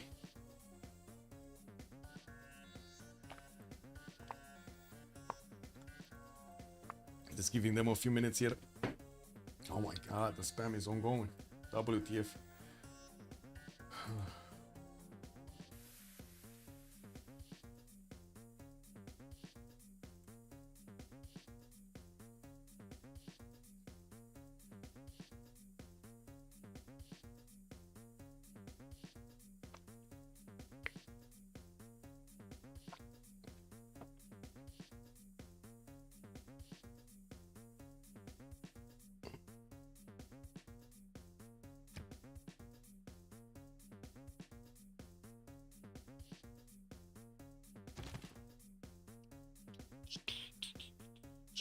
What happens here? Ooh, tanks upgraded from Mongolia. 1, 2, 3, 4, 5. Not that many though. Common training projects. Didn't he need like 840 points? Okay, he's close actually to getting this Samoriture for the modern atomic. So he's gonna have also one of these DJ generals over here in the modern age. Okay, what did happen here? So 20% faster population growth on Philip II. No points for the engineers, and Philip II did manage to gain the 2 diplo points. He did also get to build the Mahabodhi temple, and looking at his point screen right now, he's on 11 out of 20. He still needs at least 2 more congresses to get there, and well, that's with assuming he's going to get all of the points. It does seem like India is chewing through the defenses of Scythia relatively quickly. Shah Chicken is getting his combustion in 3 turns, and we do have new tanks on the way with 2 more tank armies, 3 more tank armies in the build queues. 2 of them are going to get out in 2 turns, while we're going to have new military academies finishing here. It will give more of these cities for India to use for his army production. His military engineer is also about to finish the railroad towards the front line here, and we're going to need to see if the tanks are going to reign supreme against Scythia. Right now, they're kind of doing so. He needs to stay away from the city centers, where of course we do have quite a few field cannons attacking into the tanks. There are promotion points that India can actually spend to get back that health of the tanks. Okay. Let's see. Tank attack against also Sumeria here. We do have Sumeria. Where is Sumeria? Getting his chemistry. Oh, he has the upgrade. It's just a matter of gold. And this is the major problem on their side. Gold is going to be a major issue here. They're not making that much gold. We do have Omega managing to get 345 per turn. Damon is 552. I do see Elephant Guy is way above the others in science. 850 in science points, getting to repair his factories in his capital city, and also placing down more hangars in his aerodromes. Trying to get the Statue of Liberty. That's not going to happen. 6 turns away from finishing. This is going to finish in Ahmadabad. So, you know, he managed to win the Mahabodhi Temple away from Omega because Omega made a mistake. But then the Statue of Liberty got snatched over here by Omega from his opponent, denying him from those extra points from actually getting the win. I didn't see Potala Palace being built anywhere, but I do want to double check if it was built over here. I don't think so, though. Was it? No. Is this University of Sankor? Yeah, no Potala Palace. Was it actually built somewhere?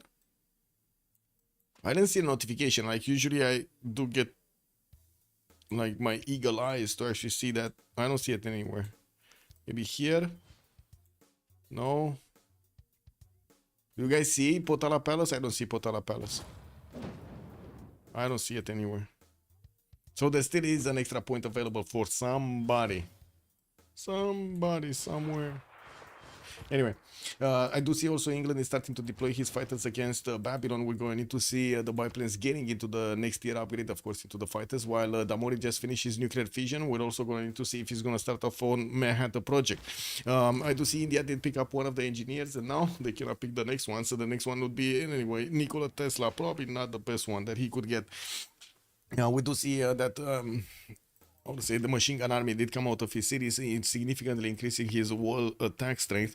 The first artilleries from India are also starting to get onto the front lines here, and if they do manage to get a lot of armies, that's going to be a big amount of pain coming against Scythia. India still has tank armies in the build queues, and they will show up on the front line quickly. He already has 1, 2, 3, 4 of these with an infantry army also. This light infantry army is not going to help against this attack. It's just going to withstand the attack basically of his opponents, and that's about it. We do also have the tanks of Mongolia starting to actually flex against tanks of Sumeria, which at the moment, no, the Sumerian tanks are actually overwhelming the Mongolian ones. A bit surprising, but they're doing so.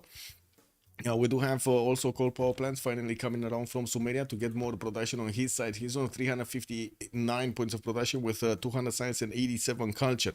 We do need to see Damori. There we go. 310 Manhattan project from London. So wait a second, he's like 5 turns away from starting to nuke? Like 6 turns away from starting to nuke? Oh. And he's getting rocketry, so he's gonna get the ability to build that missile silo. Yeah, there we go. There we go, this one, missile silo. He's just 1 turn away from allowing his military engineers to get that going. Atena, de ce crezi că ești făcută din sticlă? Athena thinks she's made out of glass. I'm sorry. She's transparent right now. Yeah. No. She wants to get into my water, man.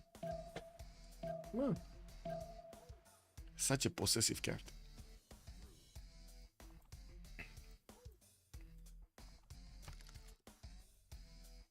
Ooh, where did this come from? There are actually some of these city and cabs actually getting into the borders of England from the north, trying to pillage some of these towns. They will get the city park and by the looks of it also the research lab, university and library in that campus, or no? Is it happening? Yeah, it's happening. That is gonna get pillaged. That did get pillaged actually, just the university and the research lab. 2 turns for my Hatter project. I do see Sumeria does have a spy over there. Should actually see this happening, while we do have Egypt trying to get another one of his safety settles towards the north. Incredible that we didn't have anything coming against him here. We also have Babylon starting to get his tank armies. He does have a few of his biplanes in the air, and of course we do have to mention that the moment Damori doesn't have his own fighters to actually flex with a higher strength unit against his opponent. Mongolia is probably going to need to retreat here from attacking into Sumeria, trying to get around and also trying to see if Sumeria is going to have more units to flex on his defense. Sumeria getting his Alhambra for an extra military policy slot in the city of Vuruk. He's also getting quite a few of these research labs in his city, so he can add more science points on his empire. He's on 367 right now with 160 culture. Well, we're going to need to see when the nukes are going to start flying, and of course how quickly Chandragupta can actually punch through the Scythian defenses. Scythia is 1 turn away from getting his combustion. He's going to have tank cores upgraded if he has the money, and I do see he's on 3. Oh, they might not have the gold for that many tanks. No, that's a lot of tanks that he needs to upgrade, and I think he's just going to get to upgrade like 3 of them. Anyway, we'll see how much gold they deploy over here. And do we have Chandragupta starting off? Why is Chandragupta not making his Manhattan project? Getting to build another holy site in Srinagar. Hyderabad still needs to work on something, trying to get the flood barriers in the city of Delhi, which is going to protect these tiles, including the encampment that he has in that city center. That's 5 turns away from finishing. Is he going to finish it before the... Oh, no. Next polar melt expected in 4 turns. Next sea level change expected in 4 turns. And this flood barrier is finishing in 5. It adds more production to it, and unfortunately sometimes you just don't manage to get it. And how did he never upgrade an amber tile with the monumentality golden age? Okay, maybe he wants to chop that, I don't know. Okay, let's see the first turn. I do notice they gave as much gold as they could to Shad Chicken, and we're going to need to see how quickly he can actually upgrade his units. We did see he has a good amount of early advantage here from his opening of the turn.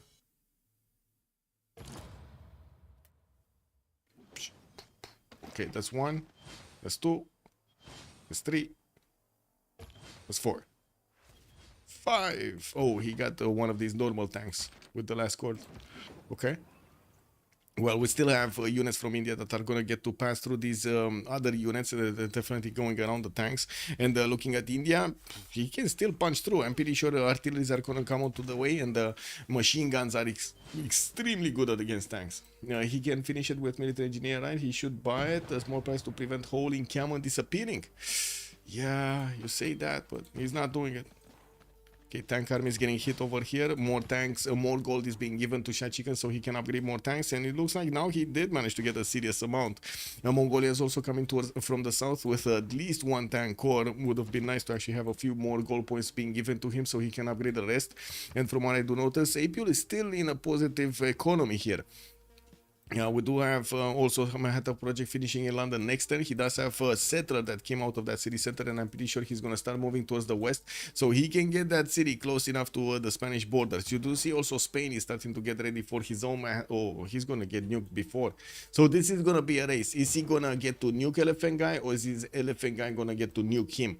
These are all, these 3 privateers are basically pre-builds for nuclear submarines here, and I do notice we do have Elephant Guy going for synthetic materials and totalitarianism. He's not actually going top 3.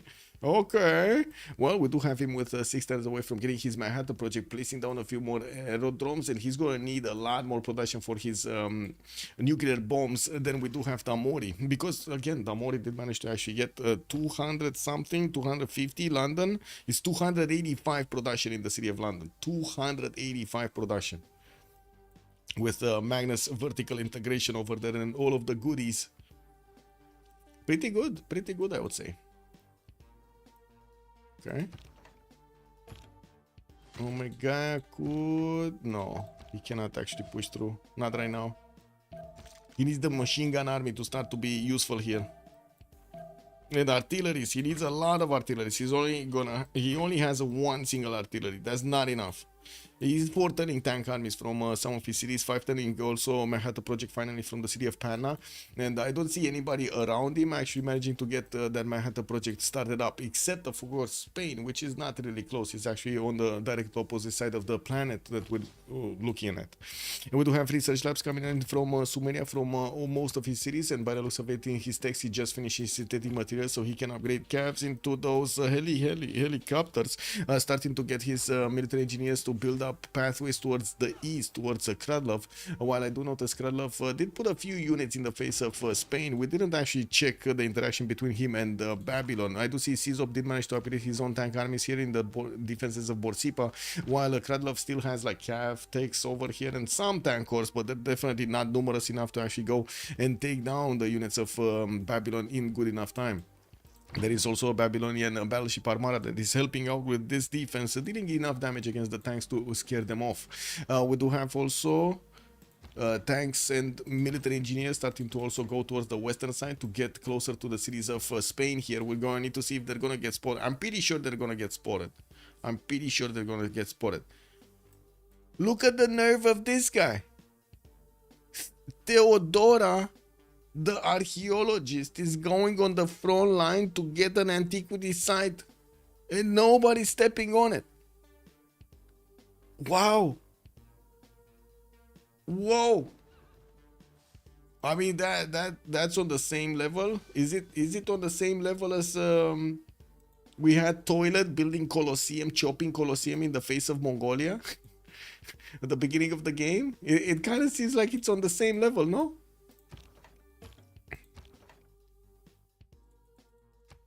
Okay, first machine gun did come around, and it does seem like he's starting to attack into the tank corps over here of Scythia, while we do have the tank armies at the moment of India not really strong enough to double shot his opponent. We're definitely going to see the Manhattan Project finish, and I do notice Delhi did manage to finish. He finished it. Finished the wall of water over here, or I should say the wall of defense against the water, repairing his encampment so he can get those production points back, and of course the ability to actually hard build armies and cores if he needs to.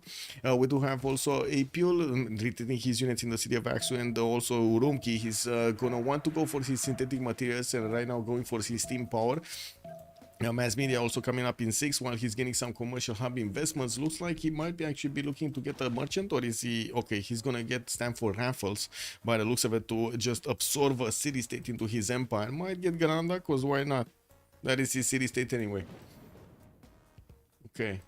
Here, fighters did get upgraded by the Mori, and these are gonna start hurting the Babylonian units if they get too close. I do see we do have anti-air defense already from Babylon. He did manage to get a frigate in that city of whatever is this called, Candy, while he does have 2 anti-air guns deployed and a biplane there to actually stop any kind of fighter attack. The fighters don't do that much damage anymore, and I'm pretty sure, whoa, he has jet fighters also, not only fighters, he has jet fighters. Hector, he's going for the Diplo Merchant. That would be nice. That would be very nice if he's getting Maddie. That would be very nice. 1 turn for a nuke. Oh my god, look how quickly Damon is getting nukes. He's 2 turning nukes from London, 3 turning them from Liverpool, 4 turning them from Bristol. Very nice, I would say very nice.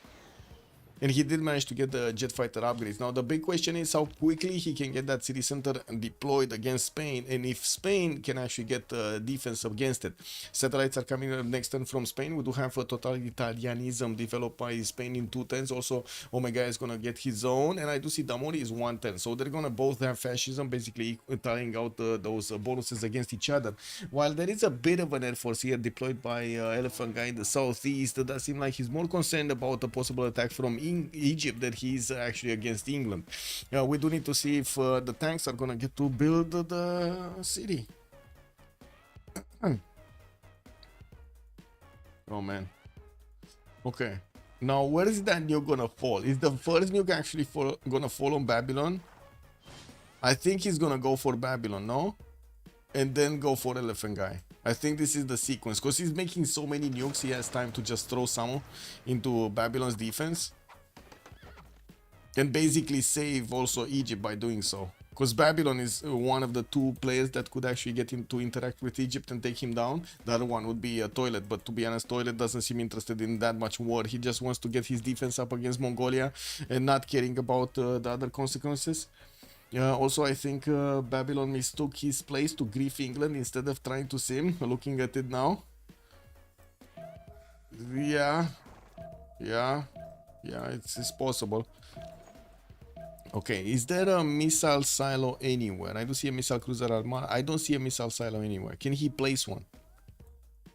Is there a flat tile that he can place a missile silo on? I guess this one right in the face of Babylon. No, this one tile. Kick W. I don't see any flat tiles. Do you see any flat tiles that he can place a missile silo with enough range to actually attack into Babylon? In the north here? Maybe this one? I think it's this one, right? He's gonna get this one. Oh, look at these guys. They have really kinky suits. Okay. Instead of moving west, the military engineers building up those railroads quickly to get the defense on the western side. There we go. Missile silo on. We got the nuke. Look at that. The silo opens and there's a little peepee coming out. We're gonna see the nuke going into Candy. Yeah, well, that's unfortunate. All of that proper defense in the city of Candy got liberated instantly. Well, I guess Candy got a free aerodrome. That's back to 32 strength. Whatever. Kick W, man. Kick W.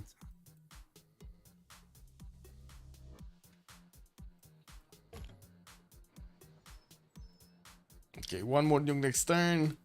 2 turning nukes from the capital city is insane. Elephant Guy didn't even manage to finish his Manhattan project. He's still 3 turns out from finishing his Manhattan project. We do have Mongolia trying to sabotage the production of that industrial zone again. And I do see food markets and airports are coming up in his other cities for the aluminium production and of course for the yields from the food market. We do need to also take a look here on India. We do have him 2 turns away from getting Manhattan project. He did manage to punch through the next units of Scythia.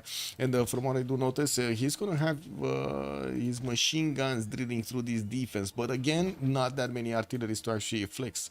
He's getting modern armors, actually 2 turning 2 of them from the city of Srinagar and Mumbai, while he still definitely needs to get some more of those artilleries. Come on, where are the artilleries?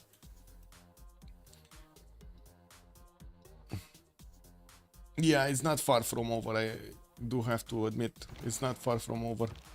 It kind of looks like Elephant Guy is going to be forced into a concede here.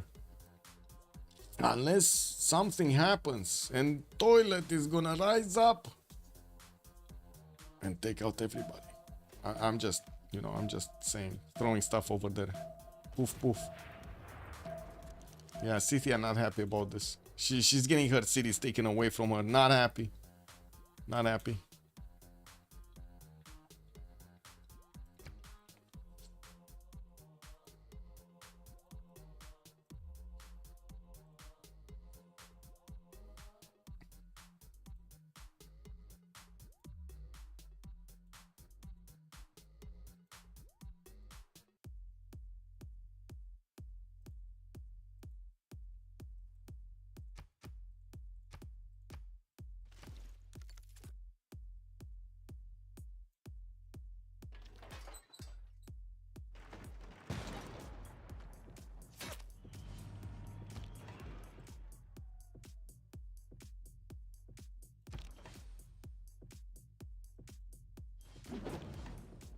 Okay, well, there are tanks from India that could actually go into the field cannons line, but it looks like Omega just stood in place, and we're gonna need to see his machine gun army starting to work against his opponent.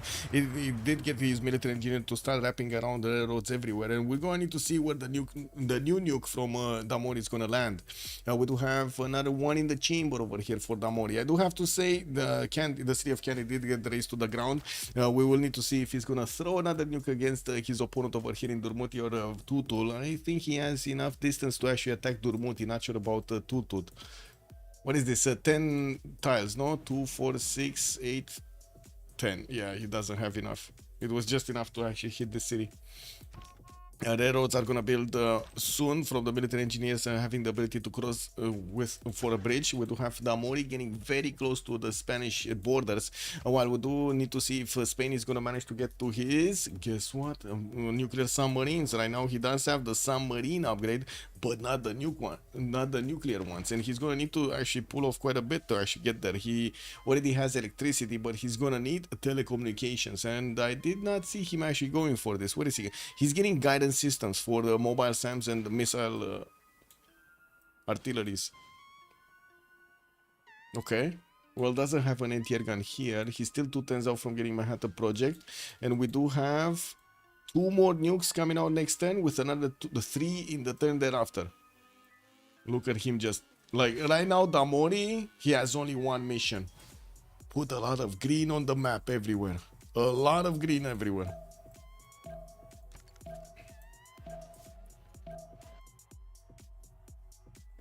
Garden of the Nachos, good evening, sir, and welcome. Take difference, let's see. Toilet 52, Civ6 49, Elephant Guy 60. He's still the top one.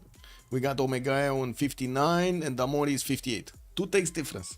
2 takes difference, or 2 takes difference between them. It's not that big. Not that big. Okay. How close is England actually gonna get this settled to the cities of Spain? He probably wants to get it on the river, right? As quick as so he can hit Seville, Bilbao, and Salamanca. And I'm not even sure if he can hit Salamanca unless he gets around here. What is it? 2, 4, 6, 8, 10? Yeah, he's not. He needs to place it here on the forest. That's not gonna happen. Anyway, we do have in the chamber still 3 nukes. 3 nukes available for Damori. But I think all of those nukes are actually saved up for Spain. Yeah, I think he's gonna save everything for Spain. We got helicopters coming in from Krudlov, getting ready to actually attack into his opponent, going for those pillages on the neighborhood. Now, while they're met by some of these fighters, I do see the privateers are sitting alone in the water over there.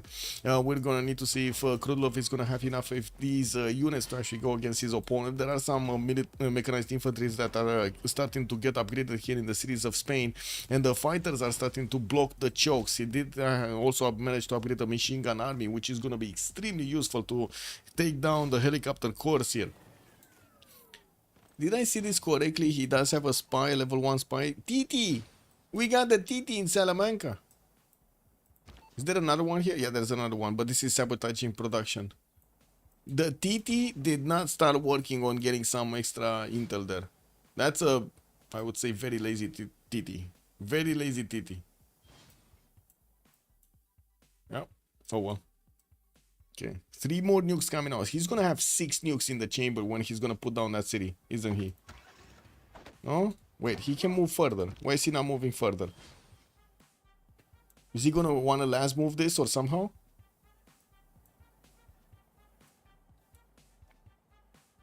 And I think he needs a, well, he does have a flat tile here. So if he takes this city and keeps it, he can get another missile silo on that 111 face tile towards the north of Cordoba before the missile SAMs hits, and also deny the ability of this city center from actually allowing the privateers to upgrade into nuclear submarines, even if Elephant Guy is going to manage to get his tech. Elephant Guy is getting computers right now, so he's just 1 tech away. Yeah, his production capabilities did go a little bit higher. He's on 700, but look at Damori on 1200 and Omega on 900 plus the faith pattern that he's making.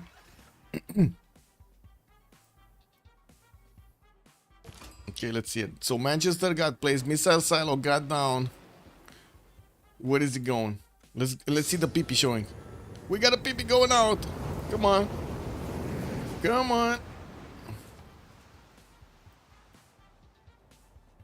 Yeah, main cities are starting to fall here. From Elephant Guy, he just lost like 200 signs from a single city. Seville gonna be taken down. Let me move. Let me move. Toilet is calling out from the other side of the planet. Let me move.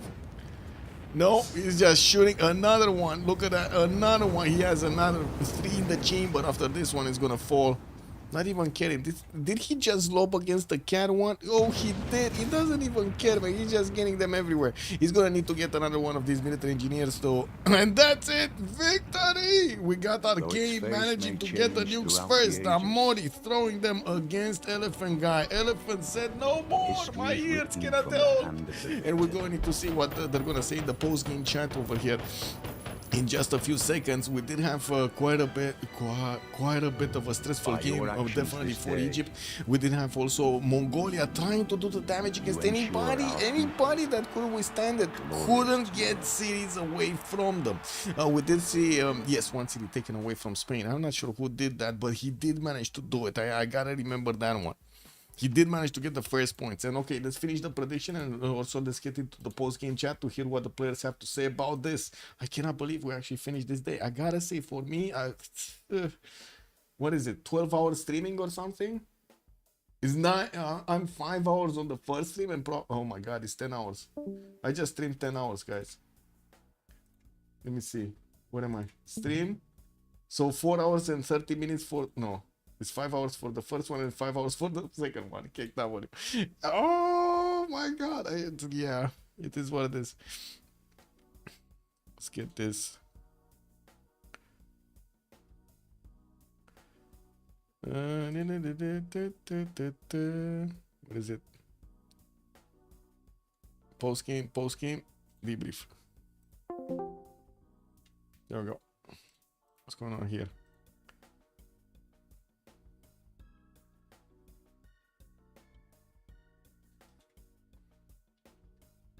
Oh, Kulwi, are you here? This is super useful, by the way.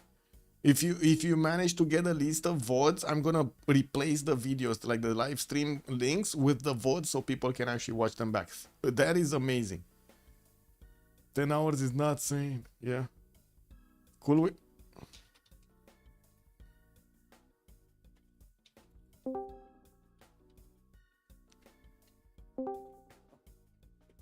Oh, good evening. Bonsoir, monsieur. Bonsoir. How is it from Australia over there? Ouais, GG, ouais. Man, that capital city of Damori, 80 production for the last 50 turns? Just one city empire. Hello. It's IRL boy here. Man. IRL boy 2 here. Did you see that this... production in cap. I want to wait for What? toilet. I want to wait for toilet to actually bring out the proposition here, the sentence. Man, that Colosseum, bro. That Colosseum. He chopped Colosseum in the face of Mongolia. Can you imagine? Oh my god. Total disrespect. Total disrespect. And I had opened commercial hub, so yeah, you couldn't do anything. he had time, to be honest. Huh? Yeah, he did. He had time. Gilga. Yeah, look at the big guy coming in, flying toilet. It's Gilga, it has a lot of tempo, so it's just a good play from him to do that. I think. Yeah, it was good. That doesn't mean it's not disrespectful to Mongolia. Should just hold better the choke. GG, guys. GG, well played.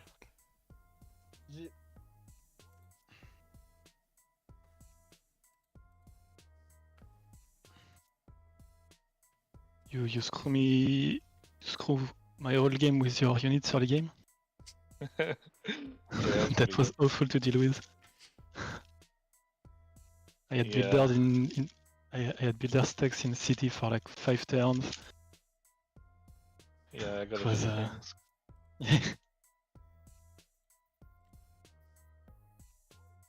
Did you buy one?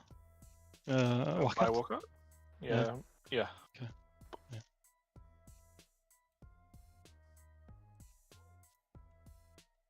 In the first map over there, you didn't escort your settlers with your war cart, and the chat started. Yeah. I wanted to scout one more tile, but then I couldn't get it back in time. I miscalculated. It was bad play. But I was hoping you guys remember because I embarrassed myself with the war cart.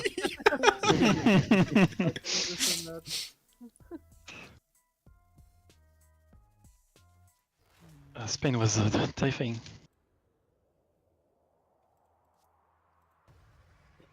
I mean, Spain was all alone over there in a corner. Yes, but he had trade with Babylon and Gilga. And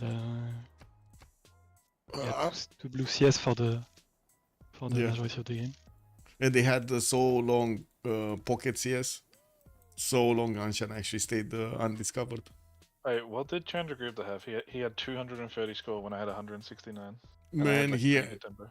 he had one of the best face generations that I've seen in the beginning. But why? It was like Why? 60 face a turn 30 or something. But like, did he get good HUDs or like population HUD or like how?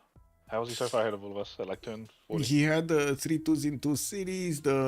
He built his holy sites, but he didn't have chases from the holy site. This was something that I was also wondering. How did he get so much faith? Because Cinguetti, Jesus Cinguetti. But like, Oh, yeah, we got rid of the Cinguetti pretty quick. Yeah. So I got early. I got Vince Park, which is a good. Yeah. Good space production, and just a high tempo. To be honest, fast shrine. Basically, what he wants to say is God spawn. Yeah, Yeah, basically. yeah. But he never improved his Amper. He never improved. Oh, yes, Spawning on an island on lake. Yes, but a good island. It's almost an island. My entire land is surrounded by water. Did you get religion quick from Mongolia? I saw holy site pretty early. Yeah, spread. Yeah, I did. Because But at one it point, was- he had 265 GPT, like 10, 50, like I 10, was 60, sad, 10, 58. I was sad that you guys took Jesuit because I would have buy everything with face. He was doing a lot of gold because he did in early game only a few holy sites and went harbor Yeah. straight. I did 3 early sites, then discount campus and harbor. I put more holy site later for the bonus and Yeah. show because what coral means it's good stat, but opening a lot of holy sites, I don't like it when I don't have a lot of good religion like work ethics, feed the world. Here I got only coral, so I prefer to do that. Yeah, the Egypt with the God of the Forge and Warlords, like, was so paranoid. I had no choke to defend, and I had to put units everywhere. And then he could go to free people. He played well. Yeah, that was the. The military was the- score was so high. Like, yeah. That was the kind of game plan he likes. So Yeah. With 2 people, we put 1,000 on each player on your side. Pretty hard too. I know. I got milked pretty hard. Like, it was pretty bad.